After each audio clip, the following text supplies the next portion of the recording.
welcome back everyone, welcome back to another week, another edition of the Sparkling Tuna Cup number 43. I'm of course your host, Light VIP, and with me I'm joined by the lovely people in the chat, by these amazing players, !B in the chat. If you guys want to have a look at the back of yourselves, welcome everyone to our weekly open tournament. It is open to every single player out there. We have players coming in from Europe, from Latin America, from Southeast Asia as well. It's great to see players from all around the world partake, and it's a pretty large bracket. I could be mistaken. Maybe I can get some stats in the chat, but this might be the biggest bracket we've ever had. Definitely in contention for number one. A lot of players are diving into this, and now we ourselves are getting into game number one of our first series. Let us go. As spawning. There we go. Spawning in the bottom right-hand corner of Hardlet, we have our Ukrainian Protoss player, the red Protoss representing CSO Esports. It is Rostock. And spawning in the top left-hand corner, we have his opponent. We have the Polish Protoss player, the yellow Protoss. It is Nanian. But again, welcome everyone. It's good to be back once again. You know, after a week-long break, we have returned with the Sparkling Tuna Cup, and this is an event that we've been hosting for a couple of years now. Has been on and off hiatus at times, and at other times has been a bi-weekly tournament, but now it is back this year, 2024, as a weekly tournament, a weekly edition. And again, just to name a few, we have players from Southeast Asia like Nice, like Honmono, like Mia Maika. We have players from Europa like Nikic, like Nikaract, Wayne, Rostock, Geralt, many others. We even have a player from Latino America, which I was not expecting to see here today, Eric. Eric is here. Eric, the CranKy Duckling himself from Brazil, has returned just because, of course, Eric was invited into, I think, the closed qualifier of EPT Spring, of this spring edition of the ESL Pro Tour.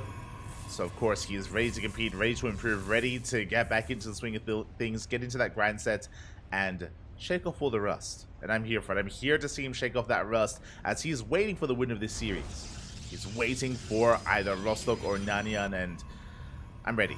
I'm excited. I am excited. For now, we do see Rostock just going to be getting into his 2-gate opener, likewise so is Nanian. So 2-gate openers all around here in this PvP. We do have our second pylons thrown down as well. No proxies, no, not yet at least. Not yet from either player. Pylons have been thrown down, and we're just waiting to see our initial units of choice. So we do have a double Stalker here out of Rostock. It is going to be Stalker Sentry out of Nanian. So a much safer opener out of our yellow Protoss player. Rostock instead going for something more assertive, more in the face of his opponent. Going double Stalker, looking to move out across map, looking to apply pressure and try to assert his dominance. We'll see if he can. Again, Rostock, he's more of a higher tier player here, but I'm ready to really be introduced to Nanian. We've casted Nanian in the past, have done so, and I'm looking to see how much they have improved in the couple of weeks that we have not casted them. I'm ready for it. For now, Nanian going to be hiding his pro pit towards the left-hand side. The Stalkers don't quite move out, so we're going to be expanding here on the low ground, taking our Nexus. And back up top, we do see Nanian just looking to expand himself. Is delayed due to the pylon. Ooh, and is going to be responding with a Robo opener. Very interesting. So with a Robo, this can be one of two things. We could just be getting ready for an all-in, but we have scouted the Nexus. So this could be for a third gateway. I'm curious how we're going to make use of this Robo. It could just be very defensive. With the fast Robo, we can make fast Immortal. We can get into fast Immortal production to protect the natural base. That is definitely in the cards here for Nanian. And meanwhile, Rostock back at home going for a standard opener. Just 2-gate opener into an expansion, into a natural base, into his tech, which is a Twilight Council for Blink Stalkers. So Blink Stalkers on the way here for Rostock. I would imagine Immortals on the way for Nanian instead. Is just turtling on up. Hallucination going to be zooming across the map as we speak. Rostock likewise does the same. Does confirm the Robo. And we can see the Immortal is already on the way. So basically, the way this works is that Rostock has map control. Rostock, he has Blink, he's working on Forge for +1, which is all scouted, and Rostock, he will have a mobile army out on the map, marauding around the map. Meanwhile, Nanian is going to be stuck at home. With a higher immortal count, he will have a beefier army, that is true, but it is going to be immobile, and as a result, we're going to be playing a more defensive style. At least we should be until we build up a higher immortal count. I'm talking 2, 3, 4 immortals, then we can push out on 2 to 3 bases. So that's really what I'm keeping my eye on here for Nanian. Interesting that we're just completely avoiding Blink entirely. We are avoiding Blink. There we go. Second Immortals on the way. We have a Fortune +1. So just building up this army here back at home. And Rostock, upon seeing all of this, which he does with the Hallucination, he can make a couple of choices. He should be taking a faster third. Like, seeing the Forge tells Rostock, okay, you're working on upgrades, which means you're not pushing anytime soon, because you're going to be wanting to hit your timing with said upgrades, so I can expand. And there it is, third base is on the way. Good read out of Rostock. Does recognize exactly what Nanian is up to, and is going to be taking advantage of him. Likewise, he knows that he's safe and sound back at home to get into these upgrades. He can delay his own production in favor of the third. Now we have our own robot on the way. I imagine this is going to be for a War Prism for observers. Maybe we can get into our own Immortal production as well, as Rostock is being active. Is moving out. Nanian taking a third base of his own. A bit of a faster third here from Nanian. We'll see if he can get away with it, as Rostock has yet to get eyes on it. Now he does. And you can see Rostock immediately does rotate over in that direction. Can he get a sentry? Oh, gets one. Oh, gets a sentry. Force fields less than ideal there. Again, we do blink away. And now we can use the force fields against Nanian as we can apply pressure here at the third. Getting a couple of hits in. Oh, almost getting another sentry. Rostock going to be backing off. Behind this, now we have our gateway explosion on 3 bases. Now we're getting fully saturated. We see Nanian just going to be scouting as best he can once again. Does confirm the third.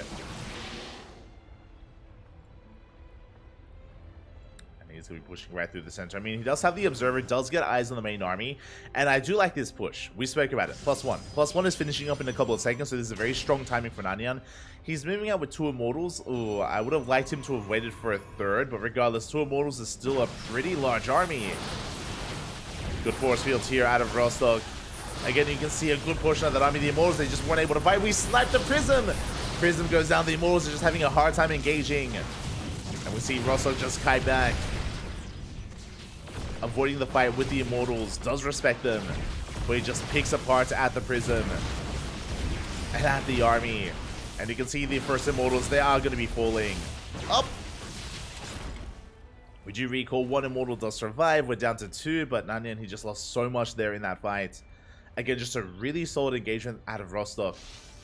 And Nanian, I mean, +1 did kick in, but now we have +2 on the way, working on charge, working on the next step, but we have lost so much already. We've lost so much momentum, and Rostock, from here, he can push out. He's going to take a 4th instead. We've got a 4th base on the way, but there's the War Prism. We're just waiting for the War Prism, then we can move out, we can reinforce, and Rostock, he can commit. Doesn't have Immortals, but he doesn't need them. Again, Zealots make up for that. They do an amazing job of just tanking for the Stalkers. And just eating these Immortal shots. We're back up to 3. Not a bad Immortal count, but we have nothing else to support them. Nanian's still just getting his 3rd base up and running, and here comes Rostock. Now what's scary is that because we don't have Blink, Force Fields are king. As we saw in that last fight, Force Fields, they do so well at just cutting up the army, forcing back, and splitting up the forces of Nanian. Speaking of, we dive on the Immortals, we focus on the shield battery, no overcharge. And we just lock the Immortals in place. We throw down the force fields, there is no way out. And the army can be focused down. Yeah, the Immortals fall one after the other. GG gets called, and Rostock takes game number 1. GG.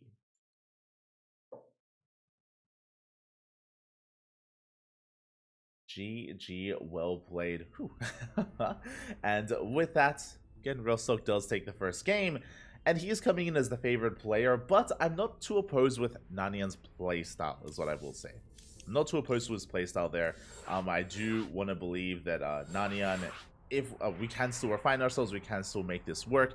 It was a more defensive style, which again, can work, but I do feel like we could have built up towards a stronger later push. Specifically, we've seen players play this kind of Nanian style, play this like faster robo immortal heavy composition, and you hit a timing not with +1 and 2 immortals, but you wait for charge. You wait for charge to really kick in, you build up to 3, 4, 5 immortals, then you can break out and you can snowball out of control. It can really hit hard. I do think that Nanyang was a bit premature with his move out. As we saw, Rostock was fully prepared for it. Shut it down. Let's go.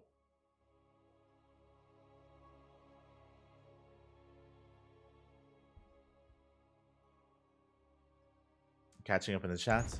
Nice. Geralt and Wayne signed up. Oh. Yeah, we got some big players, man. We got some big players. And many more than that. But regardless, here we go. We're getting into game number 2 and spawning in the bottom right-hand corner of Oceanborn. We have the Ukrainian Protoss player, the red Protoss representing CSO Esports, leading the series 1-0. It is Rostock.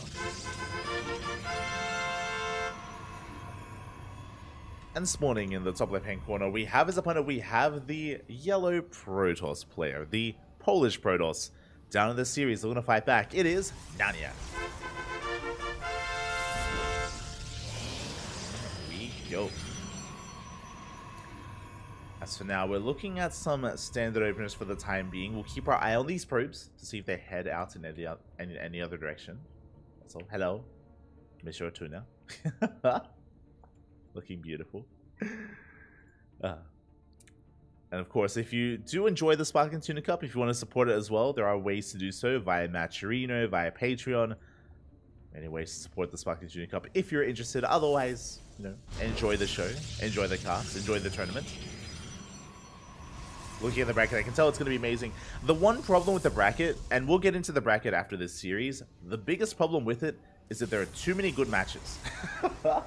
There are too many good series. Like, I was so overwhelmed looking at the bracket for the first time. I was looking at it and I was like, I want to cast everything. Like, there's just so many good series going on. I want to catch as much as possible, but I'm only one man.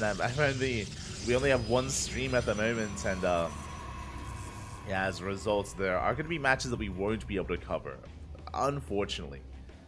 We'll get into it later. For now, you know, we have our first series here, and we do have our second pylon thrown down. No proxies whatsoever.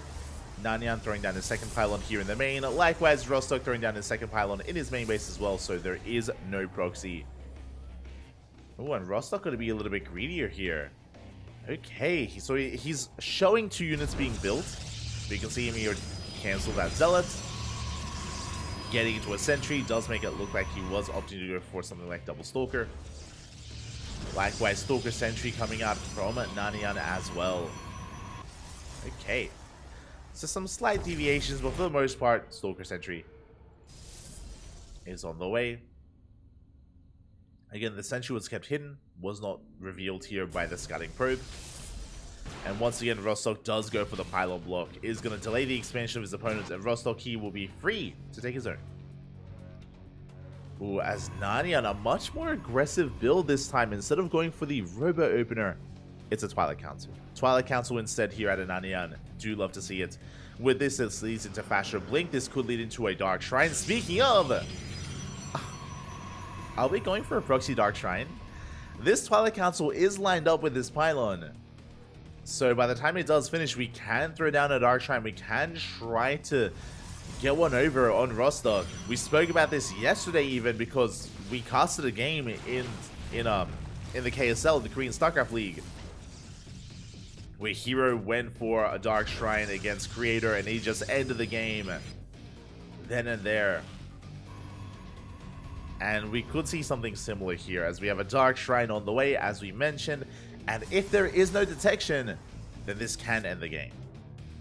Oh boy. For now, it's going to be a Twilight Council open out of Rostock. If we play safely, then we can go for a Robo. The problem is that Rostock has been scouting. The problem is he's been scouting and checking with the hallucination. He does see the Twilight Council. We can see it researching here and now. Blink is a little bit later here for Nanyang, but what really matters is this. The Gateway and the Dark Shrine finishing up. Oh boy, and this can become a build or a win. Thankfully, we have a Robo. There is a Robo on the way for Rostock. He's playing it safe, and there's a reason for that. He scouts. Hallucination did barely come across this. He sees the Dark Shrine. He knows what's going on, and he's going to be shutting it down. Phew, very fortunate scout there with the Hallucination. Gets on top of the pylon. And he will depower this Dark Shrine. Likewise, at the same time, if they get into the main, 4 probes go down. We got 4 or 5 worker kills as well. So get a little bit more damage done at the natural base. Again, the Adepts, they're going ham, and at the same time, we can focus down the Dark Shrine. There will not be any DTs. Oh, sorry, there is one. There's one waddling in, but we have detection. It doesn't matter. We have detection at this point, and the Adepts are not done. They're still wreaking havoc. 7, 8, 9 probes falling. Can we get a 10th? Oh, we can. 10 probes fall. This one Dark Templar has a lot of work to do. We're waddling on in. We do get into middle line. Probes are falling. Where is the Observer, by the way? We don't have one? Ah, what? A little bit greedy, but there we go. The Observer does come out. And we get 5 probe kills before the DT dies. I mean, that was some good damage dealt by Nanian. If only he hadn't lost so many probes himself, then he'd be in a comparable position. But now he's behind. He's behind in the economy. We're even on tech with those Blink Stalker upgrades. Rostock, he's ahead in bases. Has his 3rd on the way. Like Nanian, he was banking so much on those Dark Templar, and they just did not pay off. Did not work out for him, unfortunately. With that hallucination going to be dipping in between the bases. Trying to get a scat off. It's going to be shut down. Do see a Forge on the way here by Rostock, so he's working towards +1. Working towards just additional upgrades, building up his Stalker army. Still committing with Pure Blink Stalker, and Nanian, again, is in a bit of trouble. I'm afraid to look at the units tab here, but yeah, the Rostock, he is up in Stalkers, throwing down his own Dark Shrine even. Can Rostock break through? Oh. No War Prism, by the way, so Rostock, he can't reinforce. Rostock, he cannot break this position, but there's no third. There's no third base. We only have the natural. Nanian, he's just down a base, down in economy so heavily. Rostock doesn't have to force the issue. Doesn't have to force it. Rostock playing with fire right now. He has to calm down. Rostock gonna be pulling back from here. Gonna be retreating. Behind this, we're getting into Immortal production. We're getting in towards that Dark Shrine, as we mentioned. It's halfway done. Nanian does not have a Robo, by the way. Oh my god, the counter DTs! Vappy. Let's go. I'm not sure if we're going to be able to get into that, as we do see Nanian going for a big counterattack, rushing into an army that's as large as his own. I may say that he does have the Stalker lead. I mean, he's 2 base all in, basically. Nanian, he is 2 base all in. It's all or nothing for the yellow Protoss. It's reinforcing back at home. Dark Templar, they are waddling across the map. And again, 0 sign of detection. There's no Stargate, there's no Robo, there's no cannons. The Immortal does arrive. Nanian is being forced back, being chased down. Is going for an extra wave of Warpins. Remember, he doesn't have a War Prism, doesn't have a reinforcement point. But here come the Dark Templar, and there's no way to contest. GG gets called, and Rostock, he will take the series 2-0. GG. GG, well played. The counter DTs. They work out well here for Rostock. Congratulations, as he does take the series 2-0. My condolences to Nanian.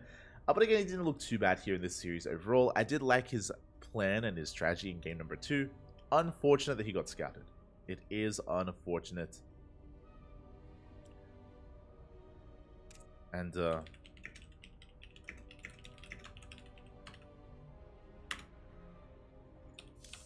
we've got to switch over. But it is unfortunate that that Nanian just was scouted. He wasn't able to pull that off. But regardless, GG. GG, well played. Congratulations to Rostock for advancing on in the tournament into the next round. And this is where we can have a look at the bracket ourselves. Oh boy. And I have a look at that bracket. Hold on, just need to submit some DMs. Will follow you.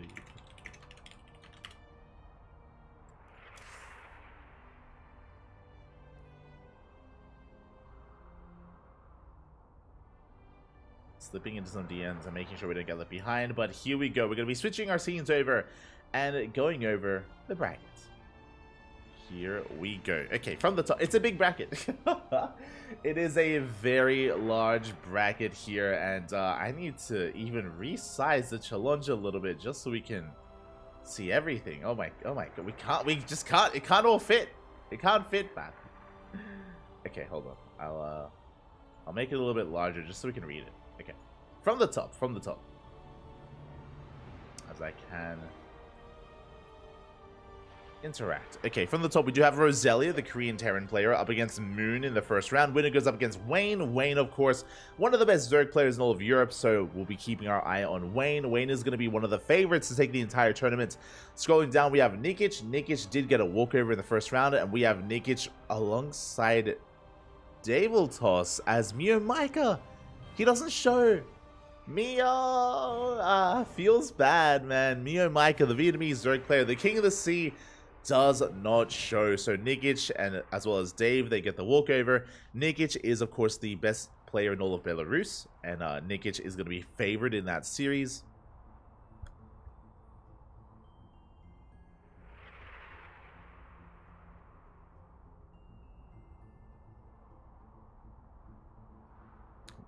Well, it looks like we do have a bit of an issue here. Looks like we do have a bit of an issue that we are trying to set up, trying to sort out. Oh, it looks like there might be a bug, actually. Okay.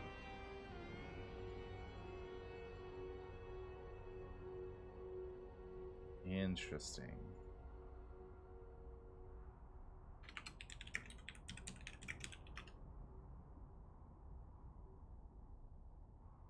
Okay, so sorry, we're going to be going over the brackets. Don't get me wrong, but it looks like we do have a bit of a bug here.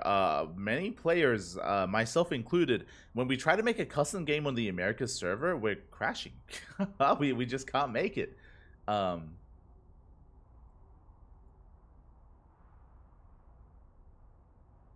hold on one moment.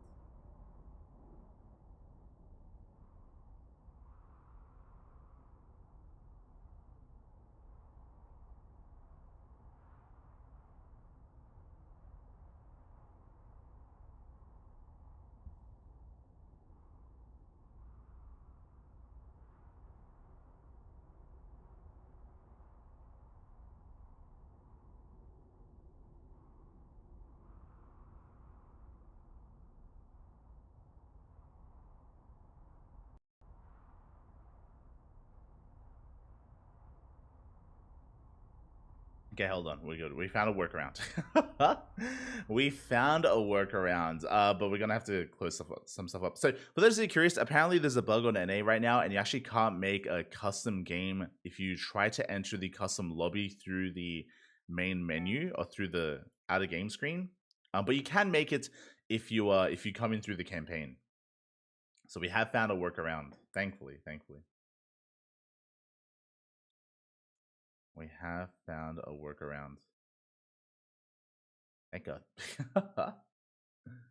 We can access custom from campaign tag. Beautiful, beautiful. Okay, but yeah, going over the bracket itself, we do have, again, Mio Micah, there was a bit of a walkover. He wasn't a part of this, unfortunately. As we do switch back over. We do see Rebellion up against you in the first round in a PvP. You do love to see it. Hold on, I'm just...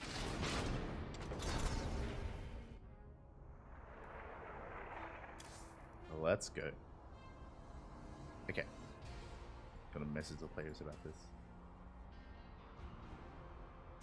No, it crashed as well.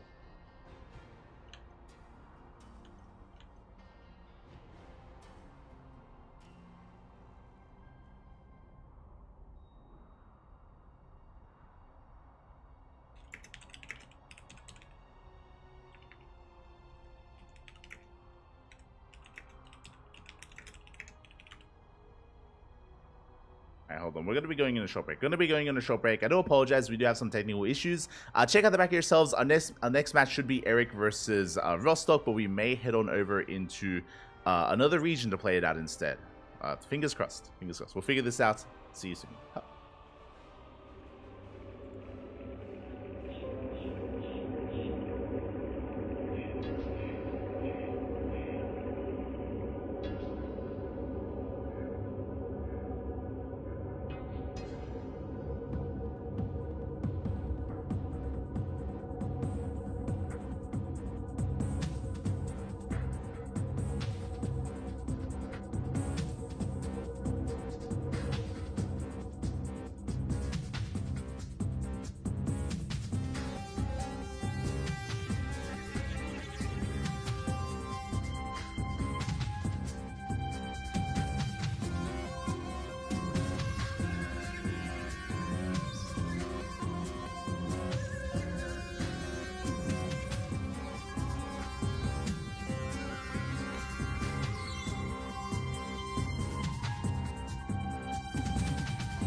Welcome back, everyone. Welcome back. I apologize for the break there. I apologize for the technical issues that were occurring. Basically, what's happening is that there is a bug currently on NA where you can't make custom lobbies. But it is not a bug affecting all players. There are certain players that actually can make lobbies, so we're just having them make all the lobbies, basically, is our workaround right now. And hopefully it's an issue that is resolved in the near future. Hopefully, as we're diving into our next series, into our next best of 3, and spawning in the bottom right hand corner of Hardlet, we have a Ukrainian Protoss player, the Red Protoss representing CSO Esports. It is Rostock. And spawning in the top left hand corner, we have the Brazilian Zerg player representing the CranKy Ducklings. It is Eric. Ooh, that is not correct.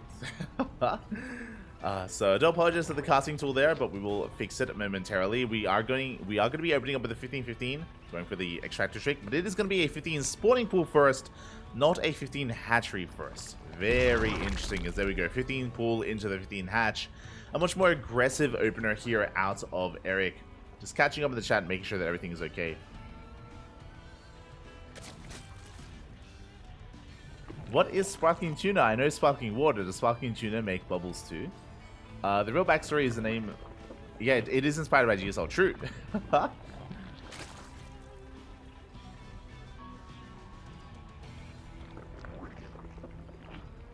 Hello, Kashim, hello. Let's go. But yeah, for those that are curious where like the origin of Sparkling Tuna comes from, if you are an old school viewer of GSL, then you would know about the sparkling ads, like the Tropicana sparkling, the Tropicana ads basically from GSL. So that's why we chose the term sparkling, and tuna comes from Ryung, because Ryung, he's a tuna. And originally we wanted this event to be a replacement for Olima League. If you remember, Olima League, it was a Korean-friendly time slot event. There was a weekly tournament, and eventually it did kind of die out and no longer a thing. And in the absence of Olima League, that is when we came out with Sparkling Tuna Cup, again as more of a replacement. And we did get some Koreans sign up, that is true, but as you can see, we've had more of a European and even Southeast Asian influence here in the Sparkling Tuna Cup instead. But that is the origin. As again, with the faster spawning pool, that leads into faster queens and faster lings, and our lings going to be applying some pressure across the map. We did see Rostock respond with a 2-gate opener, 2-gate into Zealots, so a very strong response here out of Rostock. Basically, he delayed his expansion in favor of a second gateway. He is amassing Zealots, amassing Adepts, and he will soon counterattack with two Zealots and 2 Adepts. It's going to be quite a strong counterattack, and it's going to be on Eric to minimize his losses when it does move out. As Euroblow Scout is coming in, trying to get a read on his opponent again. A big shout out to the to the Duckling himself, Eric. He's back. It's great to see him back. I mentioned him before, but he has returned. He was focusing a lot on Stormgate these past couple of months, but Eric now is going to be coming back to StarCraft in the kind of revelation of EPT Spring of DreamHack Dallas, which Eric is looking to be a part of. So he has returned. We do pick off 1 drone in the mineral line. Oh, we get a 2nd drone as well. Good pick off so far to Rostock. He does slip into the main, and he gets another couple of drones. 5 workers going down. This is a lot of damage dealt, by the way. 6 drones fall. Bearing in mind that Eric did go for a later hatchery, so his droning has been subpar to begin with, and now it's looking even worse here as he does take a big blow to his economy. Lings are amassing though. They're going for a big counterattack. We have plenty at home to defend. We have a shield battery. We have 2 Zealots. We have an Adept. We are pretty well fortified. And we're opening up Stargate. We are opening up with that Stargate. See in the chat, Eric is a DJ. What time is it in Brazil? True, it is very, very late in Brazil, which is why we usually actually don't get many Latin American or North American players in our tournaments. If we ever do, you can say they're DJ. I would say they're passionate. They're passionate, Bobby. They're passionate. Or a little bit degen as well. But it's great to see Eric's return, as we are going to be going for a faster lair. It is going to be a very fast lair here from Eric, around 4 minutes. We do throw down a Roach Warren behind this as well. Again, fast Roach Warren, especially against the Stargate opener. So it looks like Eric wants to go for a committed roach push. With this fast layer, we can go into Dropper Lords. Creep is spreading as we speak. But I'm not too fond of going for something like a 2-base all-in when your opponent is also on 2 bases. Like Rostock, he has not expanded. He has not taken a third. He's contained to 2 bases. Now is the time to expand, take a third base and drone. But Eric, that works. That goes against his inner nature. Eric, he's not a macro player. He's all about the aggression. He's all about the cheese. He's all about being in your face. Lair is now done. We are droning though, which I do appreciate. We are droning up. Lair going to be used for roach speed. We're going into fast Hydras. Okay. Hydra Den in production. Third base has been spotted. We do get a surround on some of these units at least. We take down the Adept and we take down the Zealot as well. Can we snipe the Probe? Not quite. Probe will survive. Rostock getting his third base, but this is a very late third. Bear that in mind. And behind this Rostock, he's working towards an Archon drop. Twilight Council's done, Templar Archives as well. High Templar are now warped in, and here come those Archons.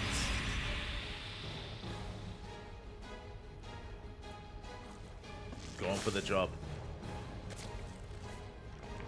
Well, Eric back at home, building up his forces, does get eyes on that Prism. And he is pumping out some roaches here. Queens are getting in position as well. We do get on top of the Prisms. We do force it back. Archons are revealed.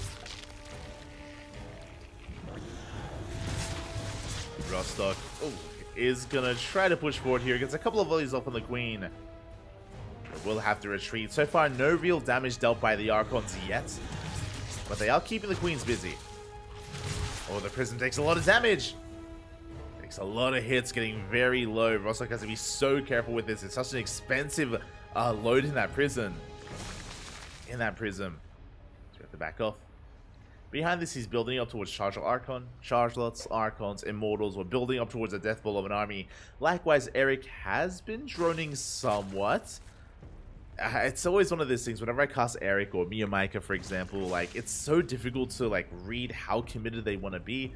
The droning is late, though. The droning is late. Rostock, he has a better economy, but we're pushing out already here with a bit of a Roach Hydra force. Going for the Prism! Oh, he wants it! Couple more volleys, and it looks like he will get it. Just barely, he will. Prism goes down, the Archons as well. That's a big blow to the army here of Rostock. And Rostock is in a lot of trouble. Does pop the overcharge. We dive on top of the Immortal. The Immortal does go down.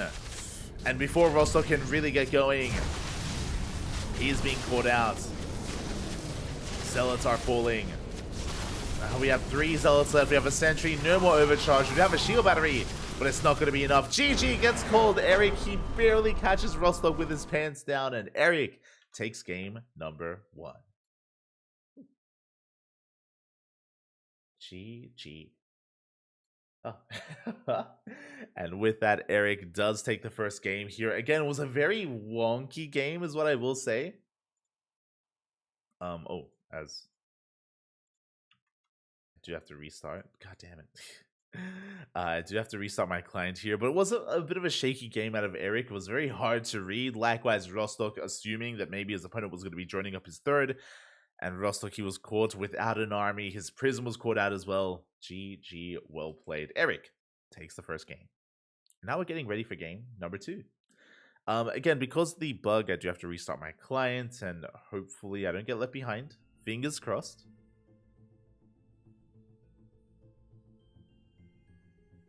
Don't leave me behind. No.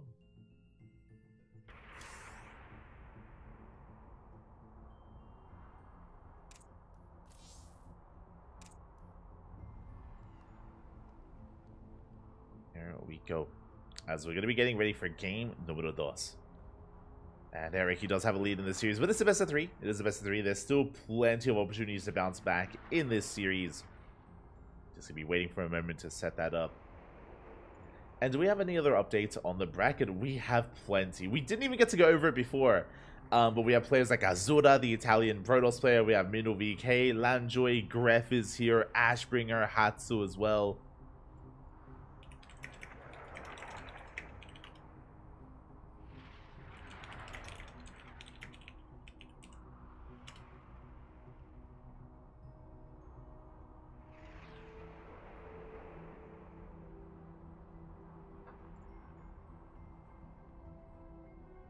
So they're all just working their way through. It looks like for the most part we're all getting into round number 2, and there are no big names falling yet.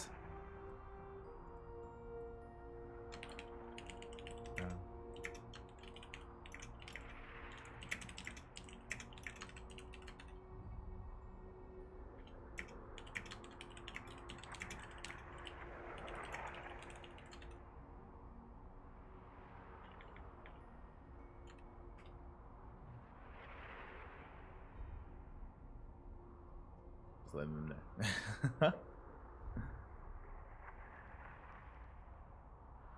But yeah, it looks like the lobby bug is affecting Rebellion and Nice, so they're going to be playing over on the Asia server. They'll be playing on the Asia server just to help things out.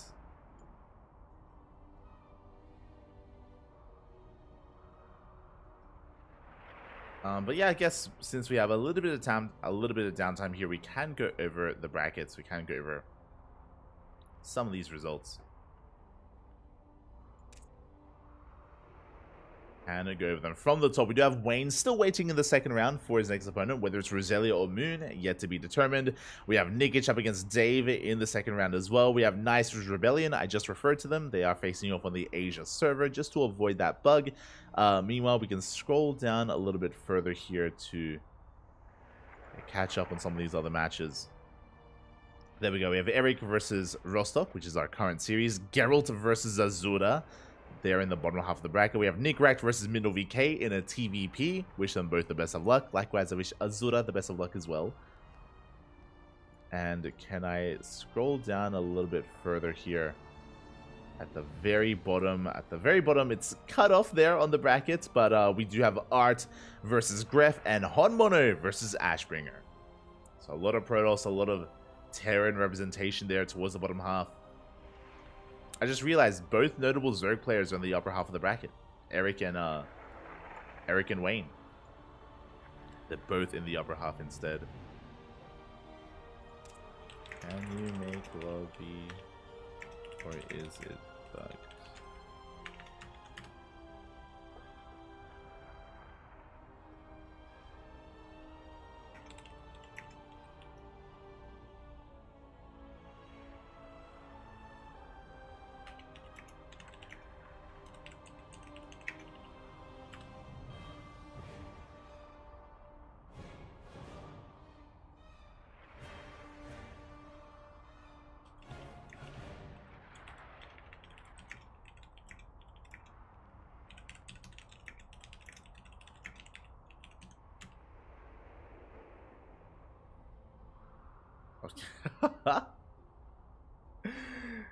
Okay. So it's gonna be a little. So we're gonna be going on a short break. We're trying to make our lobby. it's taking some time. It's taking some time. So give us a moment, and we'll be back here soon with game number 2 once we have our lobby. We'll have it soon. We'll have it soon.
Welcome back, everyone. Welcome back. I apologize for the extended delay and for the extended break, but we have returned with the continuation of our series. Again, Eric has agreed to play over on the European server. Not ideal, but it's playable here for Eric, so he's more than happy to oblige to continue the series as we are getting into game number 2 on Hecate. Let's go. Let us go. And spawning in the bottom left-hand corner of Hecate, we have our blue Protoss player representing CSO Esports from the land of Ukraine. It is Rostov. We are playing on EU. And spawning in the top right-hand corner, we have the Brazilian Zerg player, the Red Zerg, representing the CranKy Ducklings. It is Eric. Here we go. But yes, I don't know if anyone has mentioned in the chat, but we have determined the issue on NA. Apparently there is an individual, don't know who, but someone has uploaded an arcade map. Someone has uploaded an arcade map on NA, and if anyone ever switches the tab over to the lobby scene where it first shows all the arcade maps, and if it is shown there, then it crashes your game. So someone basically uploaded a map that causes players to crash on the arcade, and it's only on NA from our understanding. It is not on Asia, it's not on EU, so we're going to try to work around the problem, trying to work around the issue, playing on some of these other servers where we can, so hopefully everything's okay. Hopefully everything is okay. As for now, Hatchgas pool? Yeah, oh my god, he's crazy. My apologies, sorry, it was a gas first, I believe. Gas pool into a delayed hatchery here from Eric. Okay, so something more aggressive once again. Gas, of course, well underway. We have enough for Ling's speed in a couple of seconds. So again, it was a gas first build, very aggressive, and behind this we are pulling out a gas, which means we're not going for a roach rush, we're not going for a bane bust. We're not going for anything hyper aggressive here. Just fast Ling speed, but we're not going for an all-in is what I should be saying. As Eric is joining behind this, we do have a second pylon on the low ground. It is going to be a gate cyber expand here from Rostock. We do have that second pylon just to keep us safe and sound. Rostock, he did confirm as well that the hatchery is late, and he also confirmed the faster gas. So Rostock is aware of what's happening, and he is preparing. He is preparing back at home. Ling's gonna try to sneak out across the map.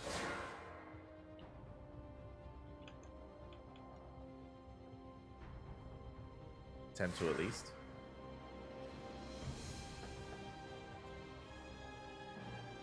But alas, it looks like Rostock, he is in position. Even with a faster Ling speed, we don't really have anything to make use of that. We only have one Ling. This is what I love about Eric. He went for a faster gas and faster Ling speed earlier. He only made 2 Lings in total, so he has nothing to really threaten his opponent. He's trying to force an overreaction. Basically, Eric, he's trying to force an overreaction out of Rostock, trying to force defensive play. Because of his pylon positioning, he throws down his Stargate as a part of the wall, and it is scouted. It is seen by the Ling. The Ling, it slips in. We slip into the main base or into the natural. At the same time, though, Adepts, they're wreaking havoc across the map. 4 drones go down. Uh-oh. 4 drones do get picked up. We're going to get a 5th. Oh, we're so close, and we do get a 5th drone. Adept is targeted down. Slipping into the main base, and looks like we may get another worker. Ooh. Forcing out the Spore. Just in time. But that is going to be 6 worker kills. That's a pretty hefty amount of damage dealt here. So Eric, he already had an inefficient opener. He already had like a more aggressive opener, so his drone count was already low. Losing 6 more drones. Eric, he's in a bit of trouble. Oh no!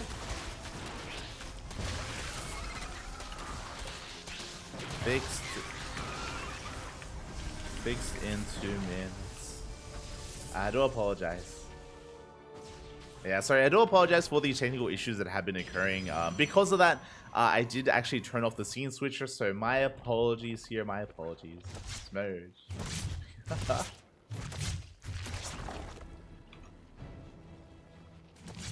Radio cat. Thankfully, nothing major happened. We do have, well, I say that, 6 drones died. 6 drones did go down to Adept harass. Meanwhile, it was, again, a gas first opener out of Eric. From here, Rostock is going to be settling into 2 bases, building up his gateway count, getting up towards 5, soon to be 6 gates. This looks like a 2-base all-in. 2-base all-in out of Rostock.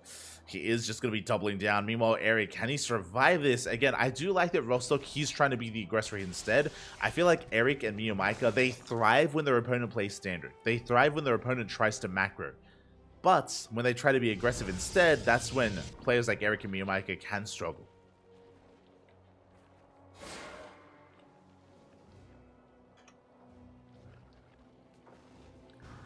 But they can struggle here.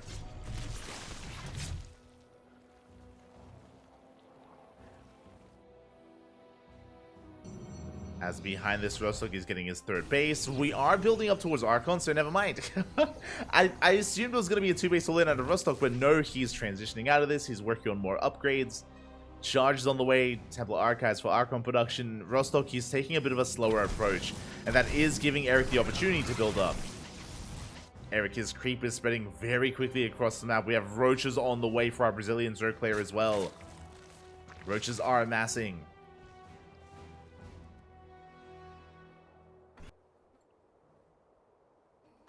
And here we go. We are going to be pushing right through the center.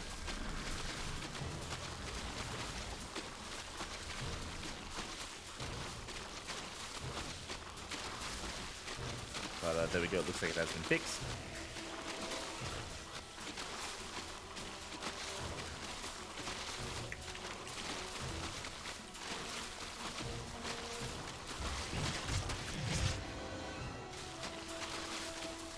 As rocks are going to be knocked down here. We're going to be knocking them down, and Eric hasn't been droning at all. Oh, I say that. God, I can't say anything with certainty. Now he's droning.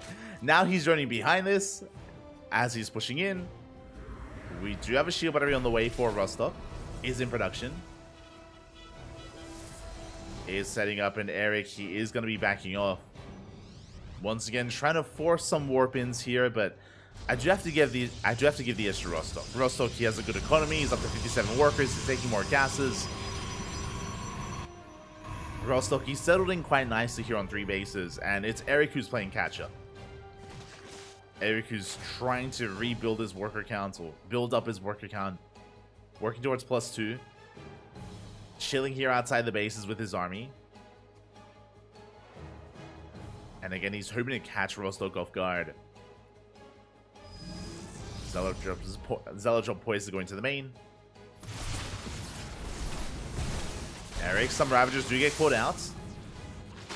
Big peek off Eric. Sorry, Rostock, he's going straight for the main. He's going for the main base. Eric, a little bit distracted. Keeping his attention on the front lines, and as a result, he is getting caught out. He's going to be responding with a handful of units. Zealot's job. We do have reinforcements, though. It looks like the Zealots are going to be cleaned up. At the same time, Eric, his main army backs off. Does back off. We get a warp in into the main base. The Queens, they should be able to focus on the Prism. They do. The Prism goes down, but Rostock, he does lay siege upon that 3rd. Rostock, though, maybe overextending a little bit here. He's exposed. The Archons and the Immortals, they're being focused down. Zealots are wreaking havoc, and we do get 14 drones. From here, Eric, he will clean this up, but he takes a big blow to his economy. 14 workers go down. Rostock far ahead here in his drone count, in his probe count even. And Eric is all in. He's all in from here. We have to counterattack. We have to do nothing but push. And it looks like Rostock, what do we have to defend? We have an overcharge, but too many Roaches. We can focus on the Archons one after the other. They're being targeted down. Boys are being pulled. And Rostock, he doesn't have enough. GG gets called. Eric with the counterattack, forced into an all-in. And really, that's what Eric does best. All-in. GG. He takes a series 2-0. GG, well played. Congratulations here to Eric as he does advance on in the bracket. I do apologize. I do apologize for not switching the scenes earlier. I did mention that, again, the stream has been a little bit frazzled so far just because of all the technical issues with the NA server and all that going on. So I do apologize, but hopefully it should be smooth sailings from here on forward. Fingers crossed. Fingers crossed, as I am quite concerned about the next match. I'm a little bit concerned. It looks like a lot of the bracket is progressing, though. A lot of the bracket is progressing, and we're transitioning nicely here into the quarterfinals.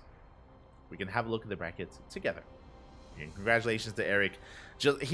Eric is just such a hard player to read here when you're in game, because like, is he droning? Is he not droning? Is he all in? Is he not all in? He's just so hard to read. And I did like the push from Rostock. He was able to do a lot of damage, but the army control itself was a little bit lacking, in the sense that Zealots were killing drones, but the Immortals and Archons were exposed. And Eric, he dove on them immediately, and then bam, went all in. Just very quickly snowballed out of control. Very little time to react. Very little time to react, and yeah, now we're catching up in the bracket. Looks like we still have some updates going on. Roselia is still up against Moon. Winner goes up against Wayne. We have Nikic versus Dave. Nice versus Rebellion still ongoing as well. Now, I am most concerned with Nice versus Rebellion. The reason why is because that's a player from Taiwan up against a player from Korea, and Eric is from Latin America. Usually the safe server, the balanced server for them to play on is going to be NA, but the problem here is that NA is not the most stable. Right? So if Eric played against either Nice or Rebellion, where do we play? Do we play on Europe, where Eric has a big advantage? Do we play on Asia, where Nice or Rebellion would have a big advantage? And even if we alternate, that's not the best answer, because one player is going to be playing with like 200 ping. Like, that's less than ideal. But that may be the answer. Yeah, it's not... I don't think there's any good answer. Yeah, just trying to think about that eventual scenario with a Latin American player up against a player from Korea, or a player from Southeast Asia, or Taiwan specifically. So yeah, it's not gonna be pretty. Not gonna be an easy one. We will piece it together here. We'll figure it out. We'll figure it out. I think I mentioned before, there are some players that have been able to avoid the bug, or have had a little bit more success with it, with making lobbies. At least a little bit.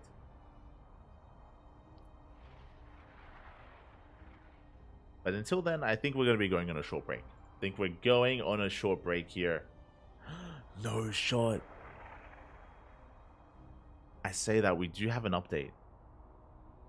We do have... I don't want to leave Eric on his own. I don't want to leave him, but we have an update. Ashbringer, he just toured Honmono. Oh my god. That's a big win, by the way. Like, Honmono, he thrives in the TVP matchup, and for Ashbringer to bring Honmono down, that is very, very impressive. Very impressive indeed. So congratulations to Ashbringer. Likewise, Gref took down Art. No shot. No shot, papi.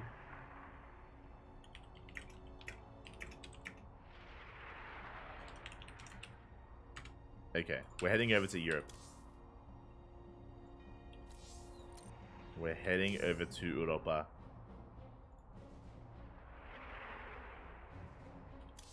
And yeah, we may as well just jump into Ashbringer versus Gref. It is available.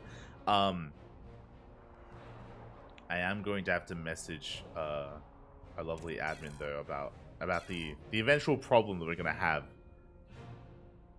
with Eric's next series. Because for all the others, like, we mainly have European players left. Like, for all the others, like Gref versus Ashbringer, Geralt versus Nikrak, that's all on EU. Like, all the lower half of the bracket is going to be on EU.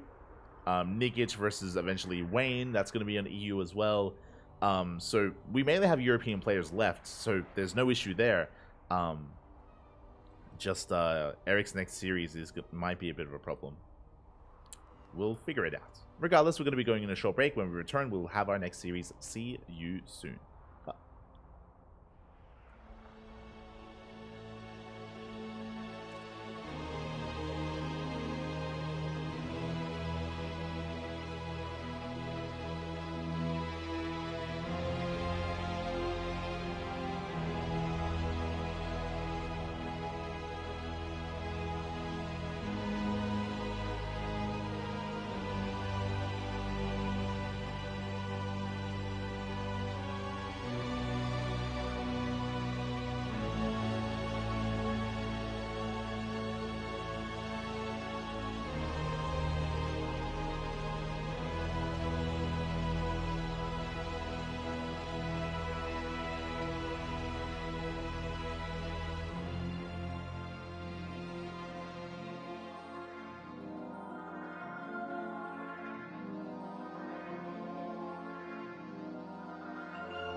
And welcome back, everyone. Welcome back. Ooh, we have returned with our next quarterfinals match. We have the Teal Protoss player representing Team Starcom. It is Ashbringer. And spawning in the top left-hand corner, we have his opponent. We have the Ukrainian Protoss player himself representing Team Hasul. It is Gref. One moment as I try to set up. There we go. Try to set up the names just to make things a little bit less confusing as we're diving into our PvP, our first quarterfinals match, leading into the eventual semis. Here we go. And again, Gref did amazing so far. I glossed over it, but Gref, he 2-1 to Art. Art, one of the best Protosses in Poland. Like, I would put him up there alongside players like Cristiano, like Geralt. Maybe just underneath them, but still, like, Art is an amazing player, and for Art to be knocked out, that's crazy. That's insane. So Gref, he did the impossible, or he already caused one big upset. Can he cause another? As for those who are unfamiliar, Gref is a cannon rusher. The Forge is here, pylons are being thrown down, the cannon rush has begun for Gref. The cannon rush has begun. We see Ashbringer reacting quite heavily here, pulling a lot of boys. Do manage to throw down a couple of extra cannons. Well, sorry, one cannon gets thrown down, another pylon on the low ground. First pylon taking a lot of damage already. Can Ashbringer stop this? He does force a cancel on the first cannon. The pylon on the high ground is going to be going down. But we are setting up behind the mineral line instead. Again, only one probe. We have a Zealot, and with the help of this Zealot, Ashbringer, he should be able to shut this down. I don't see this finishing. Yeah, we gotta kill the we gotta kill the pylon. We gotta kill the probe. GG gets called, and Ashbringer defends against the cannon rush. GG.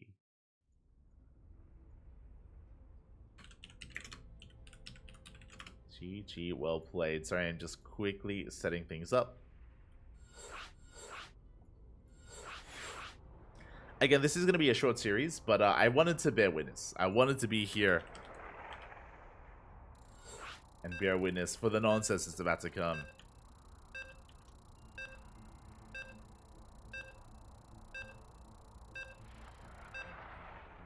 Here we go as we're getting into game number 2.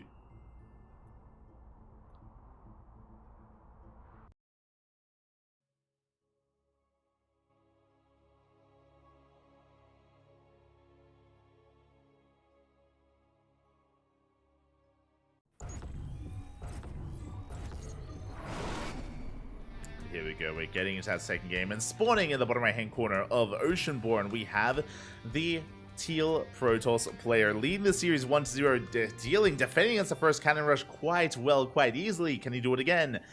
Representing Team Starcom, it is Ashbringer. Oh, and casting tool is a little bit broken on me, so I do apologize, but spawning in the top left hand corner, we have as opponent, we have the green Protoss player representing Team Hasul. It is Gref. Still showing Nania. Wait, what? I might have to restart casting tool.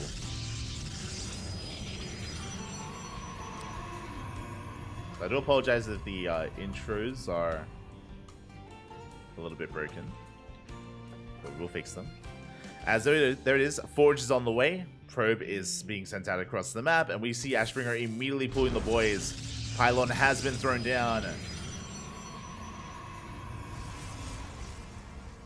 Pylon has been thrown down. We do see the cannon rush being set up here, trying to set it up behind the mineral line. Once again, Ashbringer pulling so many workers. Oh my god. Taking this so very seriously. Imagine if this was a fake out, by the way. It's not, but imagine if it was. We have 2 probes being active. Pylon is done, and cannons can now be thrown down. There we go. We fully wall off. We have... No, we don't! We don't fully wall off. We get on top of the cannon. 1 probe goes down. We try to lock these workers in, and can we save that 1 cannon? Again, it's behind the wall of pylons. We get a kill on 1 of those probes. Zealot does pop out, and it looks like the cannon should barely finish, but it's going to be so low. It's going to be oh so low. We do see the probe coming in, trying to set up another kind of station here behind the mineral line. Yeah, the cannon gets shut down. The cannon rush has ended. We have a second Zell coming out as well. And Ashbringer, he's been cannon rushed before. He's not going to let it happen again. We do see once again a wall of pylons. We're trying to set up for a position here for the cannon, but we have 2 zealots and about to have a 3rd. And pylon does finish. We can throw down some cannons, but yeah, it's not going to happen. It's not going to happen. Not here. We are setting up a cannon here at the ramp. We do actually get it up and running. We had a 3rd probe. We had a 3rd probe. This cannon should finish. So we at least get 1 cannon up, but it's not the most important location here. Yeah, we're focusing through that pylon. Another wall of cannons being set up. 1 zealot is going to be going down. Is this going to be enough here for Gref? He gets 1 zealot. He's going to get the 2nd zealot as well. 2 kills. 1 zealot left. That is 2 more cannons finishing. They need a little bit more time. The cancel. Oh, that's a kill, not a cancel on the pylon. And more cannons on the way. We have a Stalker production. Yeah, we do. We pull it off. They finish. The cannons do finish behind the mineral line. GG. And Gref ties up the series 1-1. GG. Whew. Oh my god. Just keep at it. Like, the initial cannon was shut down initially, and things looking a little bit bleak for Gref. Not gonna lie. They were looking bleak, but all it takes is for 1 cannon to finish in the mineral line, and we had 2. We had 2 cannons finishing up there. Again, I do think that Ashbringer did slip up a little bit. I do think that he slipped up when it came to focusing his zealots on that cannon at the ramp. Because if you remember, he lost 2 zealots. He lost 2 zealots trying to kill that cannon. He failed to kill that cannon, and that's that much less DPS to deal with the cannon that was actually threatening his mineral line and threatening his economy. GG. With that, we're in a tied up series. We're tied up 1-1. We're going to the ace match. We are going to the ace match. And as a reminder, Gref did eliminate Art from the tournament. And Art, he's an amazing Protoss player. He's a Polish Protoss. Could have made a deeper run here in this tournament. I would have favored Art against Ashbringer. Art, he could have made it to the semis, maybe even the finals. But not anymore. Not because of the cannon rush. No. And can you guess what's going to happen here in Game 3? Oh, of course, it's another cannon rush. It has to be. And here we have the defender, we have the challenger, we have the would-be cannon rush survivor. Can he survive? In the bottom right-hand corner, we have the Teal Protoss player representing Team Starcom. It is Ashbringer. Asherbro's cousin. And spawning in the top left-hand corner, we have Zipana. We have the green Protoss from the land of Ukraine representing Team Hazel. It is Gref.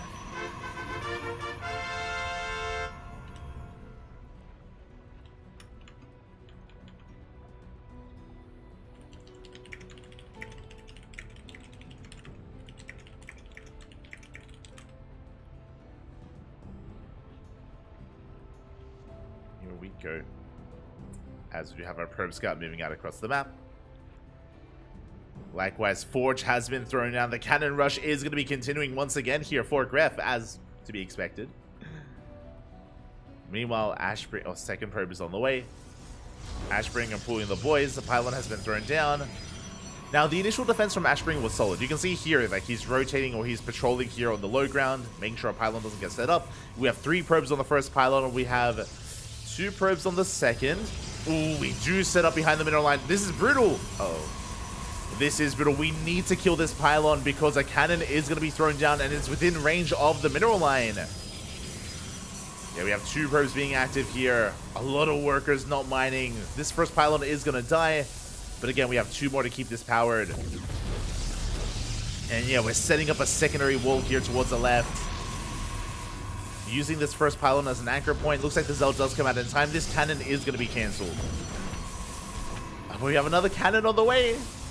More boys being pulled. We have that second probe being active. Cannon does finish. It's going to get a couple of hits in, but it should fall. Yeah, it does go down. Was able to get some hull damage on that Zealot. Likewise, this pylon is going to fall as well. Yeah, 2 Zealots. They get on top of that cannon. Good service area here for Ashbringer. He will get a kill. The cannon will fall. The other cannon is denied, and it looks like we have defended. We have 2 zealots out. We only have 3 pylons. I think, again, this is a good position here for Ashbringer overall. He should shut this down. We're going to try to go for another pass. Oh. Trying to, at least. No Cybercore, by the way, this time. No Cybercore, no gases. Yo, we're transitioning. Gref, he's transitioning out of this. He can still throw down some cannons, that's true. There we go, the Cybercore just now begins. Meanwhile, back at home, Gateway's on the way. 2 gate opener even. And Gref, apparently he can do more than just cannon rush. Maybe. We don't know. I've never seen this before. Like, Gref, he's getting out of his cannon rush. He's crazy. Does he know? Does he know how to play? Let's go. Can he pivot away from this? Again, with these gateways finishing up, we should throw down a Cybercore. Cybercore's on the way. Can we somehow make a game out of this as we are sending out our zealots across the map? Another pylon is thrown down. The zealots are not at home to defend, by the way. Oh wait, sorry. I thought that was Gref's pylon. That's Ashbringer's pylon. He's fine. He's safe. He's sound. Now, with these zealots moving out, do we have anything to defend back at home? Remember, there is no warp gate, and there are no defensive zealots. There is a cannon in the mineral line, but this is going to be a tight hold here for Gref as he chronos out his stalkers. Now, because Gref opened 2 gates, he will have a higher stalker count. He will have the stalker advantage. He's making 2 while Ashbringer's making 1, or 1 at a time. So we are catching up with the stalkers. We have a comparable economy. Zealots try to dive in. They go for the probes. They get 1. They get a 2nd probe as well. And they get a 3rd probe. Good damage done here. As a result, Ashbringer takes the worker lead. Meanwhile, we're going for our proxy Stargate. Uh-oh. Stalkers are pushing. This proxy Stargate should be for an Oracle. But there is a safety shield battery on the way. We have a game.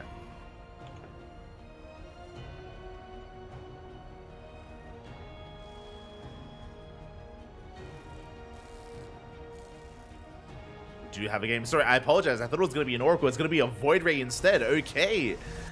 And it looks like we're trying to brute force our way through. It's a 1 base all in out of Gref. Cannon rush into 1 base all in. Checks out. Does check out here. As we are sending our Void Ray out. Immortal is on the way. Immortal doesn't shoot up, by the way. Bear that in mind. But Warpgate just now finishes. Just in time. We're amassing shield batteries. We have our first Void Ray. We can break through, but the Immortal is going to complicate things. There we go. We trade 1 for 1. We're going to get the... Oh, we barely don't get the 2nd Stalker. Big moment there for Ashbringer. He's holding. He is holding. Shield battery doesn't finish in time. The Void Ray without the shield battery is so vulnerable. It's being forced back. Yeah, we force a cancel. And Ashbringer, he chases down the Void Ray, shuts down the Stalkers, cleans this up. And now we know, where is that Stargate? Where is that Void Ray coming from? Yeah, we do find it. Oh, oh my god. As the Void Ray does punish some of these Stalkers, Ashbringer has to calm things down. Meanwhile, behind this, still only on 2 gateways. Warp Gate just now started here for Gref. And Gref, what can he do? He can maybe catch the Prism. Oh, no. Barely misses it. Or does he? Gref, he will come across it. Prism is going to get focused down. Does force a reaction at Ashbringer, and he will not save it. The Prism does get sniped. Pretty big moment there for Ashbringer as he's coming in with his 2 Void Rays. But we have a shield battery. We have an overcharge. We have what we need.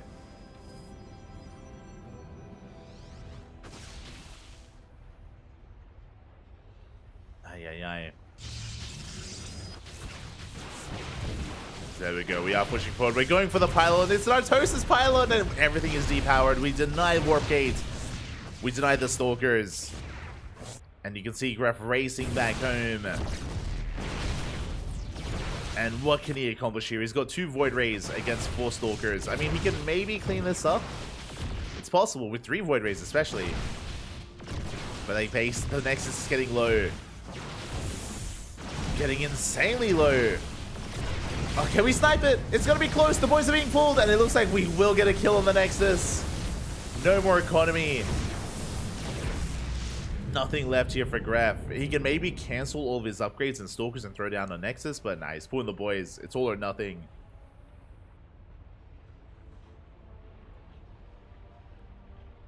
And you can see here, he does cancel his upgrades, does cancel the units. He is throwing down a ninja base. He's crazy. Ninja base is on the way. A couple of shield batteries as well. We are amassing Void Rays. But against so many Blink Stalkers, so many Stalkers, I don't see this really working out. I think the best case scenario for Gref is that if Ashbringer pushes out and if he's not at home, right? If he is caught out of position, then maybe Gref can catch him out. We have a second shield battery. Nexus is finishing.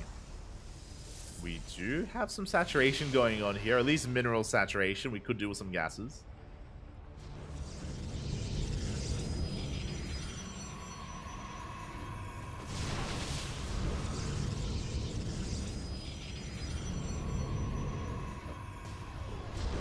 Here we go. We popped the shield. We're going to be pushing our way forward here. Again, there's just not enough DPS. We cannot contest against the massive amount of Stalkers. Boys are being pulled. Do force them off the mineral line. Looks like we will almost get a kill on that shield battery. Up. Yeah, we snipe one of the Void Rays. We're going to get a second Void Ray as well. We're going to get the third and the fourth. GG here, and Ashbringer will take the series 2-1, advancing on to the semi-finals. GG.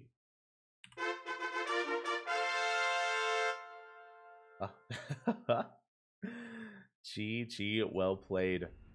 Congratulations here to Ashbringer. He accomplishes what Art could not in a very intense series. That was closer than even I was getting even uncomfortable for Ashbringer. Like that was things looking crazy there for a while. But Gref, he does tap out, and Ashbringer will advance on in his stead. But a shout out to Gref, because taking down Art and forcing Ashbringer to the ace match with only cannon rushing is impressive. It is impressive. So GG, well played. Gref, for those who don't know, he's a Ukrainian cannon rusher. It's all he does. And he is able to take down some pro players. He's even beaten Skillus with his cannon rush before. Mate, I mean, that's one of the best Protoss in the EU. So Gref, he's an animal. He's an animal, papi. But GG, congratulations. With that, we do have our first semi-finalist, and we have yet to determine who faces off against him in the rest of this tournament, in those semi-finals. Let's quickly have a look. Let us have a look, as I believe Ashbringer is the first player to make it to the semis.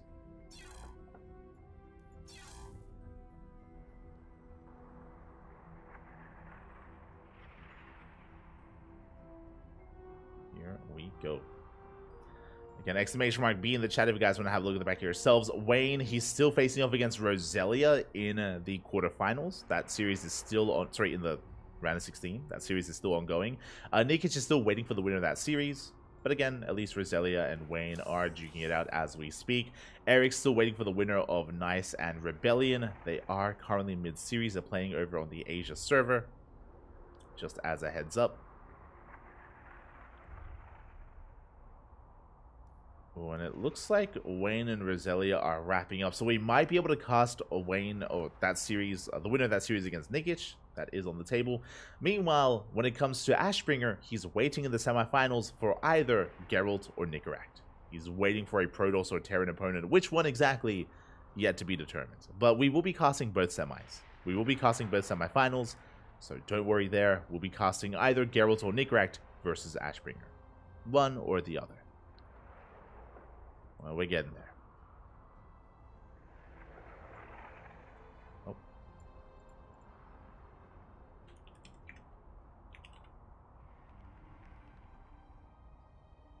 We are getting there.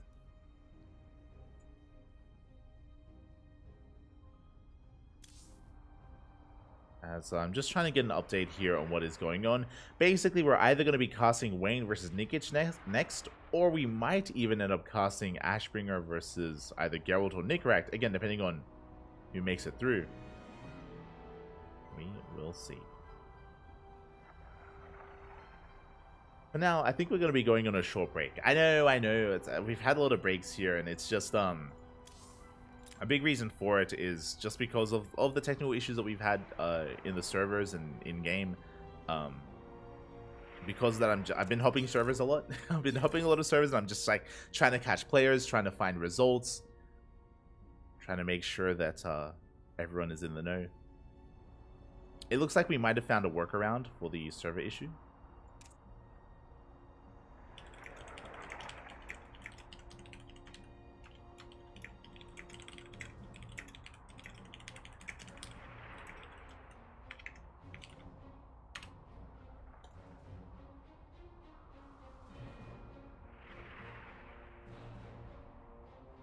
But yeah, I'm just hopping servers. I'm just trying to make sure that we're all good, that we know where we are.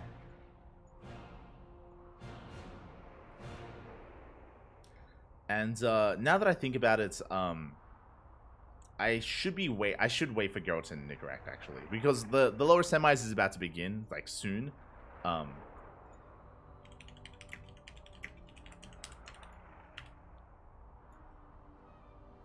wait for...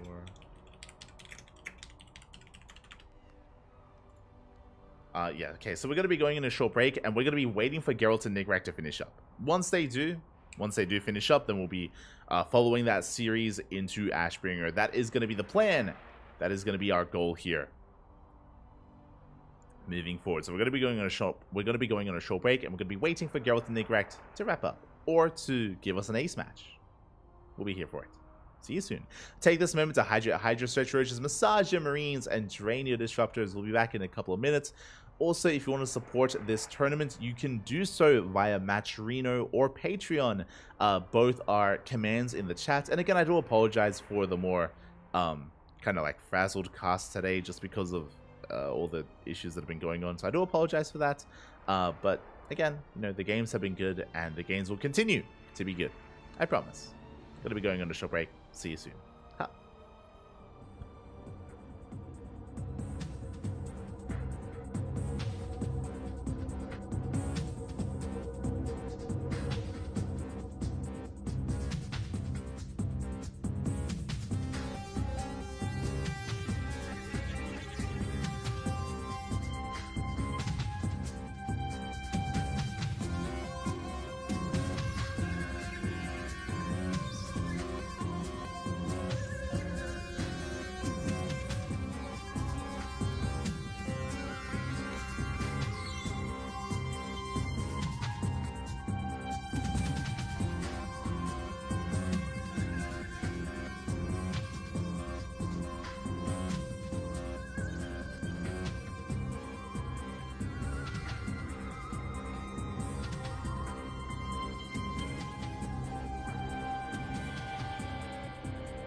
Welcome back, everyone. Welcome back to the Sparkling Tuna Cup number 43. Welcome to the semi-finals. We have finally made it here all the way to the semis.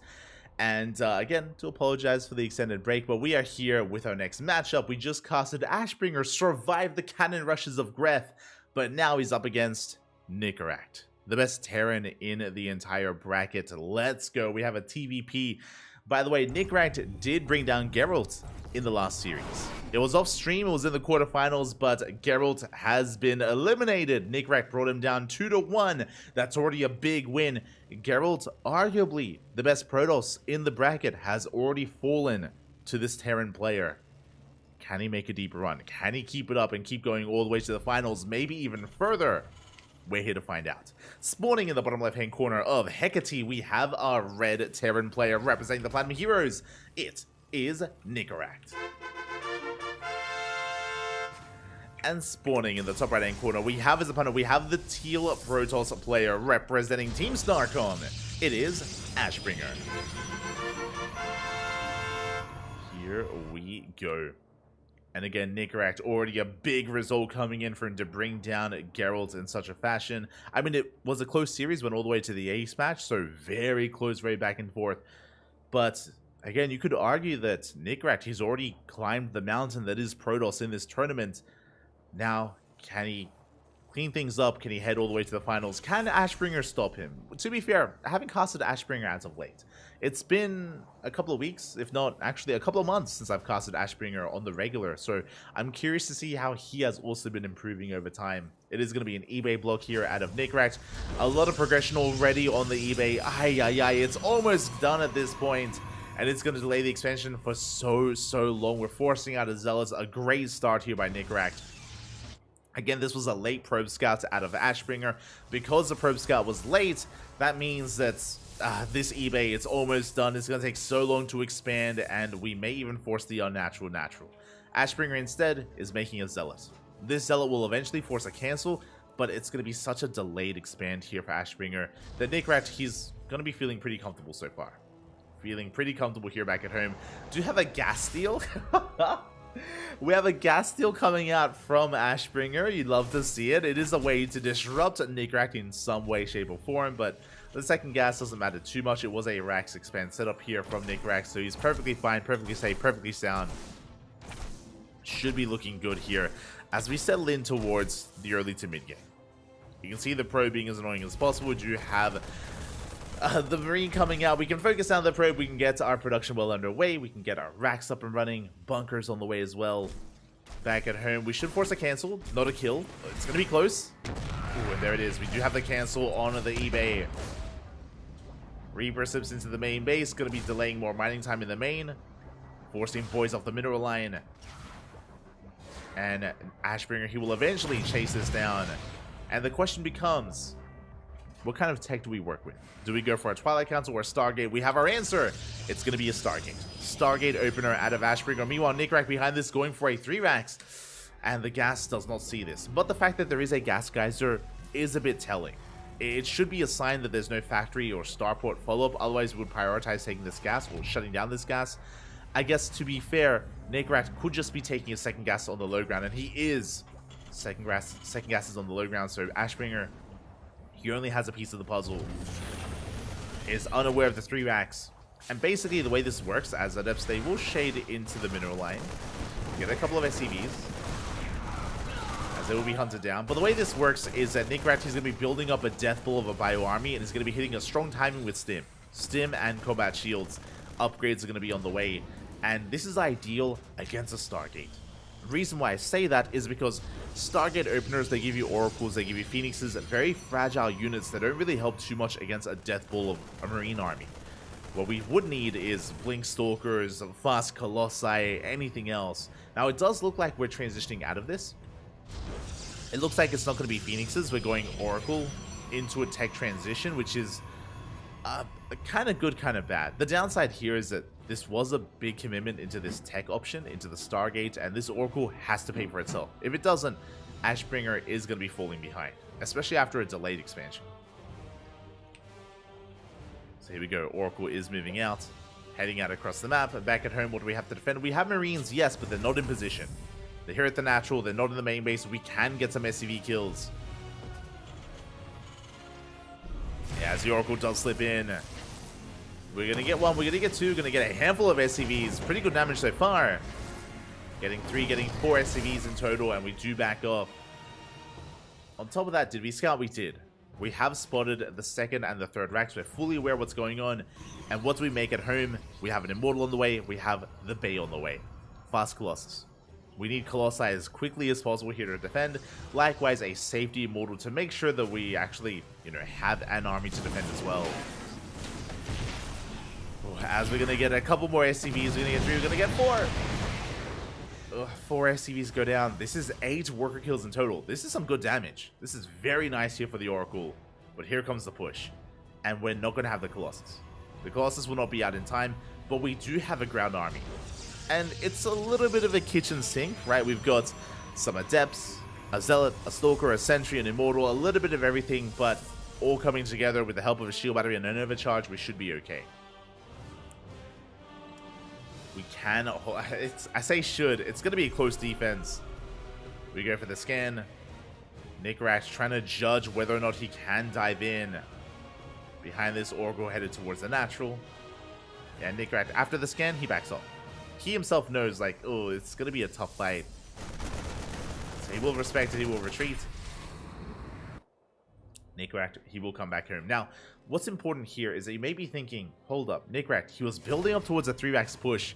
He missed his timing, right? I mean, that means that Ashbringer is in the clear. Yes and no. One, Ashbringer, he survives and he's getting into Colossus production. He's getting into Colossi, getting into a safety Void Ray. That's what this is. We're not committing to mass Void Ray. And we're able to stabilize. True, but Nickrat, he preserves his units. The Marine Marauder has been kept alive, is safe and sound, and he's building up an even larger army for a later push. For a later push with Medivacs. A bit of a supply block, but Medivacs are on the way. 3rd CC's on location. Again, very important that Nickrat did not throw away these units. Gets into for free, backs off. Forces a reaction. Keeping Ashbringer on his toes. Meanwhile, there's one Void Ray here in the main. We have a second Void Ray on the way.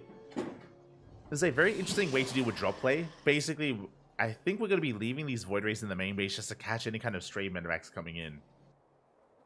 As Nickrat splits up his army, he scans, he sees the 3rd, he sees how exposed it is. He's a little bit vulnerable. Likewise, he's poised to go into the natural. The goal here is to distract the main army. It does keep it busy. We do take a stasis to the face. Big move out of Ashbringer. Very crucial stasis there at that natural. Did catch Nickrat. Nickrat has to back up. Has to retreat. And behind this, here come those Medivacs, so we gain access to drop play. And I believe Nickrat has not seen the Void Rays. Doesn't know that there is some anti-air waiting for him. Stasis runs out, we catch some of those units. Nickrat tries to go in, but knows that he can't, so he has to retreat.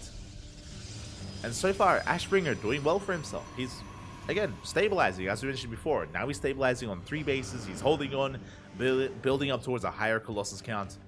I am concerned about these Void Rays. These Void Rays, it's a bit of an expensive investment for him. And if we aren't able to deny a drop, then it's kind of dead supply. It's not ideal in a head-to-head fight. In this main frontal push that we're going to be seeing, the Void Rays won't really add too much to it. But we'll see. As 1-1 is done, we have 2-2 on the horizon for the Terran.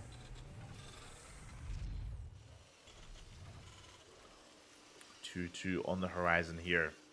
A second starport on the way. I mean, we are aware of the Colossus production, so it looks like Nickrat is working on the next step. What is that? Other than 2-2, Vikings. We're going to be getting into double starport Viking production. That means that we should be seeing a Ghost Academy soon thereafter, if Nickrat is going for a longer game. And so far, it does seem to be the case that we are getting into a longer game here. We shall see.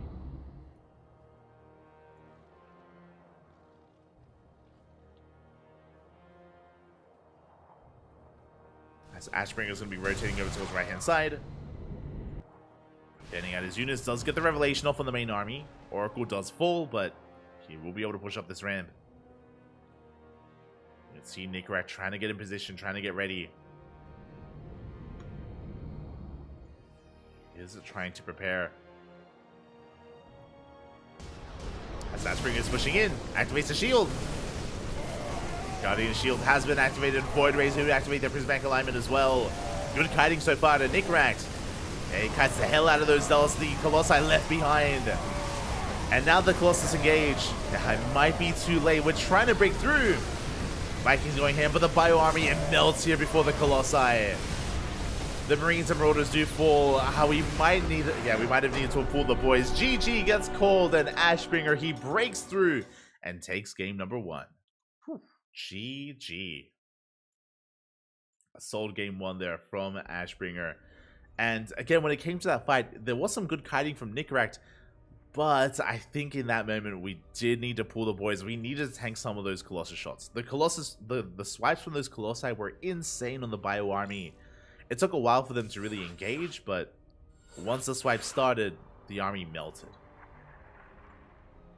The army did melt. And with that, Nickrat, he was broken then and there. He needed a little bit more time to get into the rest of his Vikings. And likewise, as we were pointing out, really good of Ashbringer to stabilize, right? He was able to stabilize on 2 bases, then get up to 3 bases. He caught some bio out on the map as well. Ashbringer, he was able to defend well enough for him to settle into his 3-base economy, into those 3 Colossi, and then counterattack. And with that, we're getting into game number 2, and spawning in the bottom right-hand corner of Oceanborn, we have our Red Terran player. We have our Red Terran player representing the Platinum Heroes down in this series. Looking to bounce back, looking to fight back and force the ace match. It is Nickrat. And spawning in the top left-hand corner, we have his opponent. We have the Teal Protoss representing Team Starcom, leading the series 1-0, 1 game away from advancing on to the grand finals, which will be insane, by the way. It is Ashbringer.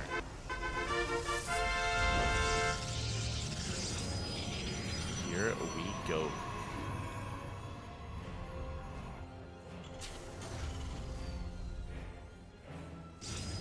And we do see this time Nickrat is not going for the eBay block. He's not sending out an SCV. He will not be disrupting the opener, I believe. And Ashbringer instead is moving out with his own probe. Okay. Ooh, and Nickrat, he is switching things up. That is a second gas geyser. Last game was an eBay block into a 3-racks. This game, double gas opener into a faster factory. So a much more aggressive build out of Nickrat. Now, faster gases can lead into a couple of different things. It can lead into reacted Cyclone production. It can lead into Reaper Hellion. It can lead into a Hellion drop. Can lead into a committed mine drop. There's a lot available. There's a lot available here for Nickrat. And the probe does confirm the second gas.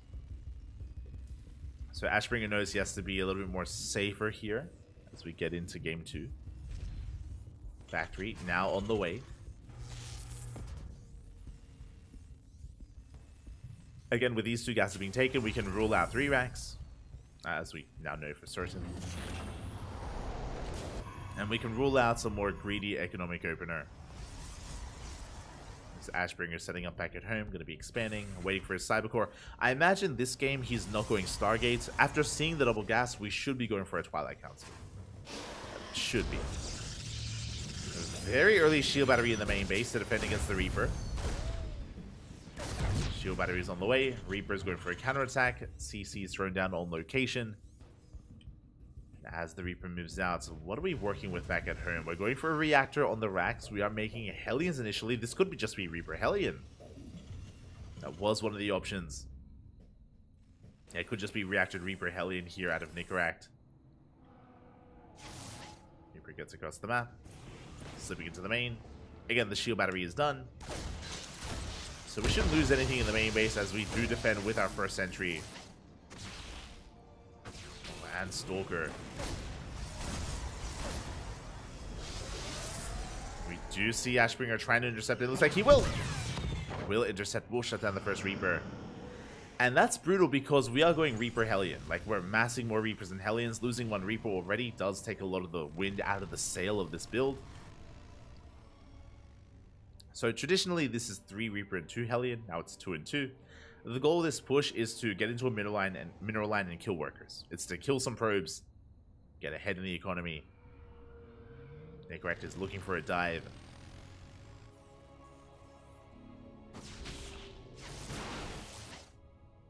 Well, we do try to slip in. There is a shield battery on the low ground. We do deny mining time, but no kills yet. Yeah, Stalkers are massive. We're going for the sentry. Ah, we won't get it though. Shield battery does keep it alive. And with that, Ashbringer does hold. We have the Robo on the way. Oh, and with the Twilight Council, I assumed it was going to be Blink. My apologies. It is Charge. Okay, a much more aggressive build here out of Ashbringer. Or in a way, in a sense. We're avoiding Blink, going for Charge +1. We're chronoing out that upgrade as quickly as possible. It is on the way.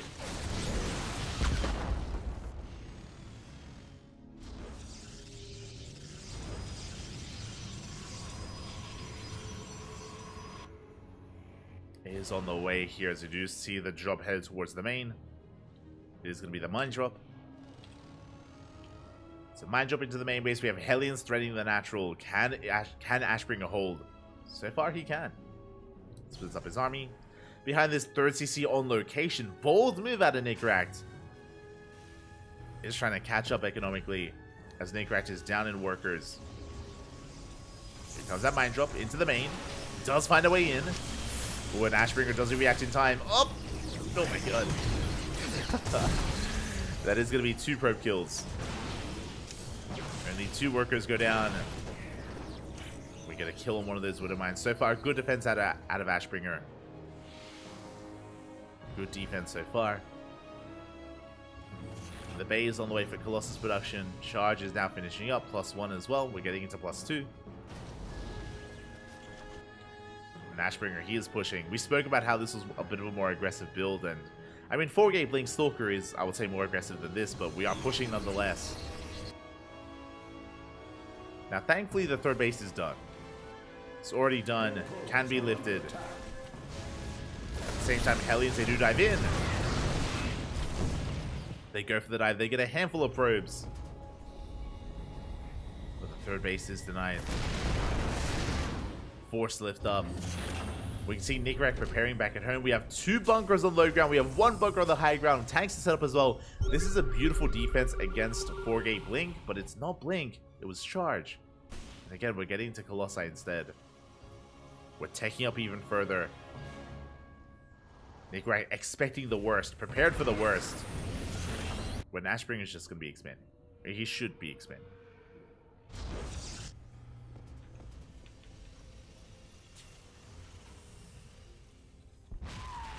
Go. It's Ashbringer. Never mind. He doesn't. Oh, there we go. There we go. He does expand. Does throw down the 3rd. On the front lines, War Prism has arrived. And we have salvaged the bunker on the high ground. We still have 2 bunkers on the low ground. There's no breaking the natural base. And really, all that Ashbringer has to do, is back off and deny the 3rd. Doesn't have to force the issue. So he's going to retreat from here. Racing back home, saturating his bases. Scan reveals the 3rd and the Colossus. So Necract, he should be feeling safe to actually expand. He sees the main army. But as he expands, Ashbringer is ready for the backstab. Ready to dive in. Tanks are going to be sieging. You can see that we're getting in position, or a better position, to protect the base. The Prism slips into the main, but we have reinforcements. We have plenty in position here, and Necract will defend. Cleans up the Zealots, forces back the Prism. Ashbringer likewise backs up. Behind this, working on +3. +3 is on the way. Scan trying to get eyes on the army. Trying to, at least.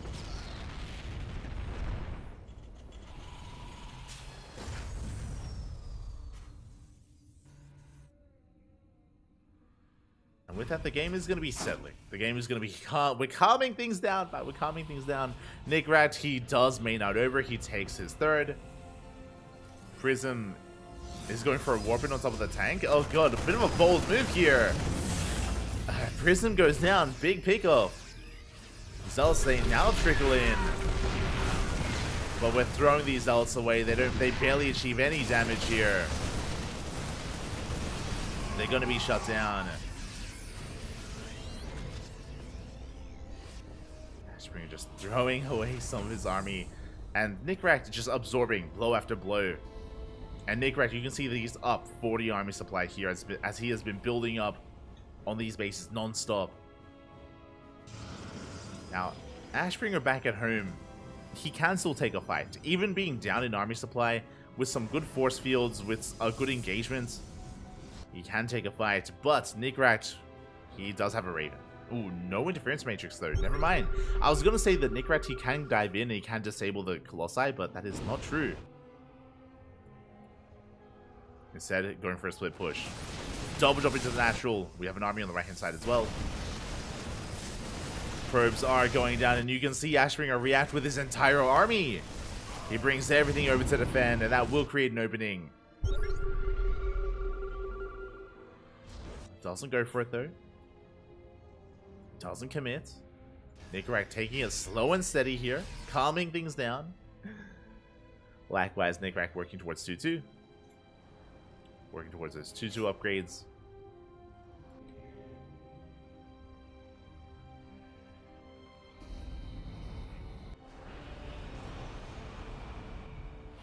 And here we go, Nickrak, he has maxed out. Jesus, getting up to 200 supply so fast here. Just goes for the anti-armor, and now how can we defend? We have the overcharge, but the army, it's so brittle, it's so vulnerable. Yeah, massive concave here from Nickrak. Good force fields. You have some good force fields, you do force back the army. And despite the Dorito cannon, again, good force fields. We slice up the bio army of Nickrak, we clean it up. And the Colossi stand strong. I'm a little bit surprised. I thought at least one Colossus would fall, but the overcharge. The overcharge kept this army going. And Ashbringer, he takes a very, very efficient fight. Like, look at what he lost. He lost Zealots. He lost two Archons and 22 Zealots. And what did he get? He was able to kill Marauders, Vikings, Marines. Forces back the main army. Ashbringer mainly losing Zealots there. Mainly bleeding up minerals. And now we're going for a counterattack. And now, Nickrak is in a bit of trouble. He is in a bit of trouble here. There is energy for more force fields. As you saw, it's so important to really slice up this army, to cut it up, and to deal with it a portion at a time. A section at a time. We're pushing in. Tanks are sieged. And we do have some tanks in position. Vikings going ham. And they're going to take down some of the Colossi. Two of them go down. Big pickoffs, and Ashbringer, he's running into a brick wall. A big overextension from the Protoss. Yeah, we're stimming on forward. We're focusing everything down. The Vikings land. This counterattack was not it for Ashbringer. Again, he just ran into a defensive line of tanks. Ran into so many Vikings. And any kind of momentum that Ashbringer had, it's not there. Not anymore. He had to take a more defensive stance. He had to absorb a couple more pushes, weather the storm. Ashbringer, he got too excited. He got a little bit too excited there. Nickrak with the better position, with the reinforcements, of course, with the defensive advantage. And with that, Nickrak, he's now snowballing out of control. Snowballing even. Takes down the 4th base. And what is there left to defend? We have one Colossus, we have a couple of Archons, but there is no meat to this army, there's no buffer. There's a handful of Zealots. Nickrak, he can fight this. With some good EMPs. But he's waiting for reinforcements. Doesn't want to take a chance. Doesn't want to risk it. Snipes a couple of Zealots. Once again scanning, he's like, this can't be all your army, right? It is. It is, man. We can send it.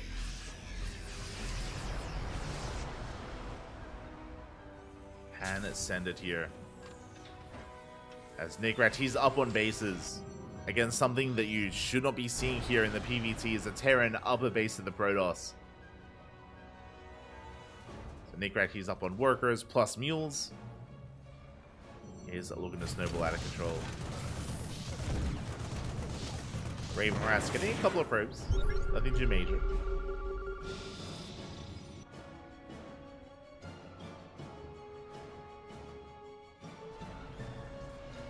Nickrat, he's just securing himself, throwing down some sensor towers, working on 3-3 plus 2 ship weapons, additional Ghoster on the way, additional Vikings. Like Nickrat, he has the ideal army. I mean, what he's missing is Liberators. That's the only thing that I could say is that we should be working towards a fusion core and towards a second starport, and towards a third starport and towards Liberator production. But outside of that, it's like I don't even think he needs that right now necessarily. As long as the EMPs are good, we should be able to take this next fight. Meanwhile, Nickrat is giving Ashbringer a lot of time, but Ashbringer doesn't have a fourth. So if he did have a fourth base, I would be concerned for Nickrat, but because Ashbringer is contained to 3 bases, like, we're fine. We're okay, Pappy, we're okay.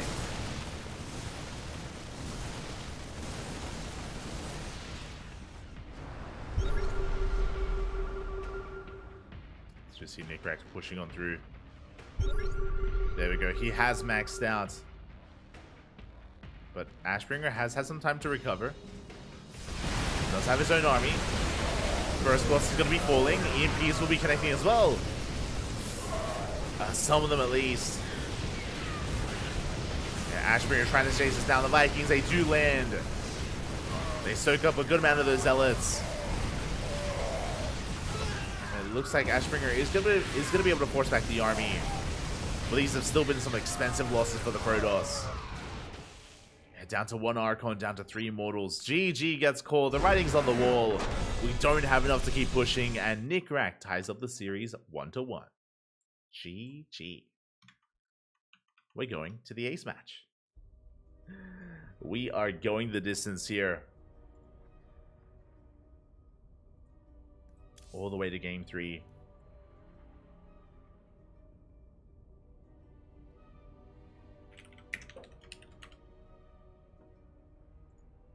Oh my god, and we have a result.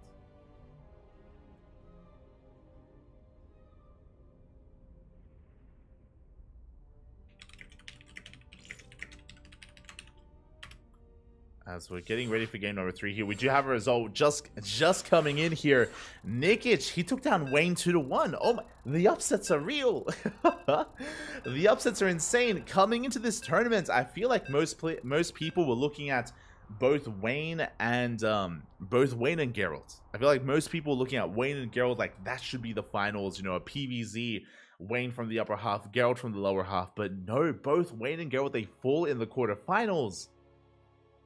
And suddenly, everything is up in the air, and this is anyone's tournament. The favorite players have been eliminated, and now it's up against everyone else to step up. And here he is, spawning in the bottom right-hand corner of Hardlead. We have the red Terran player representing the Platinum Heroes, forcing the ace match. He took down Geralt earlier. Can he keep it up? Can he keep it up? Can he keep going? It is Nickrat. And spawning in the top left-hand corner, we have his opponent. We have the teal Protoss player representing Team Starcom, being forced into game 3. Can he bounce back? It is Ashbringer.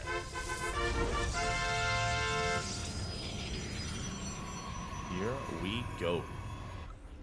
The Terran versus Protoss does continue. As a reminder, this is a semifinals match. The winner moves on to the grand finals to face off against a to-be-determined opponent. They will have some time to themselves. But again, Wayne will not be a part of that. I can hardly believe the result here, but yeah. In the ZVZ, Nickich comes out on top. I mean, he's a scary player. He's very aggressive, very assertive, very in your face. And ZVZs or mirror matchups in general can be very chaotic. So a big win for Nickich. And with that, we're settling into game 3 to determine who is our first finalist. So far, it is going to be a more economic open at Nickrat. This time, 1 gas. This time, 1 gas guys are here out of our Terran player. So he's going for a faster CC, a more economic opener this time. As a reminder, in game number 2, Nickerack did go for a double gas opener, and it led into Reaper Hellion, which was lackluster. The Reaper Hellion didn't do a lot of damage. It was deflected. Did force some lost mining time, I guess, but I do think it left a little bit to be desired there. So I do appreciate that Nickerack is going for something more economic instead. Meanwhile, across the map, Ashbringer getting into his own opener as well. Gate expand into Cybercore. And we have yet to see Blink Stalkers. It's been a Stargate opener in Game 1. It was Charge in Game 2. Oh. The question becomes, what do we get here in Game number 3? I just accidentally hit my keyboard. So I do apologize. I do apologize, but here we go. The Stalkers are amassing. And there's our tech of choice, Twilight Council. Now, I want to say this is a Blink-based opener, but it's Ashbringer, and he hasn't shown us that yet in the series, so I'm tentatively saying Twilight Council for Blink. Second gateway has been thrown down. Reaper trying to get a read of what's going on. Trying to get a scatter. Is going to try to rotate over as well, but we do have a second Stalker. Oh! Oh, Reaper doesn't get in.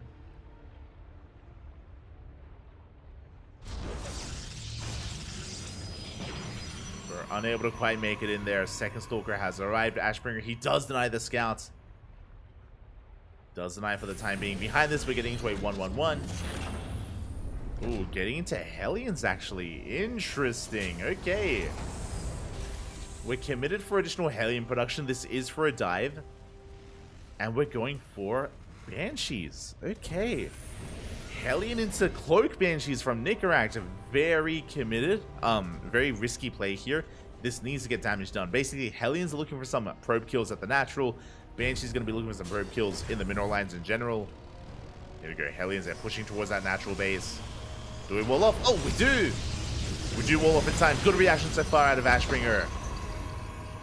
He does manage to get that pylon down. We do see Nickerack trying to go in once again. But there are 3 Stalkers in position, and we do not bust through. So far, good defense out of Ashbringer, but this is going to be a 1-2 punch. Nickerack, he's going to be waiting for that Banshee. He's going to try and drag these Stalkers out of position, but we do fully wall off with the gateway. And Ashbringer, he's ready for something in the main. He's expecting a drop or some harass. Hellions doing what they can. There we go. We have 4 Stalkers here at the natural. We have 2 Stalkers in the main. Observers on the way. And the Banshee is making its way towards that main base. Again, can Nickerack pull Ashbringer apart? He's trying to.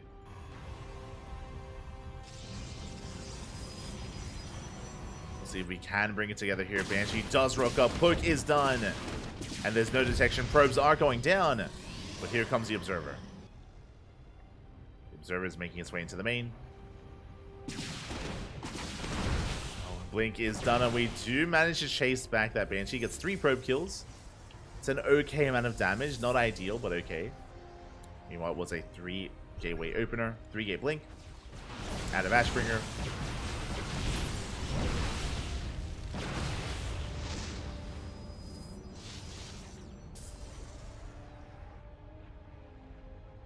So we do manage to catch some of these Hellions, and again, 4 probe kills is okay. We get a 5th probe as we delay the 3rd base. Good damage dealt by the Banshee. But the Hellions are chased down. The Banshee looking for another probe kill. Does get a 6th probe. Again, 2 Banshees out here for Ashbringer. Getting damage done. Delaying the 3rd. Containing the Protoss. Containing the Protoss here to 2 bases. As we get a 7th probe. Oh my god. We get a 7th probe kill. Nickerack, he's popping up. The Banshee is doing so much here. The worker kills isn't as important as delaying the 3rd, I feel. Like, the 3rd is so late, and we're going to get another probe in the natural. Ay, ay, ay. Nickerack doing so well with this. And behind this 3rd CC, we have a 3rd CC already almost done, as Ashbringer just now starting his own 3rd. So our Terran player is ahead economically. They may be down in workers, but they have mules and they have a faster 3rd base. So Nickerack does have that economic lead. Behind this is building up towards Stim, combat shields, +1. Transitioning into Biotank. And because this third is so late, it's vulnerable. No shield battery. No shield battery. Delayed overcharge. This army is moving out to expand, but we could push towards the third and we could force a cancel. Yeah, we're going for it. I like this from Nickrack. Because of the delays, because of the damage dealt, this third base is vulnerable. And Nickrack, he's going right for it. And I'm not sure Ashbringer can hold on to that third. Again, he's just keeping so much supply pinned back in his bases. He does have a Colossus, does have a couple of force fields. But if those tanks get within range, yeah, it's going to be too late. There we go. Big tank shots. The sentries go down. Oh my god, the Colossus as well. You can see these 3 tanks go to town. And that's a kill on the Nexus. Again, there's no saving it.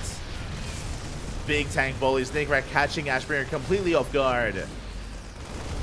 Again, because the observers are stuck at home, keeping eyes on the Banshees, they didn't see the move out. The observer should have been across the map, but did not see the move out because of the Banshees. With that, Ashbringer woefully underprepared. And now all Nickrack has to do is defend. All he has to do is defend his third, and he can claim his win here. As he's forcing Ashbringer all in. Ashbringer trying to retake his third. Again, the Protoss is in a really rough position here. Retaking that third base. Nickrack rotating back around. He's shot. Again, personally, I feel like all he has to do is calm things down, you know, build up towards the second starport, further upgrades, but Nickrack, no, he wants to keep going. Wants to keep the pressure up. You can see here, Nickrack, he rotates over, he's looking for the fourth. Sorry, he's looking for the third. But the third was retaken on the right-hand side. Nickrack unable to cancel it again. As Nickrack is going to be pulling back. Meanwhile, a big shout out to Lording to, oh my, the Lord. Thank you so much for subscribing here for 2 months. Gracias, Pep, gracias. Thank you so much. Hope you enjoy the content. Hope you enjoy the cast. Hope you enjoy your emotes. Thank you so much. Thanks to the support that we get on Twitch, as well as Patreon, as well as Matcherino, we're able to host our events on a regular basis, so thank you. Again, Sparkling Tuna Cup, it's our own tournament from the CranKy Ducklings, and you can support it through the channel or elsewhere if you wish. Thank you, Papi, thank you. As here we go, the tanks are up once again. Big volleys on the army.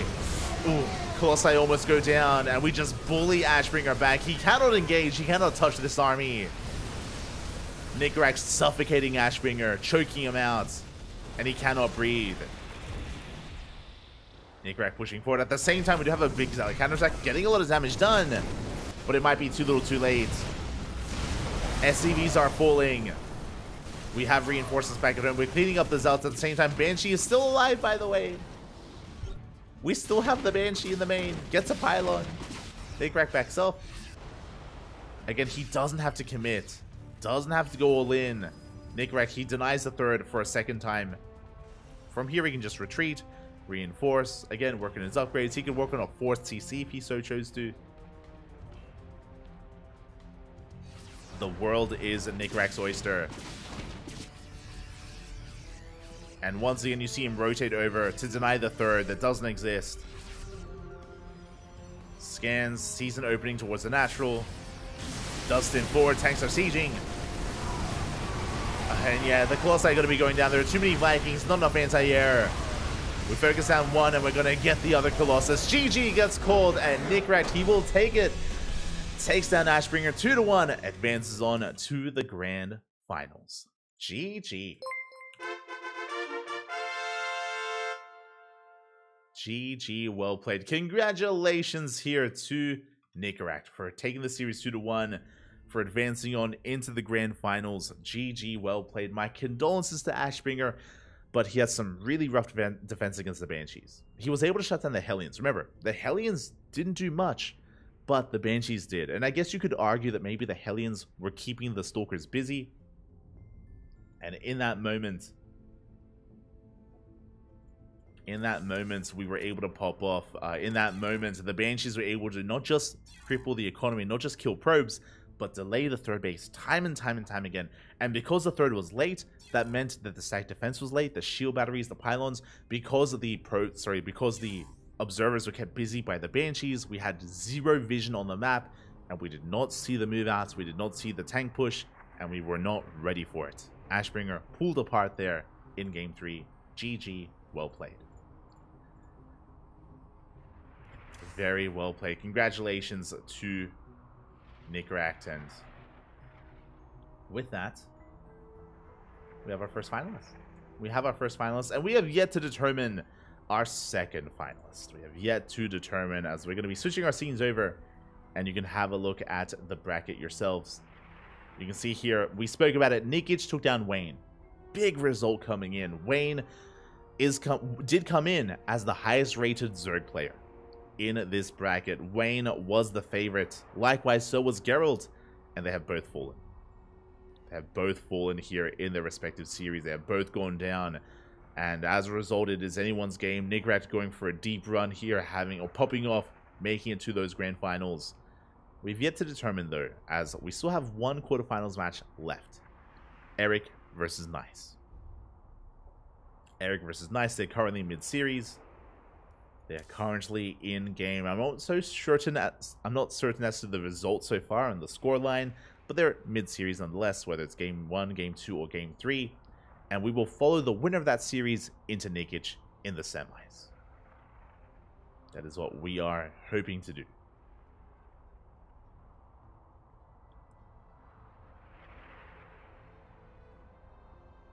So we are just setting things up. Beautiful. And thankfully, we still have one of each race. You know, we have a Terran in the finals. We have Nice representing Protoss. We have two Zerg players in Nikic and Eric. So, you know, we still have some diversity left here in the tournament, but we'll see for how much longer. As again, we're going to be going on a short break. We're going to be setting up a short break here as we wait for Eric and Nice to open up. As we're getting into our break, we're also going to be setting up a raffle. For those that were here last week, you would know that we have brought back the random participation raffle. Basically, all players that competed today, and that's a lot of players. I mean, remember, we had almost a full round of 32. We had a lot of players getting involved here tonight, and we're going to be hosting a random raffle to give a little bit of extra prize money here to a random player. It is going to be 5 USD to a random participant. As a reminder, there were some walkovers. There were a couple of walkovers in the brackets. Because of that, those players will not be eligible for the raffle. I'm talking about me and Micah.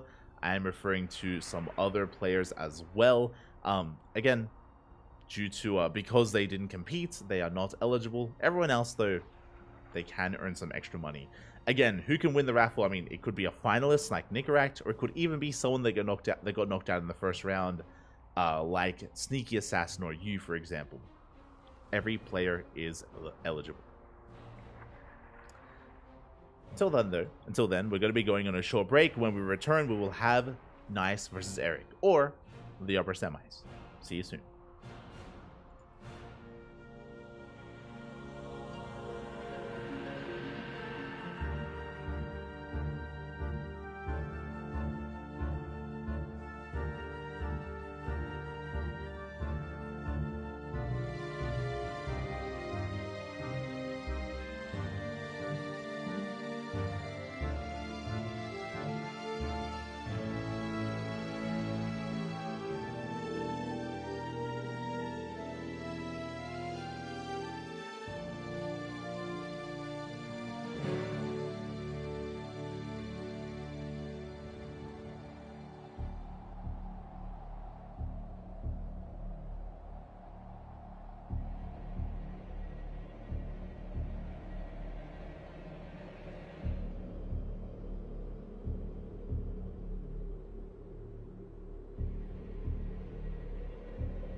And welcome back, everyone. Welcome back to the Sparkling Tuna Cup number 43, our weekly open tournament that we host here on the CranKy Ducklings. And welcome to the second semifinals of the night. We already have our first finalist. We already have Nickeract waiting in the grand finals. But who will face off against him? It'll be one of these two lovely players. As spawning in the bottom right hand corner of Oceanborn, we have the red Zerg player from the land of Belarus, representing the Platinum Heroes. It is Nikic. And spawning in the top left hand corner, we have his opponent. We have the Taiwanese Protoss player, the blue Protoss, representing Team Little Fairy. It is Nice. And I do apologize, because of how chaotic today's broadcast has been. I was not able to have predictions open for the lower semis, but for this series and for the grand finals, predictions will be open. So you can place your bets on how you believe this series will unfold. Predictions will soon be open, so keep an eye on the chat as you will see if you do have predictions available. Hold on, I'll post very quickly. Un momento, papi, un momento. Manage predictions, semi-finals, best of 3.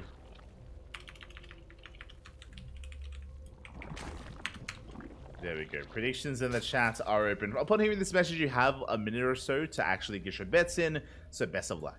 So press in the chat. Predictions open. There we go. As we are settling in. And for now, we have some pretty standard openers. This is going to be a Hatch Gas full standard opener out of Nikic. Likewise, Nice going for a Gate Expand into the Cybercore. Everything is looking as it should for the time being, but we will see.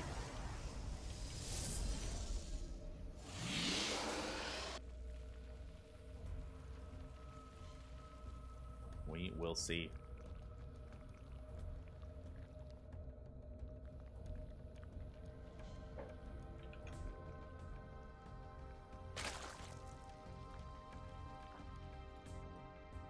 So now we are going to be moving out with our Overlord. Just trying to get a read on what's going on.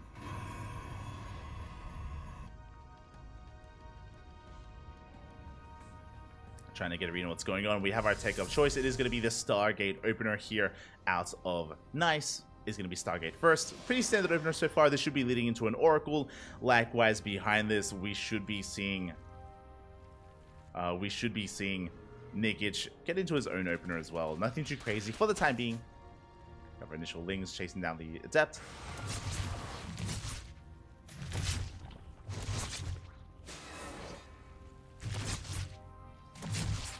We have the initial Adept getting across the map, and we're going to be able to pick off a Ling at least, but not much else. We do shade away, and thankfully we don't lose the Adept. We've spoken about this before, but when it comes to this kind of opener, which is again a little more economic, it's going to be Oracle into a third base. If we lose our initial Adept, then it can lead into a snowball effect, into like a bit of a cascading effect where Nikic can then deny the third base with his Lings and just contain Nice, or delay the third and contain Nice to 2 bases that much longer.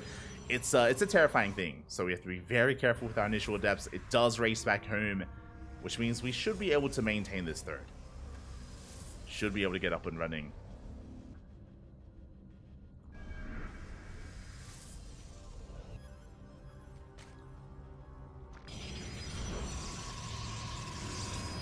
Should be able to get up and running here as the Nexus is now on the way.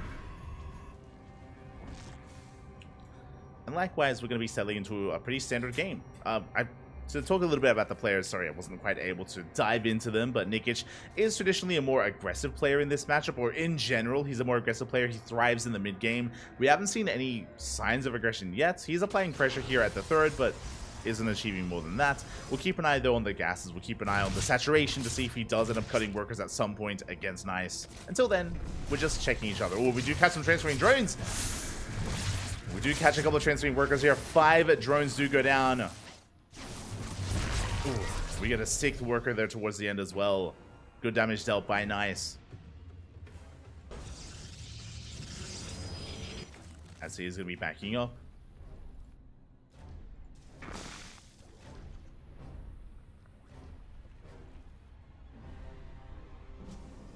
From there, Naked, she's going to be able to try to recover here. Did sustain a lot of losses already. And what's important, I mean, look at the units lost tab here. Nice hasn't lost anything so far. Hasn't lost anything so far. As they do threaten across the map. Oracles move out. They do force a cancel. Oh, they do at least force a cancel here once again on the 4th base. And so far, Nice, he is in control. And up saying shade in towards the natural. More drones going down. We've already lost so many. And now we're losing even more. Good target firing out of Nice. Gonna get 5 drone kills. Getting a 6th drone as well.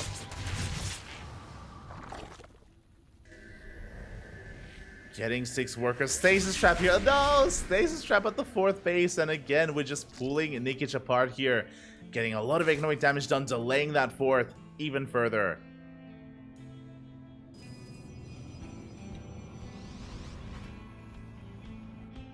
Does delay even further here as Nice back at home. He's just chilling. He's just happily saturating his 3rd base. Getting things up and running. Now pushing out with his +1 Blink Stalker timing. Now he is pushing out prematurely. +1 Blink is still on the way. So we do move out without it, which is risky, but he has the Oracles to support. He's safe against any kind of Ling aggression. We can see that Nikic is actually not going into Roaches, he's going Ling Hydra. I mean, he does have a Roach Warren, don't get me wrong, but the Hydra Den is on the way. So Roach Hydra here from Nikic, but he needs time to really get going. He gets supply blocked as well. Supply block is real.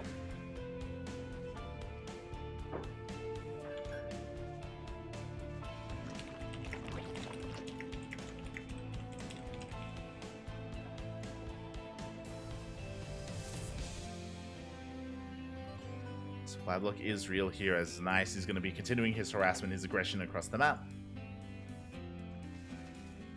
Let me... I see the Eva in the chat, shaking my head. Let me win. I need money to buy tomatoes. Eva. Maybe you should wake up in time to play in the tournament. Huh? Shaking my head. As Nikic, he's been on the receiving end this entire time. Now he's going to be going for a big lane counterattack. Does catch... not much, actually. I was going to say he got the surround of the Zealots, but they do maintain each other. We get 4 probe kills, but across the map we were able to get another 3 drone kills with those Oracles. So pretty acceptable economic damage sustained so far here by Nice. Is in a good position. And Nikic back at home is still struggling to keep things up. Is still trying to recover, maintain himself. You can see here he's redroning. He's resaturating his base. He's getting into Lingbane Hydra.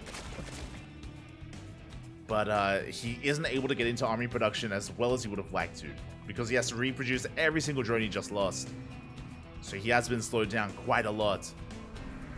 Meanwhile, Nice back at home.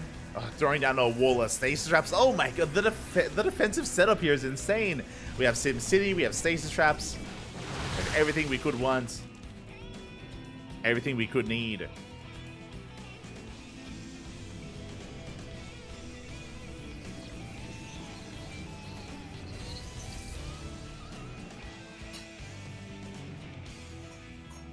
Nikic is going to try to push through on the right-hand side. He's trying to keep up here.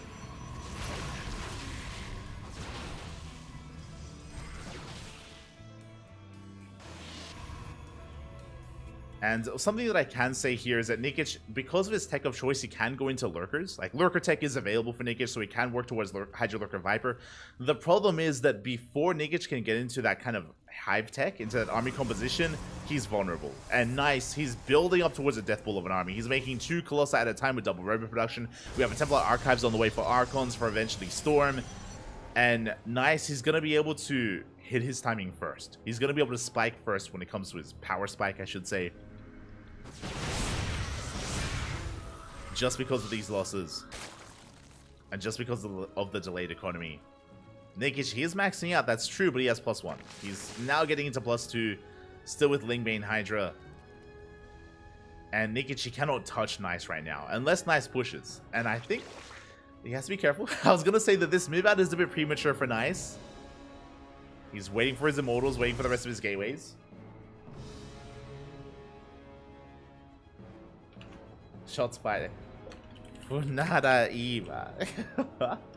Hold on.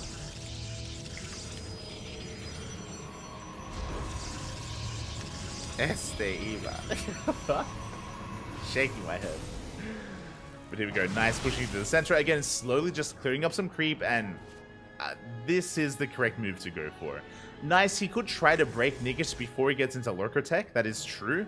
Or we could just chill, stabilize, just turtle up on 4 bases, on 5 bases even, and get into Sky Toss. Fleet Beacon is on the way. Honestly, all Nice has to do is defend. All he has to do is defend, survive. We'll see if he can. Lurkers, they have arrived. Now, these are Lair Tech Lurkers. The Hive upgrades are still on the way. They're about to kick in. We get the Revelation off on the Lurkers. At the same time, Nigish with a massive Lingbane army on the right-hand side. Nice, pushing through the center instead. It's pushing right through the middle. Going for the kill. Lingbane does hit the 4th base, and the Lurkers are coming back to defend. They're coming back home. The Lurkers are looking a bit exposed, though. One Lurker goes down. Where's the detection? We get a 2nd Lurker as well, but we do need detection with this army. Back at home, the 4th base has been broken. Meanwhile, Nice, he gets the 3rd. Takes down every single drone. And he does have observers. Does have observers with his main army. Catching some Hydras, getting another base, and back at home, Nice. He lost his workers. He actually keeps the base alive. The 4th base, it's still standing. We take down another hatchery.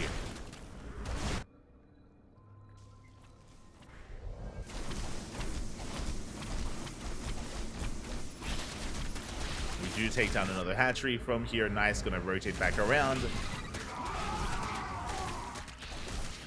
His ult's gonna be shut down. And Nice, yeah, he's still maxed. Like, Nice, he still maintains his economy. He still has the space towards the left-hand side. There's a Ling run by that's attempted, but we do defend.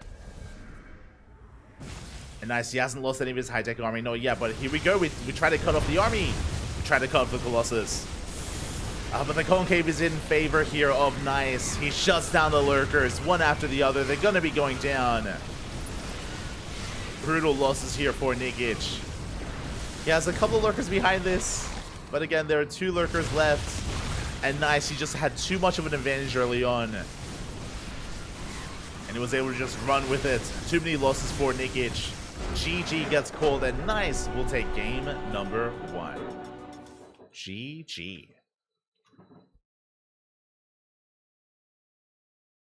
GG, well played. A solid game there at a Nice, honestly, in almost full control that entire game when it came to the Adept Harass, when it came to the Oracle Harass, the Stasis Traps, the defense. He was all over Nigish there, and to be fair, again, Nigish, he's known for more aggressive and all-in play, not necessarily what we saw here.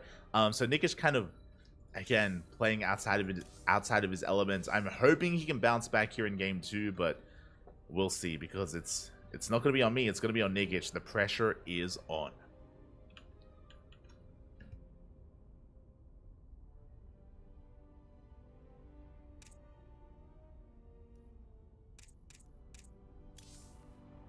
The pressure is going to be on, and we'll see if we can bounce back. I'm hoping for an ace match. I'm hoping for a game 3, but let's see if Nigish can pull that off. Again, Nickrak, he's waiting in the grand finals. He's waiting for the winner of this series in the next round.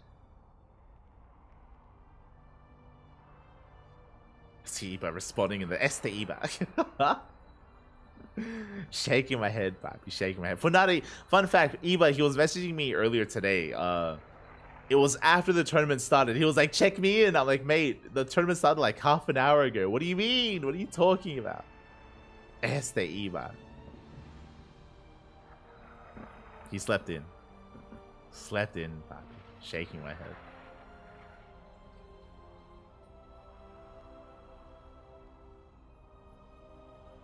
So it looks like we do have to try to set things up here. We will do our best.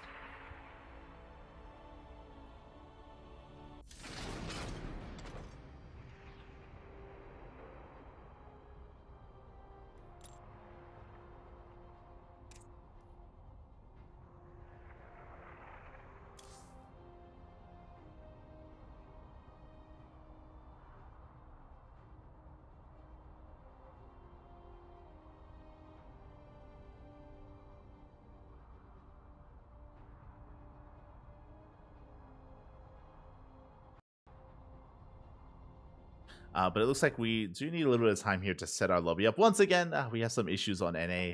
Feels bad, man. Feels bad, but we will get around to it. And we'll continue our semifinals.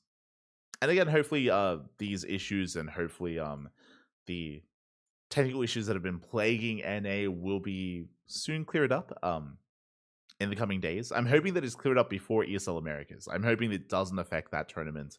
That would be brutal. If ESL Americas has to be postponed because of what's been happening. There was some explanation in the chat earlier, so for those who are unaware of what was been going on, there is a person that did upload a custom map to NA. So whenever you go to make a lobby, it defaults. The way the game works is that it defaults to like the home page with all the arcade maps and all the open lobbies. And someone did upload a map and has a lobby that's persisting there that actually causes the game to crash. It causes the game to crash for anyone that opens that tab on NA. So because of that, that is why we've been having a really hard time making lobbies on NA and actually making games and all that stuff. So it has been a tough. It's been a difficult time running the tournament today. Because of that, there's been a lot of delays. There have been a lot of delays here in regards to making lobbies and hosting maps.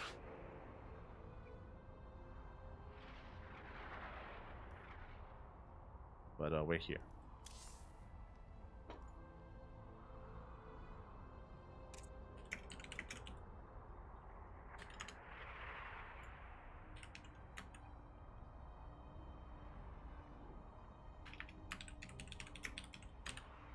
We have our lobby, and it looks like game number 2 is going to be on Golden Aura. Let's go. Let us go. I see in the chat. Does 9 a.m. on a Sunday count as sleeping in? Yes. What are you doing? Esta Eva. Wake up. Wake up, Papi. I mean, hey, all these other players did. Just saying. I mean, again, we had peak signups this week. We had, what, 22, 24 check-ins? A lot of check-ins, Papi. What better way to start your Sunday morning than with some StarCraft? What better way? As we're getting into game number 2 and spawning in the bottom right hand corner of Golden Aura, we have our red Zerg player from the land of Belarus. Ooh, down in this series, but looking to bounce back, representing the Platinum Heroes, it is Nikic.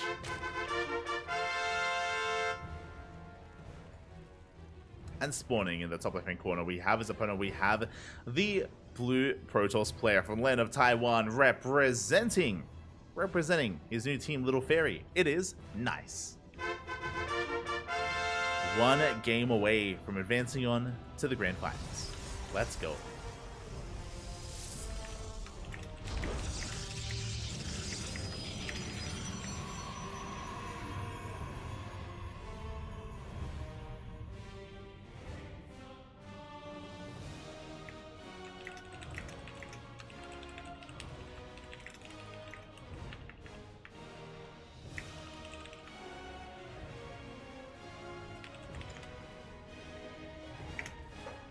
Here we go. We're settling in.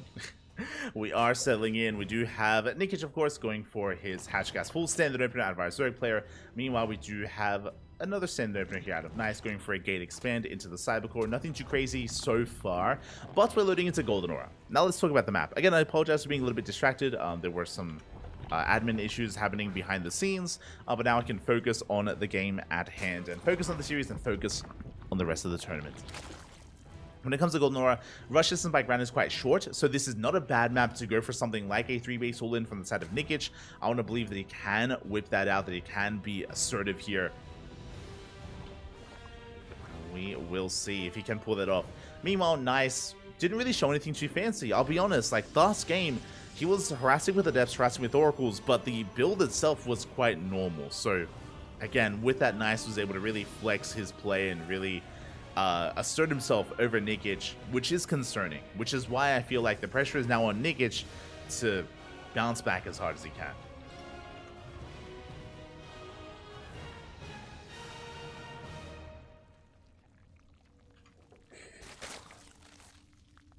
See, I was playing at 5 a.m. on NA today.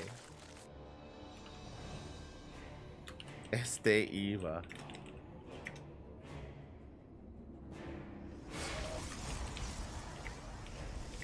Plays in.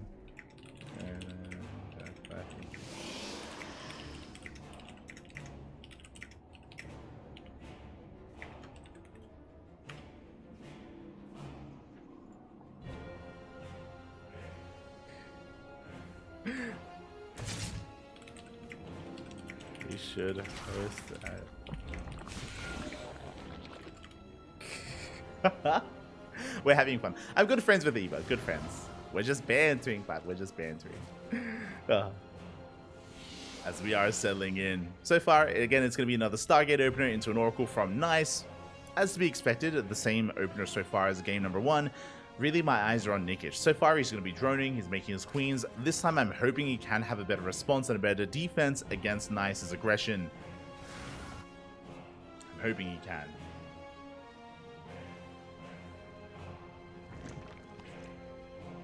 As for now, we're fanning out our queens. Queens are fanning out, ready to receive. First Oracle is going to be zooming towards the left-hand side, towards the natural base. And the third is now being taken. And you can see Nikish take this seriously. We have spores on the way. Additional queens are amassing. We have 1 spore for the main, 1 spore for the natural. This time there was no Adept Harass from Nice.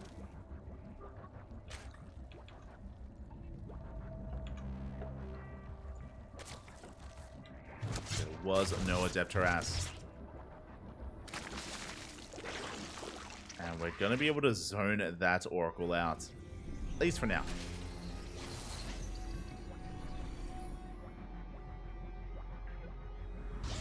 Going to be able to zone away the Oracles. So far, we haven't dealt anywhere near as much damage. Oh, and that is a fast Roach Warren. This is what I expected. This is the Nikish that we know and love. That is going to be a 4-minute 25 Roach Warren timing here for Nikish. Far earlier than what we should be seeing, as he does get us around. He does get a kill on one of those Stalkers. Very big pick up. Stalker goes down. Lings are amassing. Overlords are on the way. And I believe Nikish should be working towards a push. As I say that, Oracles, they do dip in from behind. They do get 1 drone. They get 1 drone kill, they get a second, they get a third. Oh my god. 3 drones go down so far. Now I'm curious here. Nikish, he already saw the Oracle. We have a lair on the way. I'm curious if this Roach Warren was just a safety Roach Warren. Because it's already done, and we're not making use of it. The Roach Warren has been scouted, has been spotted. Big scout there from Nice, but yeah, we can see that Nikish, he's just resaturating his bases and getting into a lair. So we're going for a longer game. I assumed that the fast Roach Warren was for more aggression, but it looks like it was just a safety Roach Warren out of Nikish. Which is less than ideal. It does mean that, you know, this wasn't the most efficient of builds, unfortunately, here for Nikish. As he is droning and making lings. Meanwhile, we do see Nice moving out once again with his initial Stalkers and Oracles. Just like the last game, he's moving out before +1 and Blink, so his Stalkers are vulnerable. That is true. They are vulnerable to a Link surround, but that is why the Oracles are there to support. We have the Oracles in position. A big shout out to Jadolf, by the way. But oh my god, thank you so much, Jadolf, the Dolph himself. Quack. Thank you so much for the raid. Hope you had a great time. Hope you had a great stream, and I hope you had a great ladder session over on your own channel. Much love. Jadolf, of course, the Australian Terran player, the mech enjoyer himself. The mech sympathizer, if you will. That's what they call him. But thank you so much. Hope you had a good time. Hope you had a good time, Bobby. As the Lings are coming in for a surround. They're coming for another counterattack. Big pickups here. As we do snipe 3 of those Stalkers. Very nicely done. Getting a 4th. Oh my god, getting every single Stalker, actually. A massive catch from Nikish. It wasn't about the Roaches, it was about the Lings.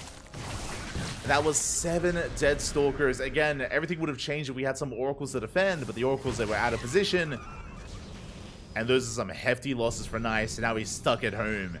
Any kind of Blink +1 timing he wanted to go for, it's not there. Not anymore. We don't have the numbers, we don't have the Stalkers. And now Nikish, he is free to expand. He's droning, he's expanding, he's working towards a Spire. Once again, applying pressure to that 4th. This time is going to be deterred. Observer slips in. We do get eyes on the Spire. Big scout. Big scout there from Nice. Well, his Observer saw the Spire, but did he see the Spire? That's what I'm concerned about. Because I don't see any Phoenixes. We should be seeing Phoenixes in production. Remember, it was a Stargate opener. There it is. Phoenix is on the way. Nice, he knows. He knows what's going on. He did scout that spire. And he is preparing. But regardless, the Stalker count is low. It's lower than it should be. It is lower than it should be here.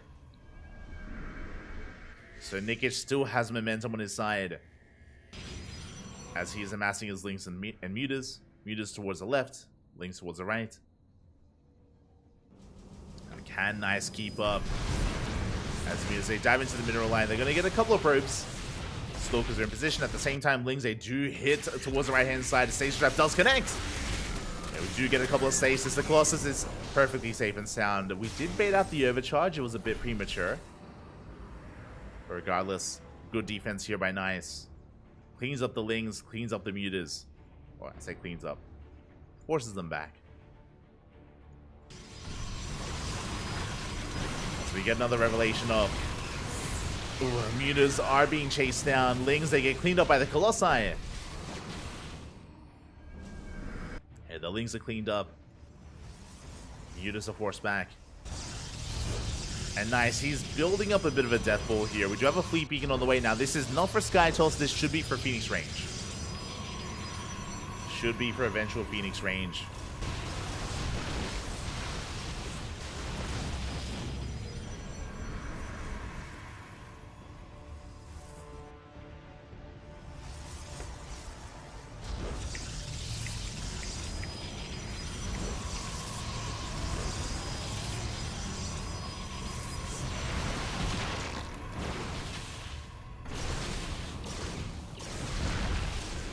As they do try to slip into that main base as well, Phoenix is going to be able to force this back.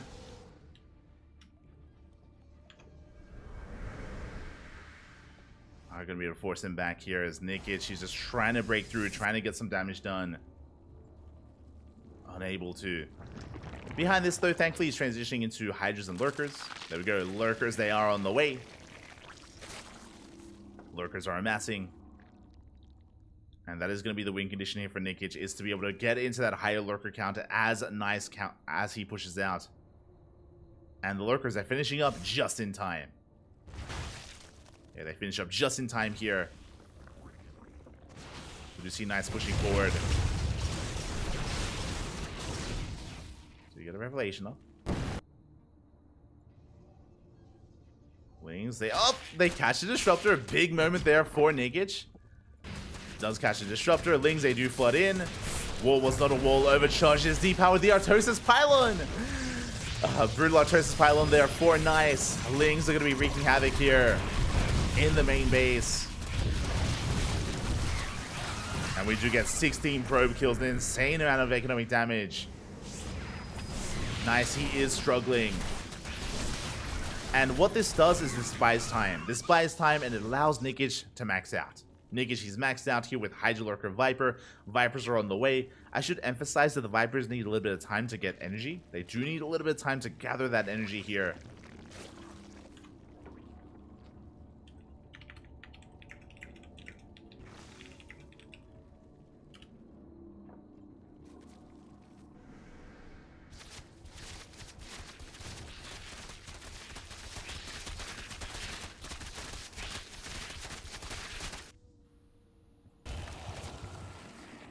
Nikic, he's going to be building up.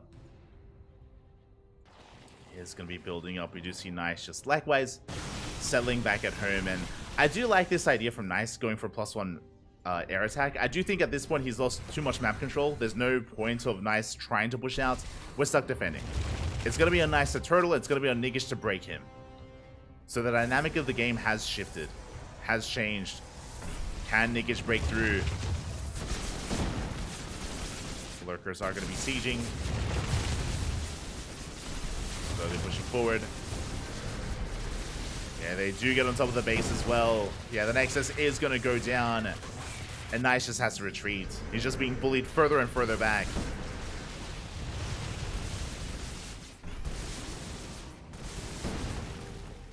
He's just being bullied at this point. Likewise, Zealot run by... gets 12 drones. Ooh, that's actually quite a lot of workers killed here. Likewise, we dive on top of the Phoenix. Sorry, we dive on top of the Vipers. We get one. Did you get a yoink off? trading a Viper for some of those disruptors. Nick is still trying to break through. Meanwhile, Nice building up his army. He has the mothership. No carriers yet. Focusing on a ground army initially. I'm sure once he builds up a ground army, then he can work towards Skytoss. But what's important here is that Nice, he's reclaiming this northern base. We cannot let that happen. Ling Rabbi once again. This time we do warp in time. Nikic rotates over towards the north.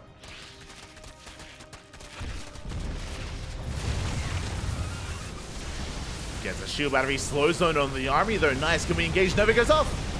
Big Nova here on the lurkers. Ooh, and Nikic, he is going to be bleeding out here. But, oh, do we have dissection? We do. Yeah, he's going to be losing his entire army, but he does take down the northern base. Was it worth it? Nikic, he's remaxing 20 Hydras on the way, 6 Ultras as well. Now, we don't have the best upgrades for Ultras. We don't have Carapace. We're working on Kindness Plating as we speak. This army from Nice can pop off, but for now, we're just chilling back at home. We're taking our base, going for a longer game. Wise choice, just because Nikic is, again, already remaxed. So is Nice. But again, so imperative, so important that he gets that base up and running. Phoenix is going to be harassing. They catch some drones. Their workers are going down. Likewise, Nova going to be going off. Not the best connection. We yoink the Colossi. We get both. Good yoinks here from Nikic.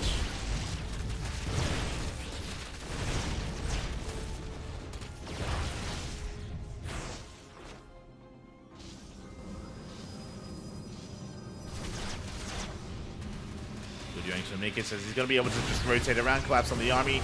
Cannon plating is done for the Ultras. We do throw down some Storms, but they tickle the Ultras. What doesn't tickle them, though? The Immortals and the Archons. They shoot through them. Ooh, that was an expensive loss here for Nikic. The Ultras go down. Can we deny the base? We cannot. The 5th base, it finishes. Now, we still lack stack defense. We still lack any kind of defensive position here, but it's up.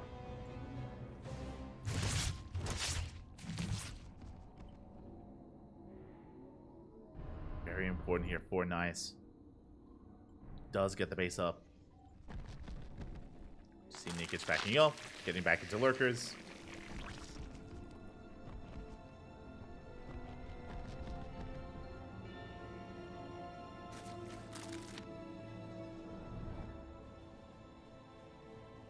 Is getting into that lurker production here. So Nick is going to be trying to get into Ultra Lurker. This would be a really good position, actually, for Nice to start carriers. Like, if now he was working towards Skytoss, like, there's so little anti-air. No Corruptors, obviously.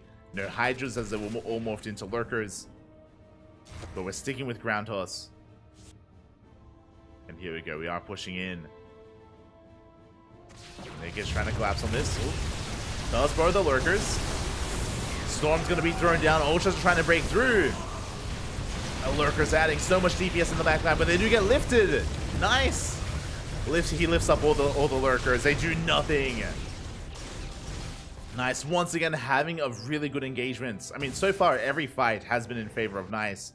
Despite the fact that Nikic has had the better economy, right? Like, the Zerg player has had the better economy, has had the better map control. The fights have gone in favor of Nice. Making use of those Phoenixes. Hydra's going to be coming in. They do snipe one of those Immortals. Oh, they almost get the second. Mothership did go down. And Nice, he's established his base. He's done it. He has taken this northern base. It's up and running. It's what he needed to sustain himself. Still just only making the mothership, still not fully committing into anything else air-related. Meanwhile, Nick is stuck on Hydra Lurker. I believe the Vipers are reset. Yep, the Vipers, they've all gone down, one after the other.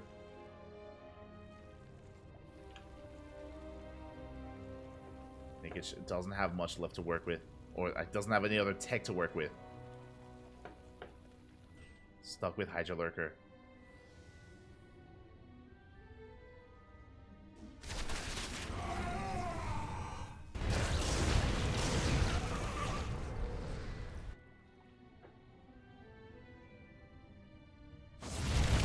Oh no, the lurkers! No! We catch them out. Oh, not the best start here for Nikic. Big storms here on the Hydras as well. Nikic, he gets caught out. A big fight once again in favor of Nice. Not like this.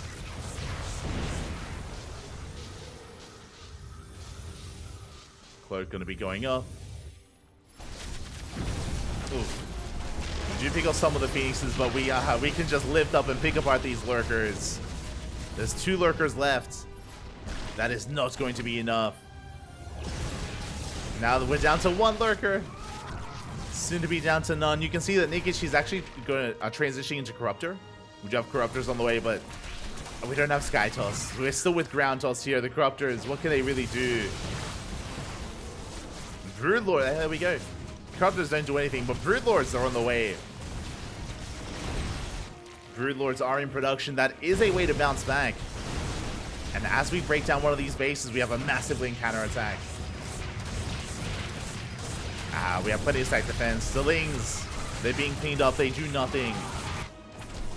Is that run by his bottom left? So nice. He kills 1 base, and now he's going for the gold. His army rotating around.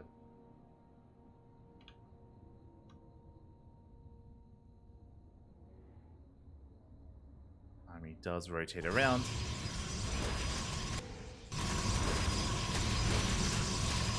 Nikic pushing forward. It looks like he will get the base. Oh, barely gets the Nexus, but it's a one-way trip. There's no way out of this. The Hydras, they can't get back home. They're getting surrounded. The Archon's going ham. We have the Cloak here on the army as well. No detection. And Nikic, he's being cleaned up. Now, we do have the Broodlords. Unfortunately, these Broodlords are on their own. The Broodlords are all on their own. They're exposed. They have 2 queens underneath them. Nikic, he just threw away his Hydras. But he did kill the Nexus. And Nikic, he still has that gold base up and running. He's trying to expand here on the right-hand side. Trying to take that, or reclaim that base.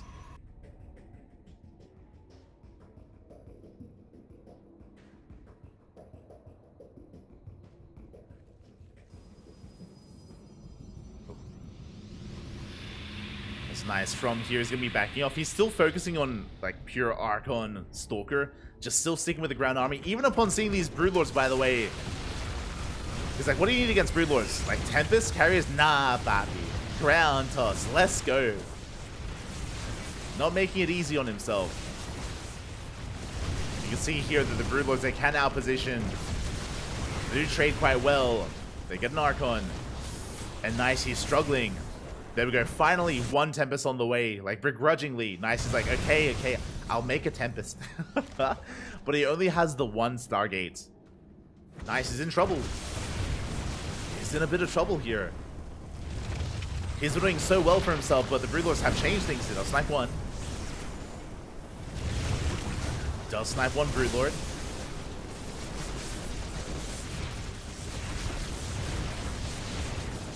Nikic rotating around, pushing forward here with his lurkers, bullying back the army. He's down to 5 broods. Yeah, now we have additional Stargates on the way, but this transition is so late. Nice, he needed these Stargates earlier. Tempest doing what it can, but the Hydras are here. They try to focus it down. And you can see that Nice, he cannot dive in. He's bleeding out too much.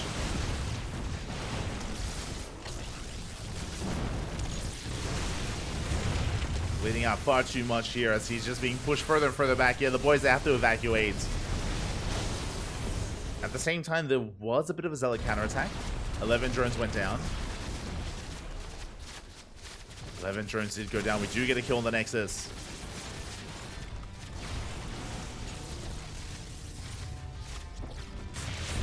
Do get a kill on this Nexus. Lings, they try to get us around on the pylon, and it looks like it is going to be targeted. The Artosis pylon does fall. And we're getting on top of the Stargates. We need a little bit more time. We need some more Tempest. Slow zone is thrown down. Nice. He's barely holding on. He still only has the 1 Tempest.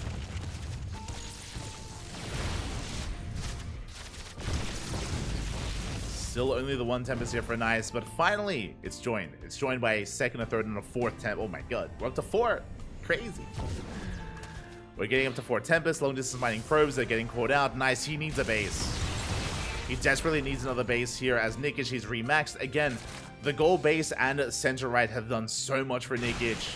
He can sustain himself. But not just that, the Broodlords have more than paid for themselves as well. Clearly worth it here for Nikic. Forcing back the army. Massive, oh my, massive storms here on the Hydras. But the Hydras live.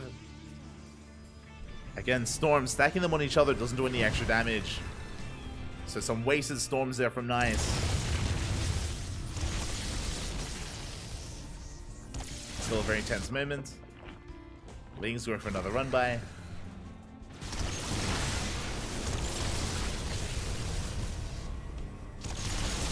Going for another run by here as the armies are just going to be dancing back and forth. Lings, they get across the map. They're going for the pylon once again. It's going to be cleaned up. I did notice some latency going on. It isn't affecting the players. If it is, they can pause, or they usually do pause. So just some frames dropping on Twitch. Oh, good. And it looks like we have taken out that gold. Or we do zone the army away. At the same time, Zalarambe comes in. Nikic, he's also running out of resources. You can see Nikic, he's running out of mineral patches here. He's going to be main running over. Heavily saturating top right, or center right. Expanding towards top right as well. And Nice, I believe, does spot this. I mean, he's aware there's no mining going on, and he will get a kill in this hatchery. But Nice, he has to stop these northern bases. Likewise, Nikic, remaxing as well. And he finds a base. Oh, this is a big takeoff. Yeah, we're going for a base trade. We're going for a base trade. We try to recall those probes to safety. We will save some of them. Probes are being saved. Nice, going to be pushing out. Nikic racing back home. Oh, and all these drones. The Colossi, they go to town in a massive barbecue here as 32 workers go down. A big pickoff, and that is the economy of Nikic gone. On top of that, top right has been spotted. Nice is going to rotate back around. Remember, Nice is his recall's on cooldown. Remember that. Recall is on cooldown. Ooh. Big storm on those Corruptors. Top right is going to be going down as well. Nikic, he's running out of money. I mean, both players are. We have one base mining for Nice. Literally only one base mining. Meanwhile, Nikic, he's got half a base here and another half here. So one base for Nikic, half a base for Nice. Nice. Can he take top right? That'll be huge. Our Protoss player, he needs another base. Nikic, he can sustain himself a little bit longer, but the quality of the army in favor of Nice. Looking at the units tab, no spellcasters, no vipers, no infestors. Bear that in mind. No spellcasters. Nikic is going to try to brute force his way through. Oh, big storms here on the Corruptors. Another storm zones back the army. Again, that's a lot of High Templar.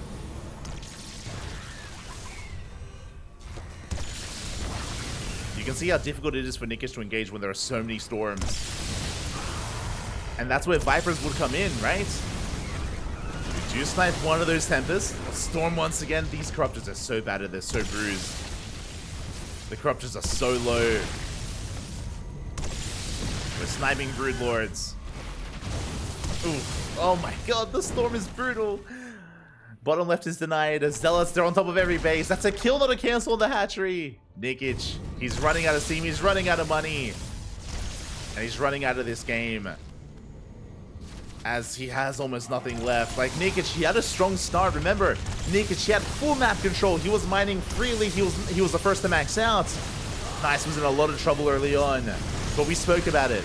The army control was in favor of Nice. Nice, like, when it came to his Phoenixes, like the Phoenixes, they were the unsung heroes of this game. They were popping off so hard early on. Whether it was his storms, his Phoenix control, his army movement. Nice, he just fought so well here.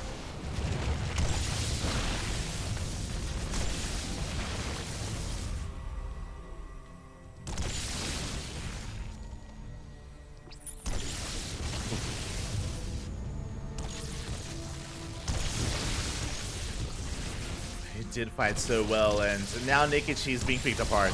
One after another, we're pulling units, we're losing units, bleeding out. GG gets called, and nice, he will take the series 2-0, advancing on to the grand finals. GG.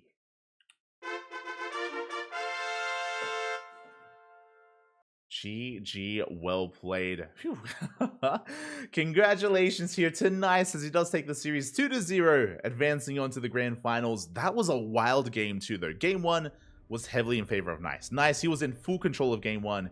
Game number 2 was the opposite. Nikic had a much better start. Remember, the Oracles didn't do much damage. There was no Adept Harass. Nikic, he was able to hold his own. He was able to get ahead. Able to, remember, kill some Nexi, some bases of Nice, and Nice was in a really rough position.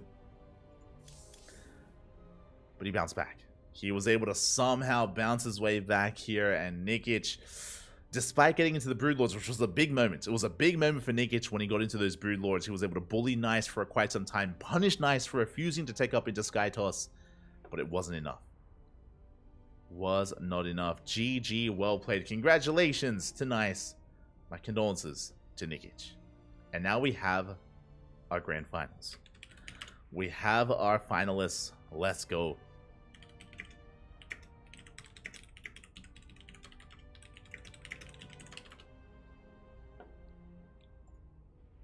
Do you have our finals before us here? It's going to be a PvT between Nice and Nicaract. Let's go.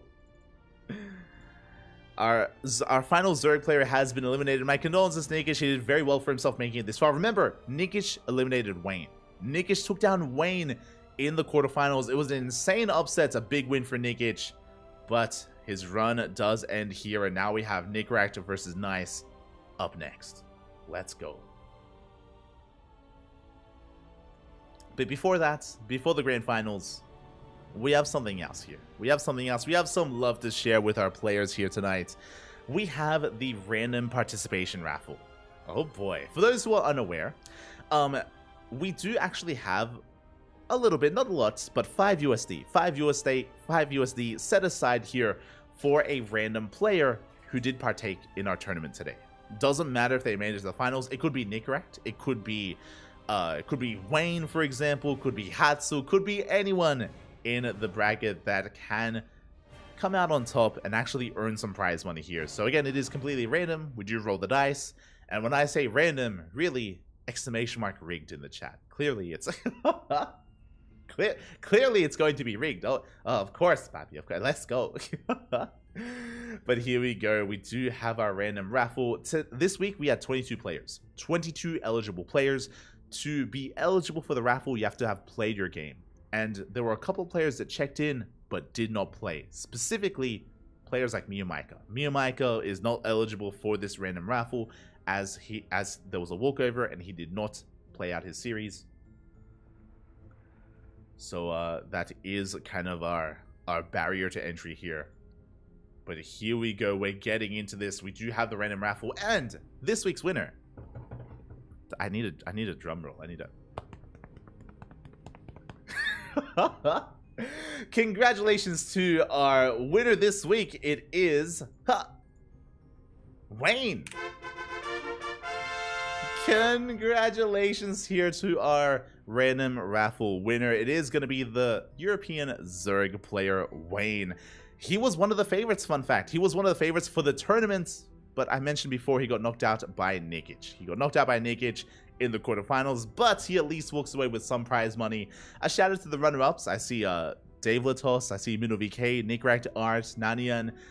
Does the runner-up mean anything? Not really. It's just the order of the randomization. So barely didn't make the cut. Wayne did. So congratulations here to Wayne. He does walk away with some prize money as we get ready for the grand finals. Here we go.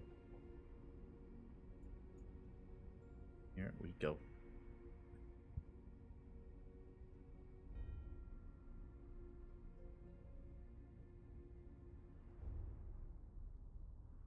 As we're getting ready here for those grand finals. And it is going to be a best of 5. As a reminder, it's going to be a best of 5 grand finals with a 0-0 start here. Let's sink our teeth into it. We're going to be going on a short break, I believe. We're going to... Oh, Oh, never mind.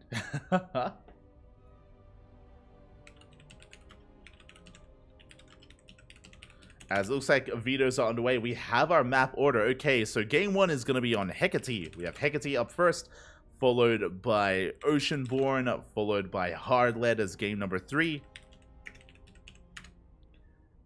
Game number 4 going to be Algyone. Game 5, Equilibrium was not vetoed. Interesting, very interesting. Okay, so the vetoes must have been Radisson Station, Golden Aura was vetoed. Hardlead wasn't. Solaris, yeah, Solaris was the other veto. Okay, interesting, very interesting. But here we go, we're getting into our grand finals. It all ends here. Also, oh right, predictions. We will be paying out those predictions here. And setting up for those finals. One moment.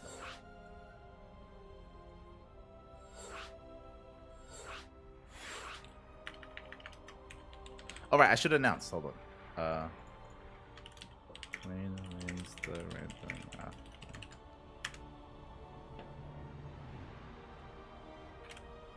Okay. Correct.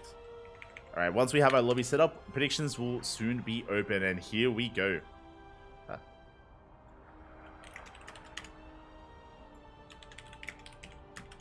Nice, ready? GLHF. Here we go. And if you're in the chat, predictions are open. Upon hearing this message, you have a couple of minutes. You have a couple of moments to place your bets on how you believe this series will unfold. Predictions open. Here we go. Catching up in the chat. What MMR is nice? 69. Nice. Played him on the ladder last night. He's only 4K. I'm only 4K. I imagine that wasn't nice then. Probably a different nice.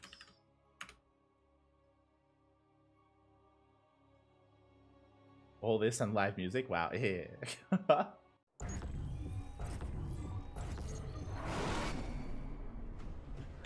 And here we go. Spawning in the top right-hand corner of Hecate, we have our Red Protoss player from the land of Taiwan, representing Team Little Fairy.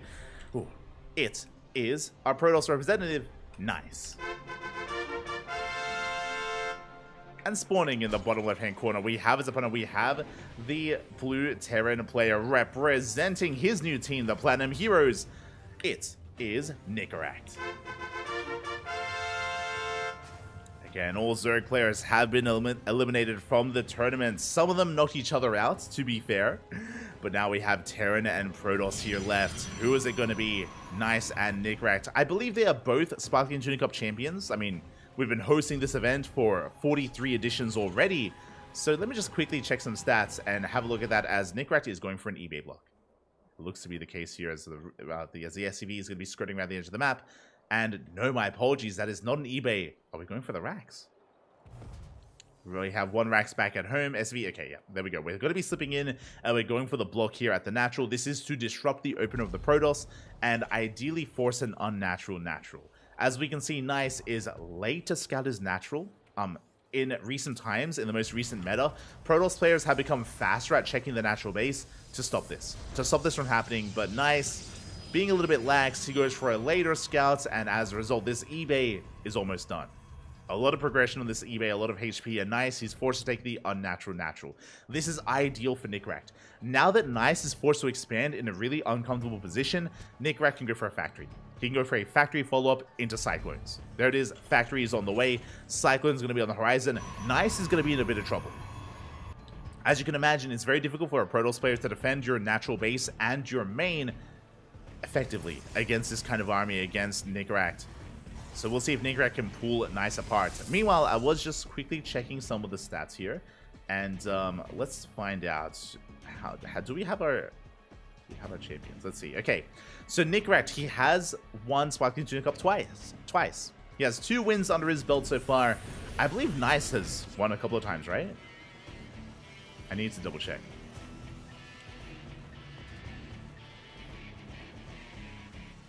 He has as well. Oh, there you go. there you go. Both Nice and Nickrak, they've both gotten 2 wins under their belts. They both have 2 Sparkling Tuna Cup championships. Who will get the 3rd, though? Who will take a lead? For those that are curious, fun fact, the player that has the most Sparkling Tuna Cup championships under their belt is actually Bjorn. Bjorn has 7. I'm pretty sure Bjorn won every single one he signed up for. So he's got 7 wins. Cristiano also has 7. So they're tied. Bjorn and Cristiano, they're tied. Unfortunately, this week, neither Bjorn or Cristiano signed up, so they're not here to reprise their role. As Adept is going to shade into the main base, Cyclones have been revealed. We spoke about this Cyclone build, and we are reactoring out 2 Cyclones at a time, and the goal here again is to pull Nice apart. Now, we do have a shield battery in the main, we have a shield battery at the natural, we have a Void Ray on the way. It was a Stargate opener that is a little bit brutal. It is harder to defend these 2 locations with a Stargate opener, just because anything that comes out of a Stargate is vulnerable to the Cyclone. Speaking of being vulnerable, the Cyclones, they catch out the Adept. They do catch both Adepts out on the map. Big pickups there by Nickrak. Shuts down both Adepts. We do head towards that natural. Void Ray does arrive. We will force this back. Oh! We get a kill on 1 Cyclone. Good pickup. Again, the shield battery did help. Did sustain that Void Ray, but we are massing more Cyclones. And we're not stopping, by the way. We have additional Cyclones on the way. Viking as well. Nickrak, his aggression still has not ended.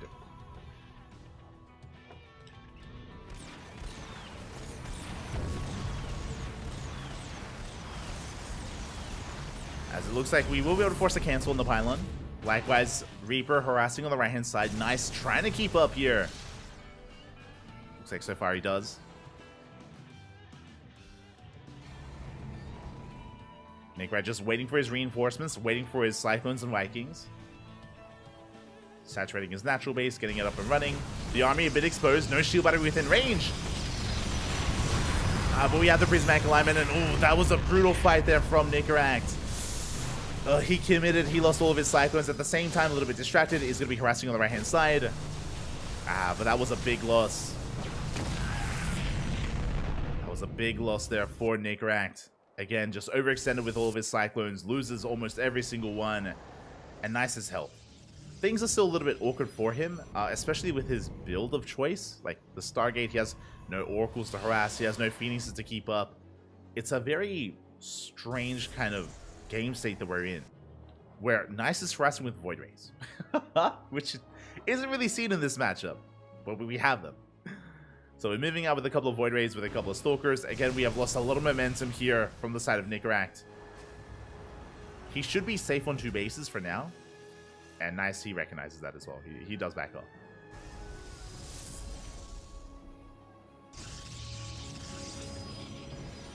But we are just settling on in.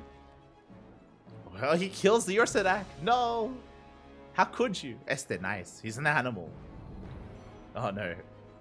I mean, that Ursadak is quite annoying. What is it? It's an Ursadon? Or Ursadak? Ursatusk? It's Ursa something. It's like a primal Ursadon. We'll see it. Regardless, was killed.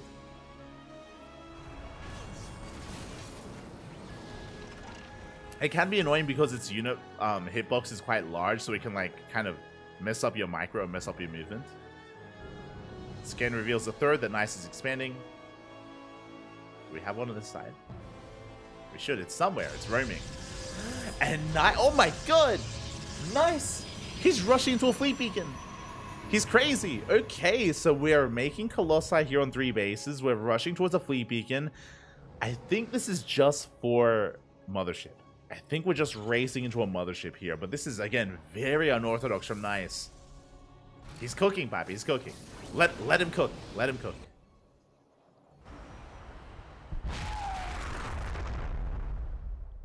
As Nickrak, he's going to be pushing behind this. 3rd CC is on the way.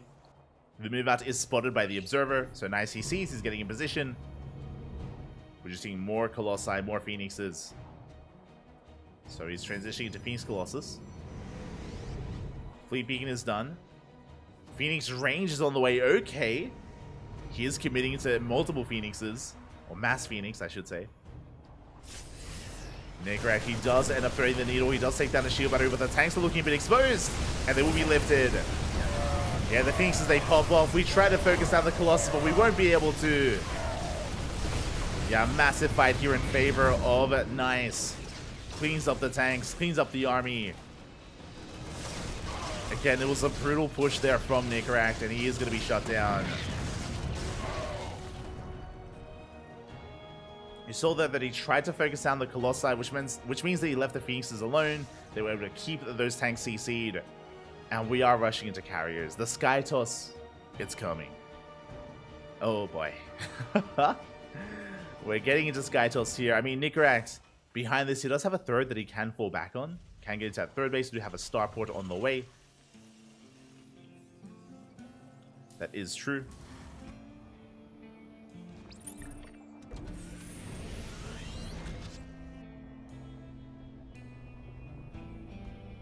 As Necrack, he is going to be getting that third base up and running.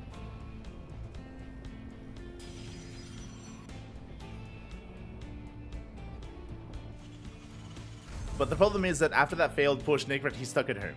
This is the problem here, is that he's stuck at home, he can't be active anymore, and Nice, he's freely expanding and freely taking into Skytels. Like, Nice, he is just fully taking advantage of the failed attack there of Necrack.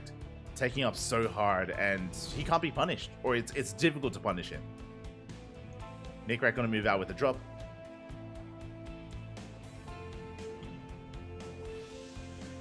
He is moving out with drop play.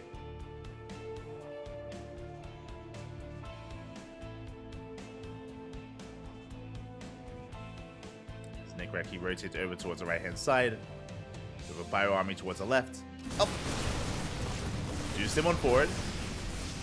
Get a shield battery. Get a shield battery, get a pylon, back up.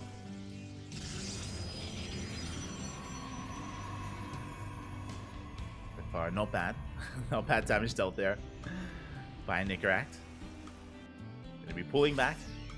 You know, getting a couple of pickoffs here and there. I believe he did see the carriers, and yeah, we're making nothing but Vikings, nothing but Ghost Academy.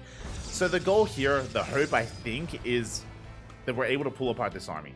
If Necrack can try to pull Nice apart, slip into a main base, get into a mineral line, pick off some workers, pick off a Colossus. The problem is that Nice, he's already split up. He's got two Colossi on the left, he's got carriers on the right. He already has a pre-split army, and the scan does reveal that. Necrack putting Nice's multitasking to the test, and so far he's keeping up. And we have Phoenixes stopping and kind of drop as well. Like, we're so heavily fortified here. Like, we have an army at each base, and we're denying drops.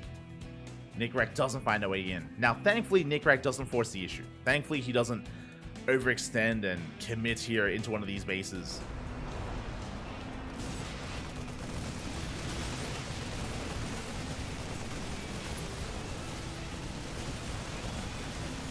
He's going to be pulling back, focusing down those rocks.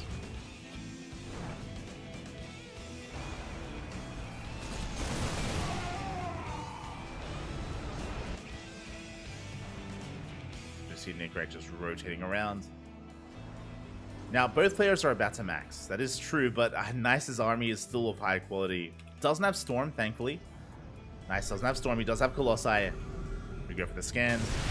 Necrack threatens a push. Is going to bleed out a couple of Vikings. Yeah, bleeding out a lot of Vikings, actually. Yeah, forced us in. Necrack plummeting in supply, and every single Viking going to be going down. This was not the fight we were looking for. Yeah, Nice. He's snowballing out of control. He's chasing this down. Necrack, he was about to max out, but how many Vikings did we lose? 12. That was 12 Vikings falling there as Necrack was trying to kite back. Those are some brutal losses. And now Necrack has to just build up from the beginning. He has to just restart his Viking production.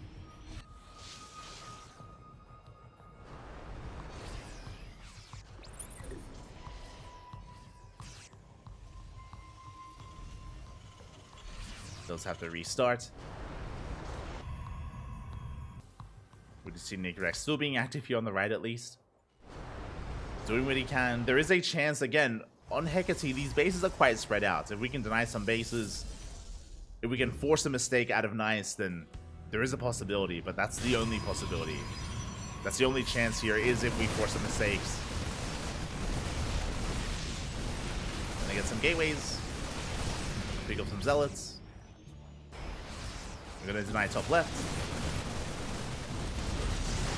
Something that I would have liked a little bit more here is if Nickrak was more greedy. If he was being if he was harassing like this, but also double expanding. Now he's getting a 5th, but the 5th does feel late. But compared to the map control that he had. As we catch the army. Not like this. We get 1, we get 2 Vikings. We get all the Vikings here in the end. Brutal losses there from Nickrak.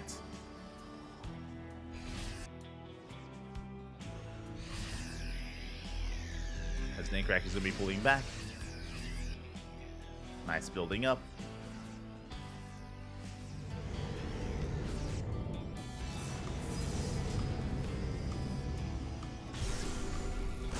Here we go, nice. He is pushing forward.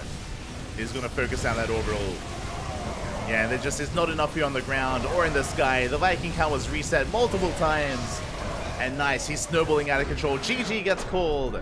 And Nice will take game number 1. GG. Again, Nickrak, his aggression earlier on did fail, and Nice, he took full advantage of the failed aggression there from Nickrak. Was able to just race into that sky toss.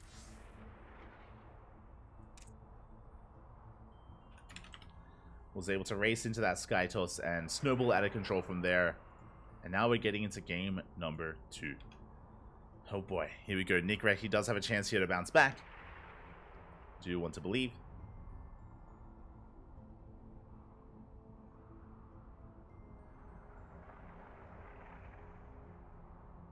Do you want to believe here?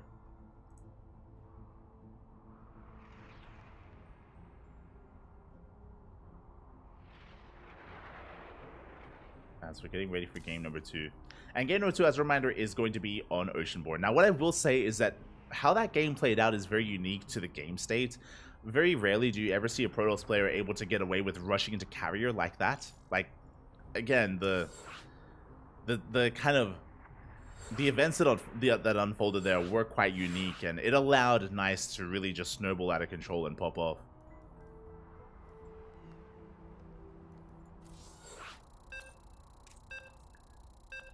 Did allow him to pop off.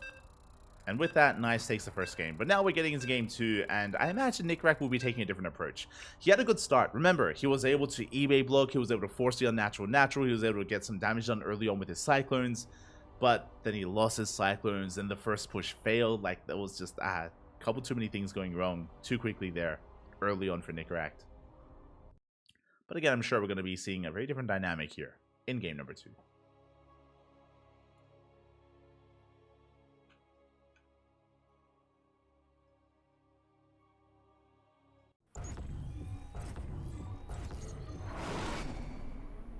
Here we go. Spawning in the top left-hand corner of Oceanborn, we have the blue Protoss player from the land of Taiwan, leading the series 1-0, representing Team Little Fairy.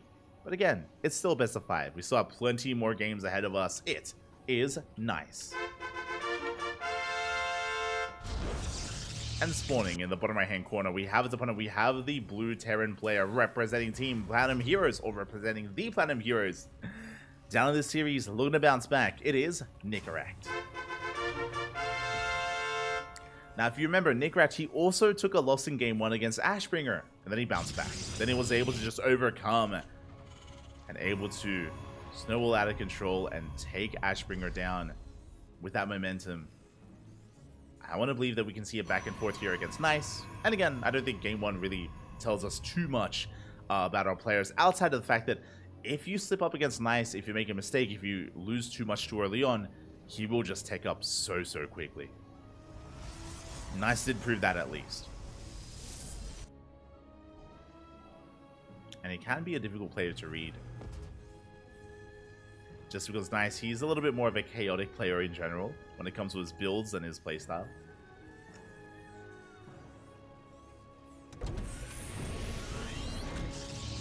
So we'll see how that does unfold. For the time being, it is going to be a double gas opener out of Nicorach, so it's going to be a faster factory, a delayed command center from our blue Terran player. He wants to be aggressive, he wants to be assertive, he wants to be in the face of nice. And there it is, a factory is on the way.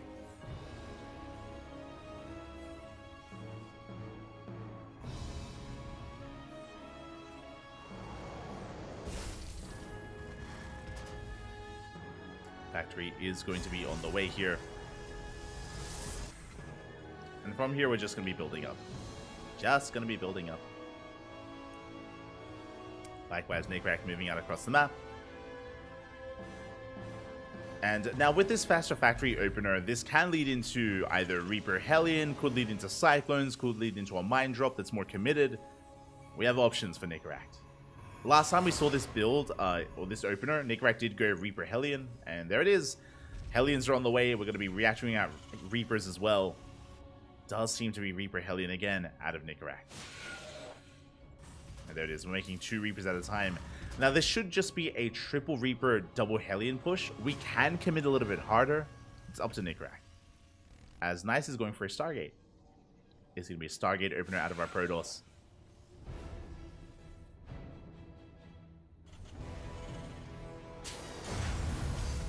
Nicorach just amassing his army, getting his CC on the high ground just to be safe and secure against the initial Adept. Oh! Ooh, we do shade in. We do manage to slip into the main base, and we do commit to the shade as well. We got eyes on the 1-1-1. We get eyes on the Reaper Hellion. We kill 1 SCV, but Nice is now fully aware of what's going on. And back at home he's preparing. Shield batteries on the way. Oracle's being produced, and it might choose to stay at home. We could just try to hunt down these initial units. As Nicorach, he is going into Widow Mines behind this. He is setting up for the mine drop. Nicorach yet to scout the main base. Doesn't know what he's walking into, but he does run past the Stalker. It dives into the main. There is an Oracle lying in wait. We do focus down one of the Hellions. The other gets a full scout. Oracle chases down the Reapers.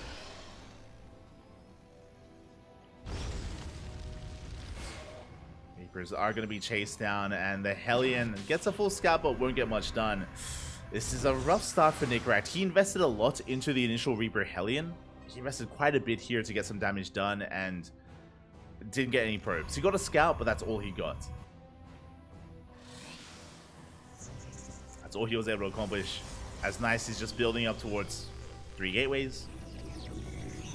A Void Ray product once again, getting into the Void Rays. Really interesting. It's very unique here for Nice. Getting into Void Rays early on. Mine Drop is coming in. Oracles are across the map. They're coming in for some harass. Nicorach is in position. Does force back those Oracles. Likewise, Marines are in the mineral line. Widow Mine Drop comes in. Do we react? No! No reaction! Big shots. Oh my god! Massive connections here in the main base. 12 probes go down, and suddenly Nicorach, he's looking good. Suddenly, you know, the failed Hellion Reaper micro, the failed Hellion Reaper harassment, it doesn't matter. Not anymore. We pop off, we get 12 workers in the main, and we keep those Widow Mines alive. That's what matters here. The mine drop is still up and running. It's still kicking. For not much longer, though. Void Ray is coming in. Medevac, yeah, we can boost away. We can boost back home. Meanwhile, Nicorach building up towards his eventual Stim push. +1. Stim is on the way. Cyclones as well. Or we have our initial Cyclone just to keep us safe. And we're getting into early tank production. Interesting. This looks like a 2-base push. This looks like a pretty committed 2-base push here as we're building up the tanks. We'll see when and if Nicorach does throw down the third. Meanwhile, an observer just parked in between the bases, keeping an eye on things. Mine Drop coming back in. Hey, he's crazy. Nice, he did it in game 1, and I spoke about how Nice was able to pull it off because Nicorach lost so much. Despite the economic damage dealt, Nice, he's still rushing into the fast fleet peak, and he's crazy. He's lost his mind. Someone stop this man. Mine Drop comes in. Nice. This time he reacts. This time he does pull away. We're not going to get much damage done. Not this time. We do manage to get one more probe, but the medevac is going to be chased down. Does manage to boost away for a little bit longer, but yeah, there's no escaping the Phoenix. Now, I believe this fleet beacon is for Phoenix range, just like game 1, right? Question mark? As we are producing Phoenixes and Colossi. Necracked moving out across the map. We spoke about how, because of the early tank production, it looked like a big committed 2-base push, and that's what it is. The push is upon us. Phoenix range is on the way with Anion Pulse Crystals. Necracked going for a split push. Trying to get his CC on location. Ooh, Oracles, they get in. There's not much of him to defend. Oh, this is brutal. SCVs are going down. And the stasis, no show. The stasis catches the tanks. Drop is coming in. We force a recall back home. Let's recall on one of these Colossi. We're going for the dive, but we have an overcharge. Doesn't matter. It doesn't. The Colossus goes down. Big pickup. At the same time, the tanks, they did break free. They survived. The tank survived. 17 probes go down. We get a Colossus, and we can keep pushing. A very chaotic game state right now. The drop is being cleaned up, but we lost the Colossus, and now we can commit here to the third. And do we have enough to defend? We have a lot of Phoenixes, but only one Colossus. We have anything on the ground? Barely. Barely a ground army. Yeah, the tank's there within range. Shelling away at the Nexus. We might have to pull the boys. So far, good target firing, but we lift up the tanks. And nice, he's holding. Just barely, he does hold. A very intense moment. But the Phoenixes are doing well. They picked up all the tanks. Shut down the medevacs. Nice pulls back. And where's the third base? Okay, we do have it. Whew. We do have a third base. Necrack could be landing here on location. Keep me up in the economy. Is keeping up.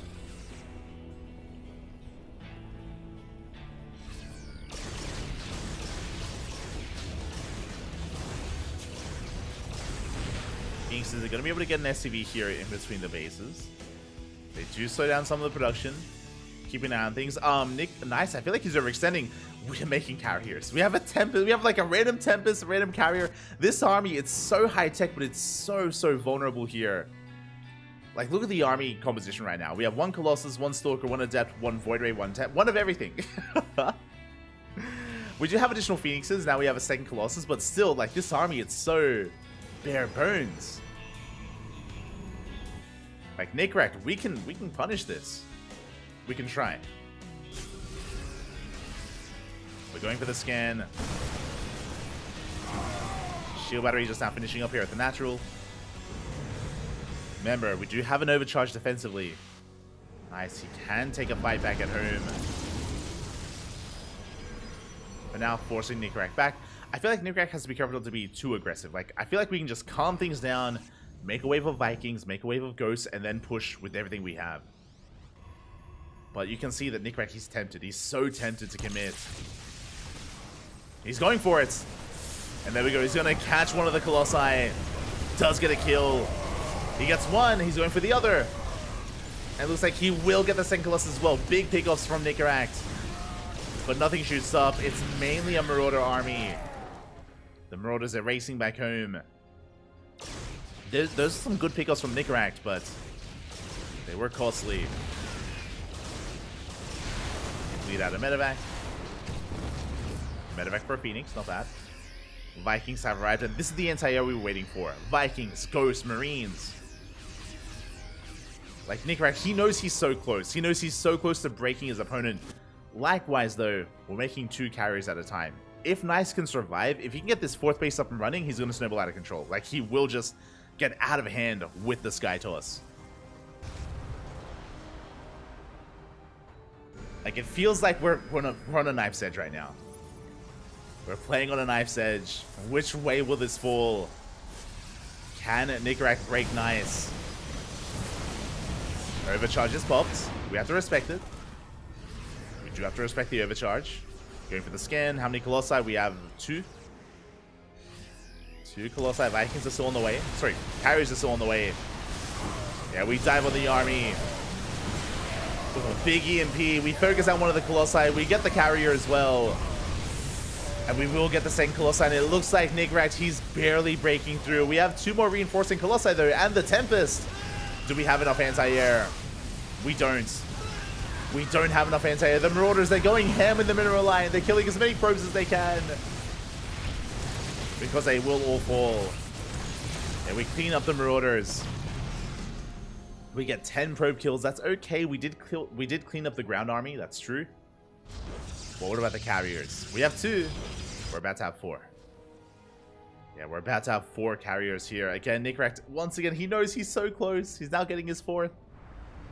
He's like, why don't you just die? Like, you have so little. I know that I can kill you. I'm so close. I don't think he can anymore. There's not enough anti-air. There's only Marines. Like, only a handful of Marines. Yeah, the Tempest survives. Carriers are going ham. Thankfully, we're only bleeding out Marines. But I think Nice has made it. He's done it. What I mean by that is, I think Nice, he's stabilized on 4 bases. I don't think he can be broken anymore. I think we've hit critical mass of carrier, like, for the time being. And Nickrat, he has to back off. And there we go. We have a 5th CC on the way. We're getting the 4th up and running. We have an armory for the armory for ship upgrades, I imagine. For ship weapons. And ship armor. We're having a longer game. It's happening.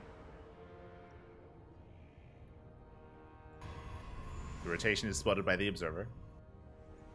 Nice, does see. Incorrect, rotating around.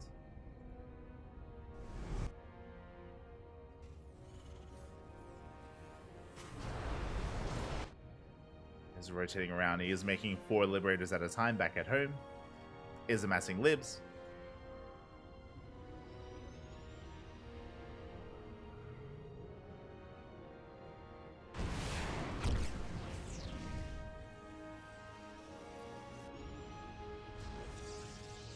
He is amassing liberators, and yeah, from here he is still just building up. Nice, he's taking a 5th base. That is dangerous. I'm not so certain that Nickrat can allow this base to get up and running. We need to be active. We need to shut this down. Meanwhile, at the Skytos, it's here. We have 6 carriers, a Tempest. We're about to have 8 carriers, more Colossi on the way. I would love to see Storm. I'd love to see a Storm here for Nice. As Nickrat, he has to embrace the late game. He was unable to kill his opponents, and when it comes to late game here, we should be going into a heavy Ghost composition. Ghost, Lib, Viking. That's really what we're working with. And of course, Bio. But Ghost, Lib, Viking. The Liberators, they zone away the ground army, whether it's High Templar or Colossi, and we need a lot of Vikings to deal with these carriers. I'm worried that we don't have enough Vikings. We only have 6. Yeah, that's not enough. We do need an extra wave of Vikings.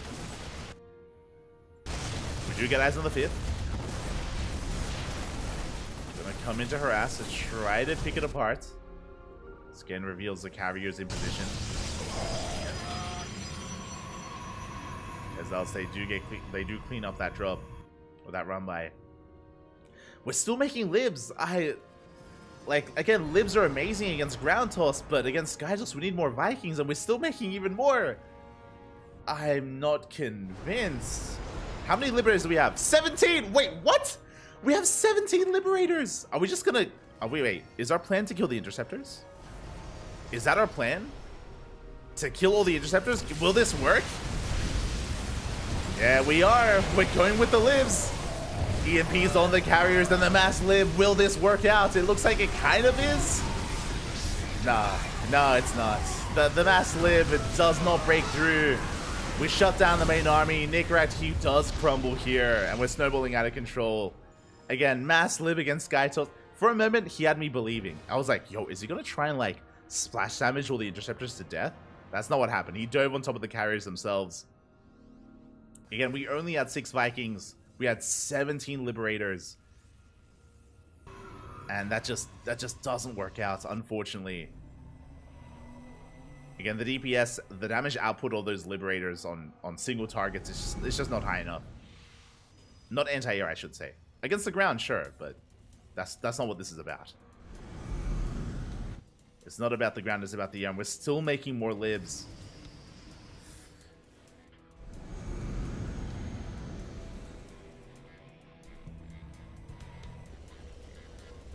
Yeah, well, there we go. Ship weapons level 2 on the way here for Nickeract. And yeah, I just like I understand freedom is a good thing, right? You know, liberation, the freedom, it's all here, it's all well and good. That's true, but freedom only really works against anything on the ground. We can't liberate the air. It's not possible. It doesn't happen that way. It doesn't work that way. The problem is the carriers, they're already free. They've already been liberated. As we're still making more libs. 15 up to 16, soon to be 20 liberators.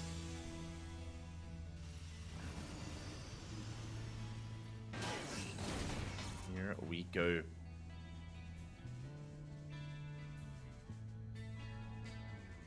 As Nickeract getting ready for this next fight, potentially the final fight of the game.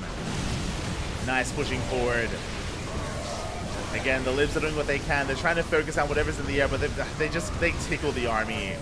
Yeah, the libs, they all fall. GG gets called, and nice. We'll take game number 2, taking a lead in the series. GG. GG. 2 games in a row here. Nice rushing into Skytals. And you could see that Nickeract, he was so close to breaking Nice earlier. Where Nice, he was like holding on by the skin of his teeth, barely defending with his carrier, with his like handful of Colossi. He did pull it off.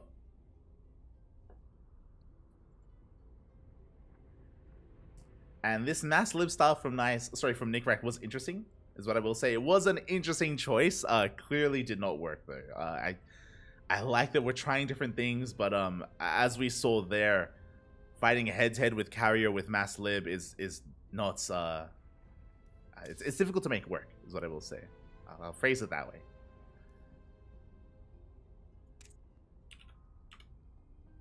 It is difficult to make work.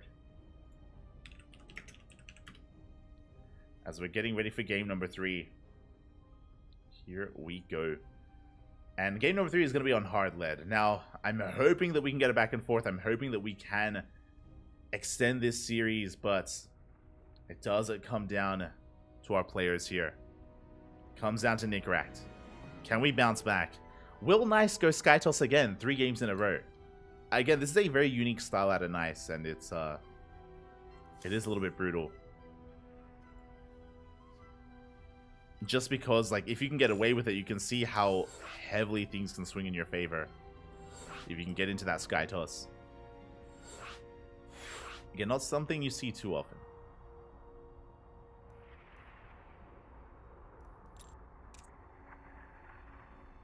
Here we go.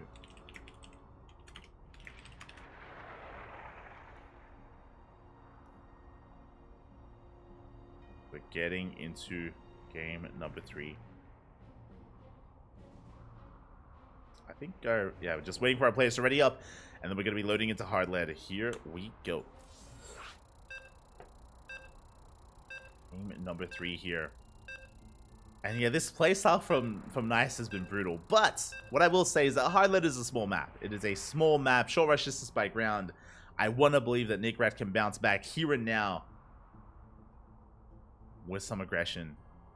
Again, short rush distance by ground. You can be very assertive on this map. We've seen a lot of Terran players go for 2 base all-ins as well.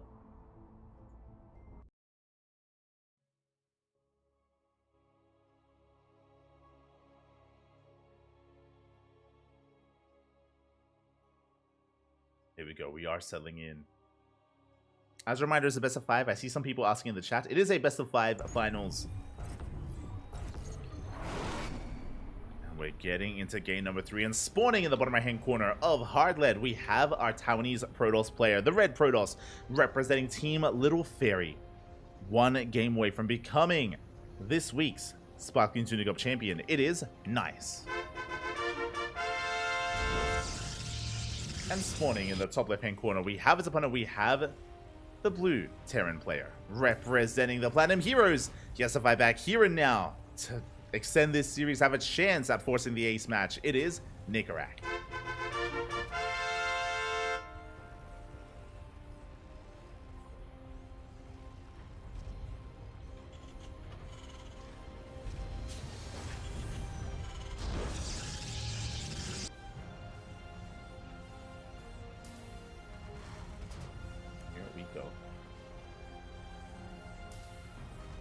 That's why libs don't work in actual game. Be careful, be careful. So liberators work amazingly in PvT, but they're obviously, you're not supposed to mass them up to go up against something like Skytoss. Ideally, liberators, they work amazingly when it comes to zoning back the ground army, whether it's High Templar, whether it's Colossi. A ground-based army can struggle against liberators. But the dynamic does shift when you incorporate Skytoss. It does shift quite heavily there. And you do have to rely a lot more on Vikings. I did see someone in the chat talking about BCs. That is true when we get to the ultra late game. If we have a much more passive game, and if you have a little bit more time, or if you have more momentum, then you can get into something like BCs. That is true. But in the interim, you do have to rely on EMPs and Vikings and outpositioning your opponents and maneuvering and being very active on the map. Unfortunately, it's something that Nickerack just wasn't able to get into. And it did feel like he was a step behind against Nice there. But again, a big reason for that is because Nickerack was intending to break Nice before he could get into Skytoss. Remember, winding it back to the last game, Nickerack, he was so aggressive, he was so in Nice's face, hoping to kill him as he had like 2 carriers out. But Nice survived. That's the problem. He survived the aggression of Nickerack, and then he got into his game. Nickerack wasn't able to stop him. And to be fair, like, I don't blame Nickerack just because this playstyle from Nice is very unique. Like, I'll be honest, we cast quite a lot on this channel, and we don't see other players quite like this. The closest that I can say is Classic. Classic is also one that rushes into Skytoss, but only when he gets an advantage. And it's still like a rarity in PvT. But Classic, if you watch his games, he does do it from time to time, where he goes into a fast fleet beacon and into fast carriers. We saw that recently against Bjorn. We saw it recently against Cure. In the ESL Open Cup Asia. It was a couple of weeks ago.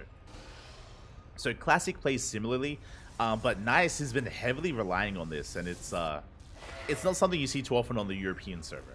I don't know many European pros that do this. Like, I don't see Showtime, Skillus, or MaxPax playing quite like Nice. Classic, sure, but I'm unfamiliar with the European pro doses. Ooh, as I do appreciate this from Nickerack. He's going to be opening up with a more economic opener into a 3 racks. It is going to be a racks expand, single gas opener for the first time here in this series, something more economic into a 3 racks. But Nice, he's reading this so well. Oh my, he's going for a Robo. Okay, sorry, Stargate into Robo. Okay. He's going Stargate into Robo. This looks like maybe Phoenix Colossus again, 3 games in a row. Oracle is moving out, and we should get a scout. And the Oracle, it will get a read on everything. Does see all 3 Vaxes, does confirm Stim, of course, and the Marauders. So now Nice knows to be ready back at home. And how do we prepare for this? Given the tech, given the production, we should be going for a Safety Immortal into Obey, into Colossus production. Ideally, Nice would also like to be a little bit proactive with his army.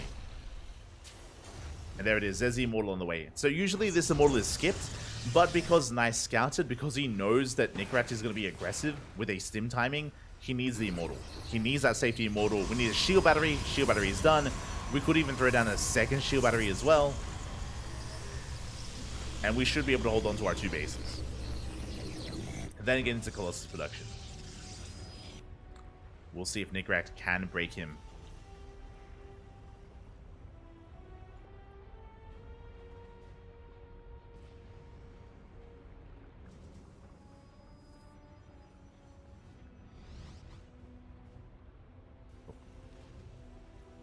Here we go, Nickerack. He's still just building up his forces, getting ready for his push. Now, what's important here is that Nickerack can transition out of this. If he moves out, and if Nickerack, if he sees this army, if he judges that he cannot break this, he can pivot away, take a 3rd base, and work on a medevac drop instead, and work on like a follow-up timing. So, Nickerack, he isn't all in by any means. It is a committed push, that is true, and there's a lot of potential with this army. Ooh, as Nice is taking a 3rd, by the way, Nickerack, he can punish this. Because nice, he's actually moving out of range of his shield battery, which means he won't have an overcharge. Nice. Nickrat, he does catch the Oracle. And we can see nice pullback towards that shield battery. Towards that natural base. He's going to be engaging, but we can stim on forward. We can focus down the Adepts one after the other. The Adepts are falling, and this is not the fight that Nice is looking for. Fighting out of range of the shield battery, out of range of the overcharge, and Nickrat, he pops off. He breaks through, takes down the shield battery, and he should be able to cancel this third. Could even get the Colossus. He stimmed. Did stim on the third base. That is a cancel. Dives on the Colossi. Shouldn't get it. But that was still a very good trade for Nickrat. Again, looking at the battle report, he lost 12 Marines, 6 Marauders for an Immortal, for 7 Adepts, for a cancelled third base, more importantly, keeping Nice contained to 2 bases. And he even dealt some hull damage, quite a bit of hull damage to the Colossus. Once again, fast fleet peeking. Oh my, he's crazy. So, on the one hand, it was a good push. It was a very good push by Nickrat. He achieved a lot. It was great. Nice, he's still putting Nickrat on a timer. +1 air attack is on the way. Fleet beacon, second Stargate. 3 games in a row. Nice, he's trying to rush into Skytoss.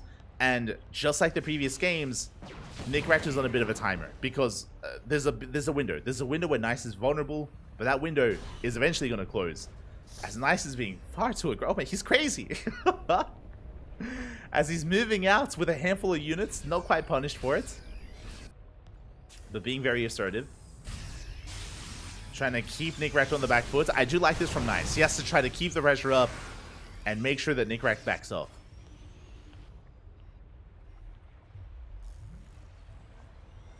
Here we go.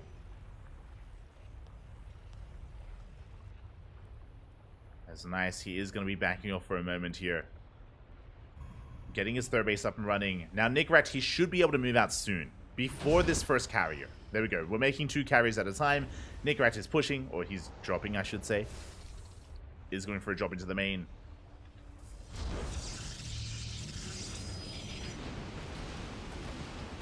Setting up just outside, taking control of the Zonaga. Does see the Adept. He is spotted.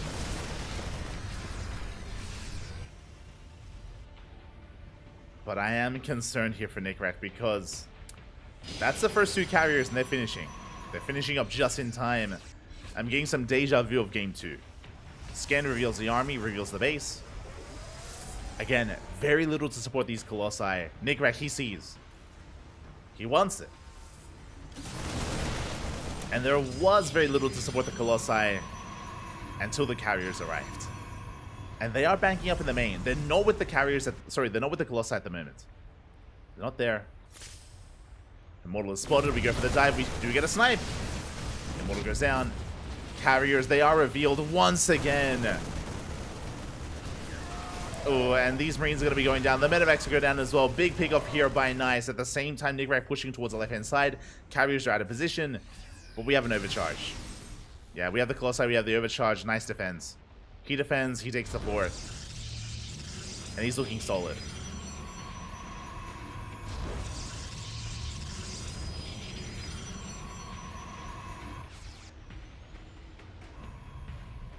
Meanwhile, Nickrat. Now, what's important here, which I do appreciate, 4th base, on location. This is what I wanted in game 2. As soon as you realize what's going on, as soon as you realize that Nice is building up a high carrier count and he's being tech heavy, be greedy, right? Take a 4th base, take a double expand, take a 5th base, take up into a Ghost Academy. We're getting into Viking production. This time, we're not rushing into Liberators. Vikings are amassing. 3-3s on the way. Even though Nickrat doesn't break Nice, even though he has to back off, Nickrat, he's doing quite a lot with this time. He's building up, getting a better army, getting a better economy. And because of that, Nickrat maintains his lead. Like, this is a much more decisive play here out of Nickrat. As he catches the carrier. Oh, almost. Almost does get one. Not punished too hard. At the same time, pushing towards the center of the map. Not quite able to push in either. Bleeding out some Marines. Oh, nice. He wants some of those Vikings. He wants the Vikings. Or a Ghost, or anything. Meanwhile, Nice is here extending a little bit here. We do have 4 carriers. We have 2 Colossi. But here come the Viking reinforcements. Good EMP. Good EMP here on the carriers. We can focus on the Colossi one after the other. But what about the carriers? This is where the Vikings come in. And this time, Mass Viking, not Liberator. And we can focus on every single carrier. This is what we were missing in the last game. Java Zella run by. Sorry, Adept counterattack. Getting some SCVs, but that was a much more decisive fight there out of Nicaract. In general, I do appreciate that it does feel like Nicaract, he's been learning. Like, over the course of this series, because Nice has been playing the same way every single game, Nicaract has been adjusting, has been adapting. And he's coming in. Gets on top of the Mothership, focuses it down. Mothership does fall.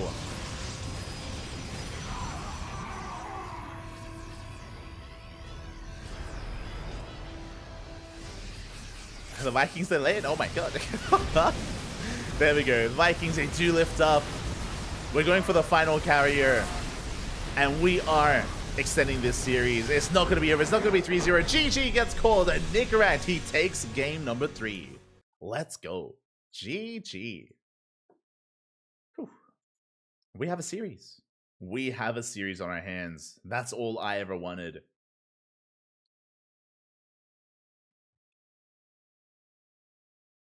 That's all what I had hoped for. And yeah, with that, GG, congratulations. The series continues. The finals does continue. Let's go.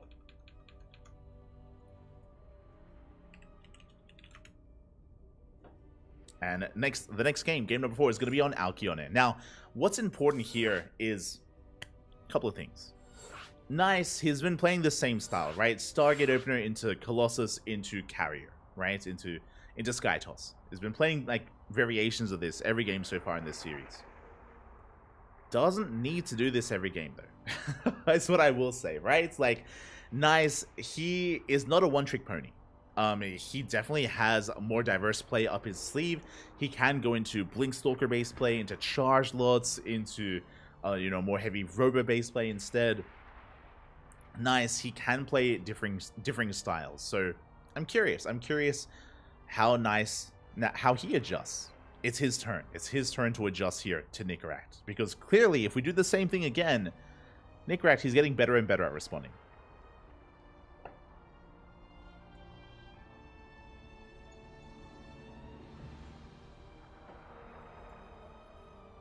Is getting better and better at responding here. So I'm curious. Nice. What do you have? What do you got? What do you have for us? Let's go.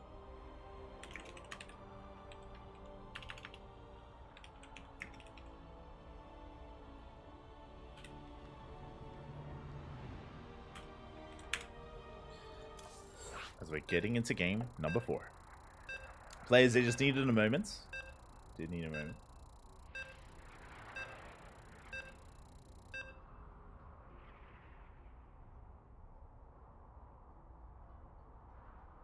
We're getting into game 4. Alcyone, a much larger map. Ooh, that's a little bit concerning.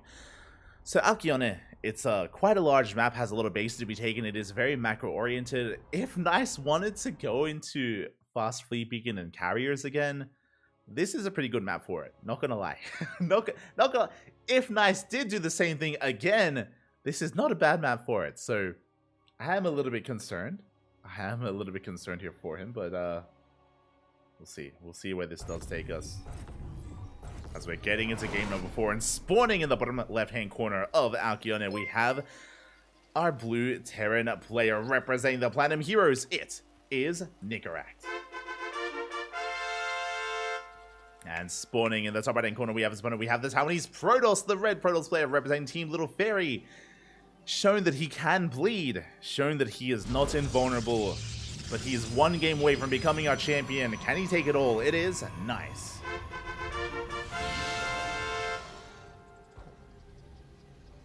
And as we get into this game, a big shout out to Zergburger 007. Oh, Fappy. Oh my god, shaken. Not stirred. Thank you so much. Zergburger 007, thank you so much for subscribing for 2 months. Gracias, papi, gracias. Hope you enjoy the content. Hope you enjoy the tournaments, the casting, the channel. Thank you so much for the support. And enjoy your emotes, enjoy your replay packs. For those that are curious, if you want the replays of these games, if you want the replays of this entire tournament, then we do give those replays out to our subscribers. So If you're interested, we do have benefits for our subscribers. Otherwise, thank you for the support. Gracias, papi, gracias. Thank you so much as we're settling on in. Ooh, let's go.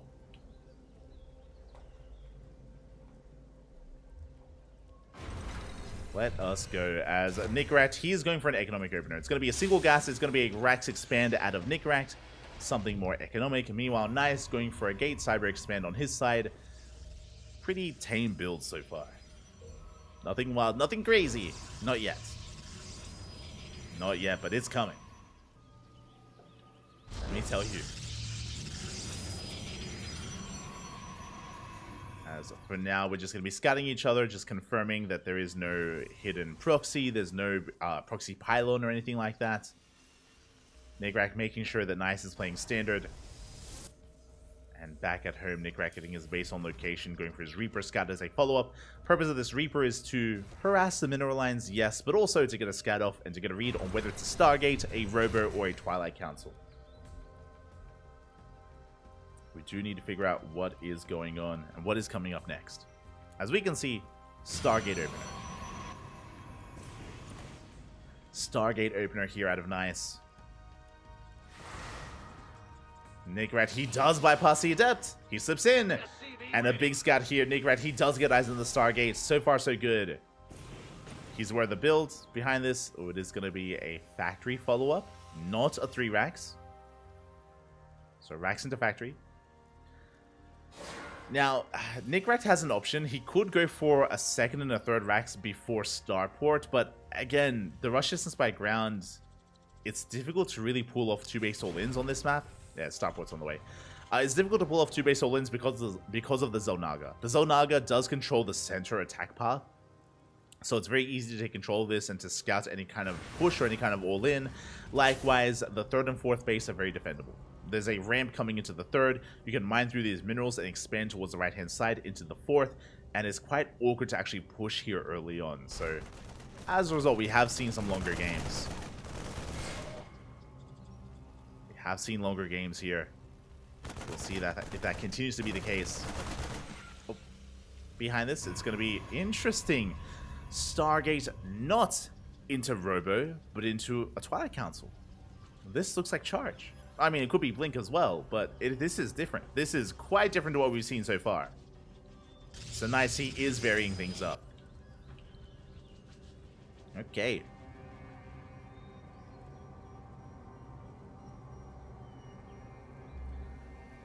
We have the first Oracle getting across the map. Cyclone is in position. Oracle tries to dive in, but yeah, it's going to be forced back. He gets a Revelation off instead. Oracle doesn't get any damage done. Meanwhile, it is going to be Blink. Blink is on the way. We have a Gateway Explosion. It's going to be 4-gate Blink out of Nice. But this is not your standard 4-gate Blink. He's hitting a Void Ray. He's crazy. It's 4-gate Blink with a Void Ray. So I was going to say that this is going to hit later than normal. A classic 4-gate Blink would be a Twilight Council opener, but the Twilight Council was delayed. Blink is delayed. The 4-gate Blink is going to be delayed here, but that may also catch Nickrat off guard. So Nickrat, he needs to scout. He needs to get a read on what's going on. As Nice is going to be expanding, so this is not going to be a big 2-base all-in, but it's going to be committed nonetheless. And what I can say here is that at least Nice, he isn't embracing Skytoss again for a 4th time. As Nickrat, he is pushing on 2 bases. Does pull a couple of boys to repair, to throw down bunkers. The first tank has arrived. Unfortunately for Nickrat, Nice has an army. At least some units. Oracle's popping up, getting some SCVs across the map, but we are committed. There we go for another warp in. Remember, because of the 4 gateways, we can reinforce back at home. The tank, though, it does siege. Blink isn't done, and we cancel the 3rd. We do cancel the 3rd base, but Nickrat, he does bleed out 6 SCVs back at home. And can he commit? Can he keep pushing? Gets the Void Ray. The tanks, they're slowly pushing forward, getting within range of the of the gateways. Tanks getting a lot of damage done. Vikings gonna be landing. We're slowly leapfrogging forward. This was designed to kill a player that was committed into Phoenixes. But again, it's not Phoenixes, it is Blink Stalkers. It is Blink Stalkers. That's a lot of Stalkers. How many? 12. 12 Stalkers in total. Nickrat forcing his way in. busting through the gateways. We dive on top of the tanks. One tank goes down. So will the second, but we bleed out far too much, and it looks like Nick is snowballing out of control. This is just too much damage. 4 Stalkers remain. And we can only warp in 2 at a time. It was 4 gate blink, but 2 gateways died. Yeah, we are sieging up. Yeah, GG gets called. Nick, he has far too much. He breaks his opponents. And we're going to the ace match. GG. Whew. GG, well played. We're going all the way to game number 5. Again, Nice. He did try to vary things up, but in general, something that Nice's play. Oh, sorry, I have to fix this. Something that Nice's play style struggles against, as you can imagine. As we're getting ready for the ace match, hold on. What is the final map? Something that Nice's build struggles against, specifically because we start with the Stargate, because we delay the Twilight Council, and we delay the additional gateways, it does slow down, it does leave you vulnerable in the early game. Just because, like, your initial tech didn't really do anything, right? Like, the Stargate was for an Oracle that killed SCVs, but we didn't commit into additional Phoenixes. We are lacking an army to work with, which is why things very quickly escalated out of control. We shut down the 3rd, and then we got on top of the production, we killed those gateways, and that did deal quite a dent to the army here of Nice. He was broken. His build was punished. And with that, we're going to game 5. Here we go. We're going all the way to game number 5 here.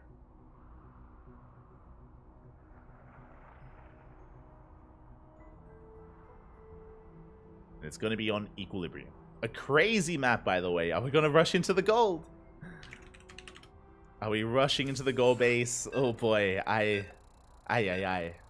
here for it. I'm ready for it. Let's go.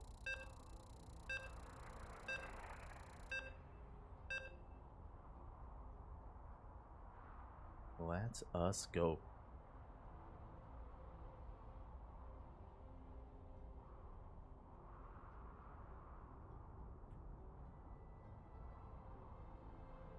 As you can hear the beeps, and it all ends here. And I'm happy to say that, you know, we've made it all the way to the ace match. That's always all I want out of our finals in these tournaments. A back and forth between the players. You can see them learn and adapt over time, adjust to each other throughout the series. But there can only be one. There can only be one champion. And who's it going to be, our Terran or our Protoss? Here we go. Spawning in the top right-hand corner of Equilibrium, we have our Taiwanese Protoss player, the red Protoss representing Team Little Fairy, being forced into the ace match despite having a 2-0 lead.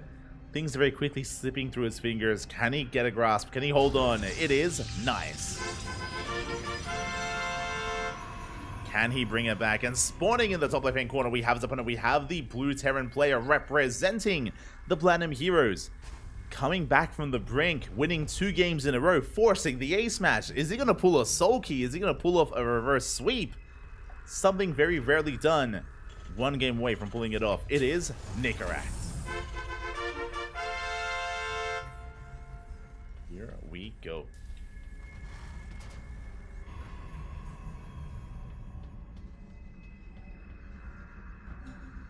Here we go. Oh, I see what you... Hold on. I see what you did there. Someone saying in the chat, this looked like a blowout, but here we are with the 2-2. Very nice. I mean, 1, nice. But yeah, again, it's simply because, especially game 1 was brutal. Game 1 was Nice, actually getting into his sky toss, like in full control, killing SCVs early on. Like, game 1 was very much so in favor of Nice, but again, I do feel like part of this series was also Nickeract adjusting to Nice. Again, Nice is a very unique stylistic player, and I'm sure they rarely face off. I mean, they don't play on the ladder, obviously, as Nickeract plays on EU, Nice plays on Korea, so they're not too familiar with each other in that sense, only in competitive tournaments. And, you know, what are the chances that they face off against each other very often, right? It's like, in ESL Open Cups and in online tournaments, it's more of a rarity. So especially at the pro level, I do feel like that's a big factor, is knowing or having an idea of how your opponent plays, so you can kind of adjust and use that to kind of dictate how you want to open up and your builds of choice and your playstyle as well. That is a factor. As once again, it's going to be a Stargate opener. Meanwhile, Nickrack going for a Rax Expand, a more economic opener out of Nickrack into that factory. Reaper does slip into the main. And Nickrack, he hasn't seen the tech yet, but he rotates around and he does get eyes on the Stargate. He sees, he knows. Nickrack, he's fully aware of what's going on. Nice, going to be moving out with his Adept, trying to harass, trying to disrupt the economy here of his opponent in some way, shape, or form. We'll see if he can. He does get across the map. He is going to be threatening that shade.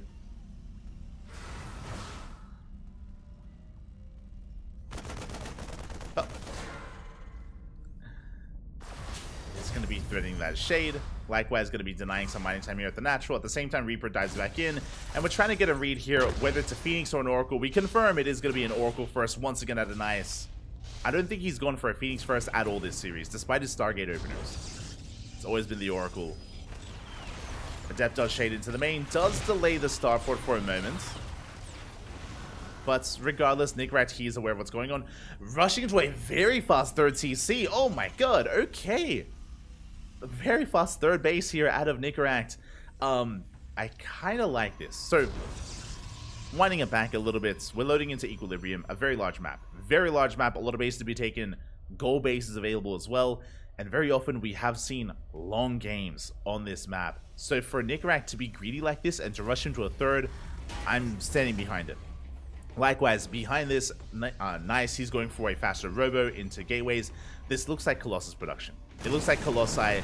It looks like Nice does want to get into Skytoss again. It feels like the same build. But what I will say is that because Nickrack is embracing something more economic here, he's going to be able to snowball and really, really spread his wings in the mid-game. On top of that, Nickrack has been very aggressive this series. He's been hyper-aggressive. Time and time again, he's been very in the face of Nice. So, Nice, never mind. I was going to say, without scouting, Nice, I'm sure he's going to be a little bit more timid and a little bit more tentative when it comes to his playstyle here, and he may just be out-greeted. Nickrack, he may be able to take advantage of him. As I say that though, Nice, he scouts. Revelation on the CC. Nice, he sees the third base, so he's going into his own. We are going to be rushing into our own third Nexus. Nice, he now knows he can cut some corners. Some, not all, but some. Do you have a safety Immortal? Bay is on the way for Colossus production. And again, I would not be surprised if after the first Colossi we throw down a Fleet Beacon. It just feels like this build is designed for that. We'll see. But now Adept going to be shading out across the map. There it is. Even before the first Colossus, before the Bay is even done, I think this is the fastest Fleet Beacon we've had. Right into that Fleet Beacon. But again, a reason for this is because Nice saw the third, so he knows that Nickrack isn't pushing anytime soon. Because he scouted, he knows, cut all the corners. Cut as many corners as we can. Fast Fleet Beacon, we have +1 air attack on the way. Nice, this is his army. He's got one of everything. One Sentry, one Stalker, one Immortal, one Void Ray. Like, if there was a drop, like, he would be in so much trouble. If there was a push, he'd be dead. But again, Nice knows that there isn't going to be one. So, again, Nice, really good scouting, really good responses. I think I want to favor Nice here. I think that rushing into Skytoss in such a manner does... It's crazy. But it's a really big power spike. As I say that, I think Nickrack can push first. The Observer does spot the move out. The Observer did spot the move out, so Nice should be getting ready. We should be warping in. And Nickrack, the problem here, as he does snipe the Observer, just barely, the problem here is that he's not moving out yet. And if he doesn't, then Nice will get away with this. So we'll see how Nickrack wants to approach this. Because, again, just like how Skytoss isn't a surprise for us, it shouldn't be a surprise for Nickrack either. He should be aware that, like, this is a big possibility. Just because of how the series have been played out.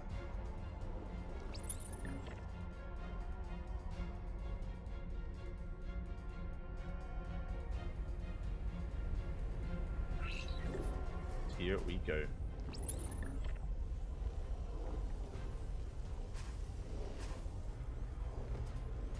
So here we go. Nickrat is going to be moving out towards the south. I see in the chat. Fun fact, 13 TVPs in a row Nickrat currently has is the average ladder experience on the EU server. Oh, smooch. I mean, yeah, you're not wrong. But here we go. We do manage to get eyes on the army. We delay the goal base at least. We're diving on top of the Colossus. Nice, late to respond. Big pick off. Delayed reaction out of Nice. We'll be losing that Colossi. Very good pick off there by Nickrat. Goal base is on the way. But losing one Colossus this early on when we have this little to work with is huge. Meanwhile, we already have our first two carriers. They're in the main base. I imagine they're poised to shut down a drop. Nickrat reinforcing. Oh, nice. He does cancel his goal. And Nickrat, can we break this position? I mean, the carriers, they're amassing, they're coming together, they're converging. Scan reveals a lack of fourth. Going to be rotating in between the bases. Looks like Nice wants to expand here at the triangular third instead. And we're going for the dive. Oh, we have to be very careful though. Yeah, tank is sieging. Nickrat pushing forward. Where's the shield battery? We do have one shield battery. We do have an overcharge. Good split so far. Good spread. We shut down the Colossi. We're diving on top of the carriers, but do we have enough anti-air? We don't. Not enough anti-air here. The Marines are going down. Cloak is activated. The Marauders, they can't kill anything. Oh, they can at the scan. He gets the Twilight Council. Good pick off. Good pick off, but the army is being cleaned up. At the same time, we do manage to get into a mineral line, though. Good target firing. We get 7. We get 8 probes. 9 probes go down. And again, if that was any other kind of army there, Nice would have died, but it's all about the anti-air. And the Marauders, they don't shoot up. We get eyes on the gold. Another tank is going to bleed out as well. Nice holds. But Nickrat behind this, we have 72 workers, and look at all those Vikings. That's a lot of Vikings, Papi. On top of that, sniping the Twilight Council means delayed charge. It means the ground army of Nice is not much weaker.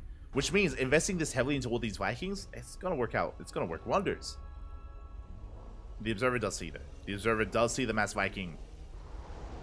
Ghosts are on the way. Walonis is mining. We need another base. It's soon to be taken. Nickrat trying to maintain himself. Now, what's scary here is that the carrier count, it has been untouched, and it's getting larger and larger. A lot of carriers on the way. We have 5 carriers, soon to be 7. That's a lot of carriers, Papi. As we move out, Nice, he does spot it. He sees, he knows. He's getting ready. How many Colossi do we have? 1. We have 1 Colossus with the main army. That's not a lot. I feel like a lot of this is going to come down to the EMP. On top of that, we have a shield battery, we have an overcharge. We are leading the charge. Yeah, we do get the EMP here on the carriers. But the overcharge is too good. We bleed out every single Viking. That was not the fight to take in the slow zone. Oh, that was 10 Vikings going down. And just like that, the wind gets taken out of the sails of Nickrat because he cannot push out without a high Viking count. So he's going to be stuck at home, and Nice, he survives. We're settling into a longer game. Straight up, we're settling into a longer game. That was the moment, and it does feel like maybe Nickrat was premature. Maybe we should have calmed things down a little bit, waited for an extra warp in or an extra wave of reinforcements. Nice is getting his goal base up and running. Meanwhile, we do have a power spike. We have 3-3. We have a timing. 3-3 is on the way for Nickrat. He's rebuilding his Vikings. Nickrat, he will max out, but so will Nice is the problem. Going for another scan. Nice taking a 5th base. Double drop into the main. He's going to pick up all these interceptors. Yeah, forces a recall at the same time. We can deny the southern bases. Scan reveals the army. Nickrat, he doesn't know. If he knew about this southern base, he could cancel it 100%. He could deny that base. EMP here on the Colossi will bring both of them down. But I don't think we have enough. We do get the mothership. We can see the carriers, they reign supreme. We bleed out our ghosts. We can't fight this, no. Again, the Marauders, they don't add much. as the almost pure carrier army is going for a big counterattack. That's 9 carriers and 1 Colossus. Nice. Okay, he's going to pull back. I do think he could have committed, actually. I do think he could have committed, especially because there's no ghost. We need some ghosts here. We need some EMPs. 0 ghosts for Nicaract. That is concerning. Again, without the initial EMPs, or the wave of EMPs, it's going to be a tough fight. And nice, he gets his 5th. Gets his 5th base. Nicaract, he's maxing out. Now he's making 4 ghosts here towards the end just to top up his army.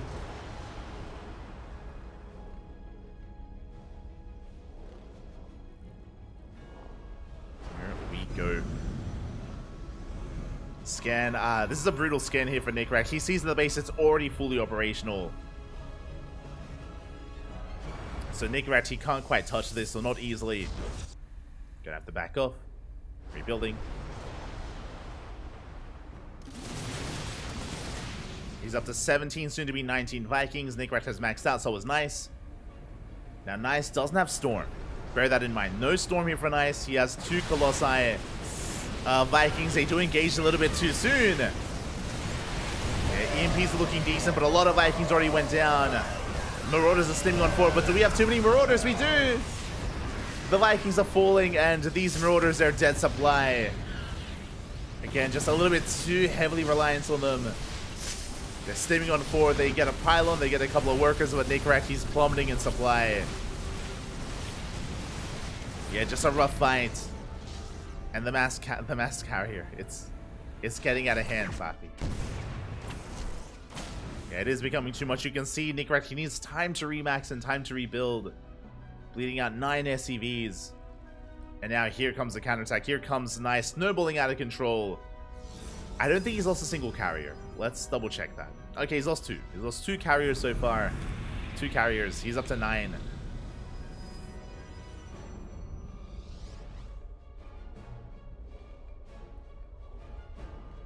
It's Nice. He is breaking through. He knows how to play Protoss, Fafi. What do you need? Just make the carrier. Just mass carrier. GG gets called. There's just not enough there to stop him. And Nice, he will take the series 3-2, becoming this week's Sparkling Tuna Cup champion. GG.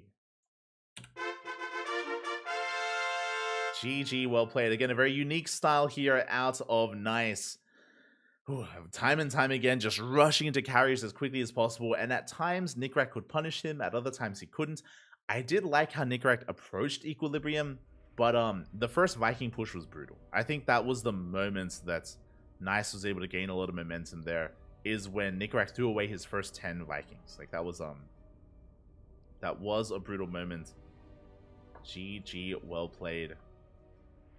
Hold on, let's quickly set things up here. GG, well played. Congratulations to Nice, as he is going to be our champion this week, claiming his 3rd Sparkling Tuna Cup win for himself. Don't forget to join Matcherino for payouts. There we go. Just letting the players know not to forget to join Matcherino, and you yourself can support us on Matcherino as well. Exclamation mark Matcherino in the chat if you guys want to have... Oh, if you guys want to support this tournament, if you wish. Again, all the money on Matcherino goes straight towards the players, not towards us. Meanwhile, on Patreon, you can support not just the tournament, but all of our tournaments together. Again, exclamation mark Patreon in the chat if you want to support Sparkling Tuna Cup, Sea Duckling Open, and Master Swan Open as well. We do host 3 events currently. We have put Grand Platypus Open and the Tenacious Turtle Tussle on hiatus. We have put some of our events on hiatus, but others have returned. That is how we're going to be approaching 2024 at least, for the next year. And yeah, with that, you can support us there if you wish. Otherwise, you can subscribe on Twitch, or you can just follow us. Follow us on Twitter, Facebook, Instagram, YouTube, and Discord. Follow us anywhere and everywhere if you wish. And you can, again, support us by following us, by watching. Hope you guys enjoyed the tournament. Hope you guys enjoyed the cast. Hope you guys did enjoy. And with that, yeah, hope you guys had a great time here tonight. Now, there is a cast that we missed. Because we were busy with Sparkling Tuna Cup, the Stars War 11 closed qualifier did occur, and there is some casting for us to do there, but it was already a bit of a longer cast, and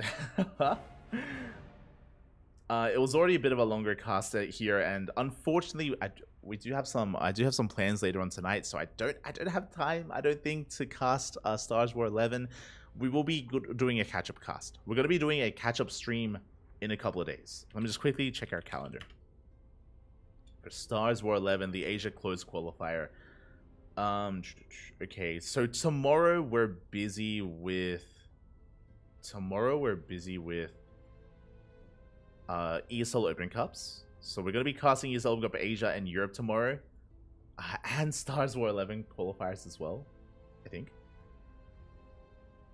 Yeah, and Stars War 11. So Tuesday we're going to be catching up with Stars War 11, the Asia Closed Qualifier. So if you're curious, if you want to just know the results is on Wikipedia, but we will be casting those matches on Tuesday. Before the EU and Americas qualifier, we will be going over the Stars War 11 qualifier, so the closed qualifier. So we got you covered there. We will be catching up in a couple of days. Unfortunately, we won't be able to catch up today just because this event lasted quite long. 5 hours. Jesus. A 5-hour cast here for Sparkling Tuna Cup. Mike, we went the distance, but went the distance. Oh my god. So, yes, if you're curious about Stars War 11, we'll be catching up in a couple of days. Otherwise, thank you so much for watching. Thank you so much for the support. Thank you so much for everything here. And we'll see you guys next week. If you're curious, this tournament is a weekly tournament. So every single week, the regions collide. Asia, Europe, Americas, Latino America, Southeast Asia. It all comes together here in Sparkling Tuna Cup. And we have a great time. We have a blast. So, yeah. Do consider following us here if you're interested. Otherwise, thank you so much for watching. Thanks so much for the support. I see this. I'm going to copy this build. Oh, no. Stay away. Don't do it. Don't go to the dark side. Not like this. Not like this. But regardless, here we go. Thanks for watching, everyone. Thanks for the support. And exclamation mark Patreon in the chat. Exclamation mark Maturino. There we go. We'll see you guys tomorrow for some ESL Open Cup action. See you then. Hasta luego. Ciao, papi, ciao. Hasta luego.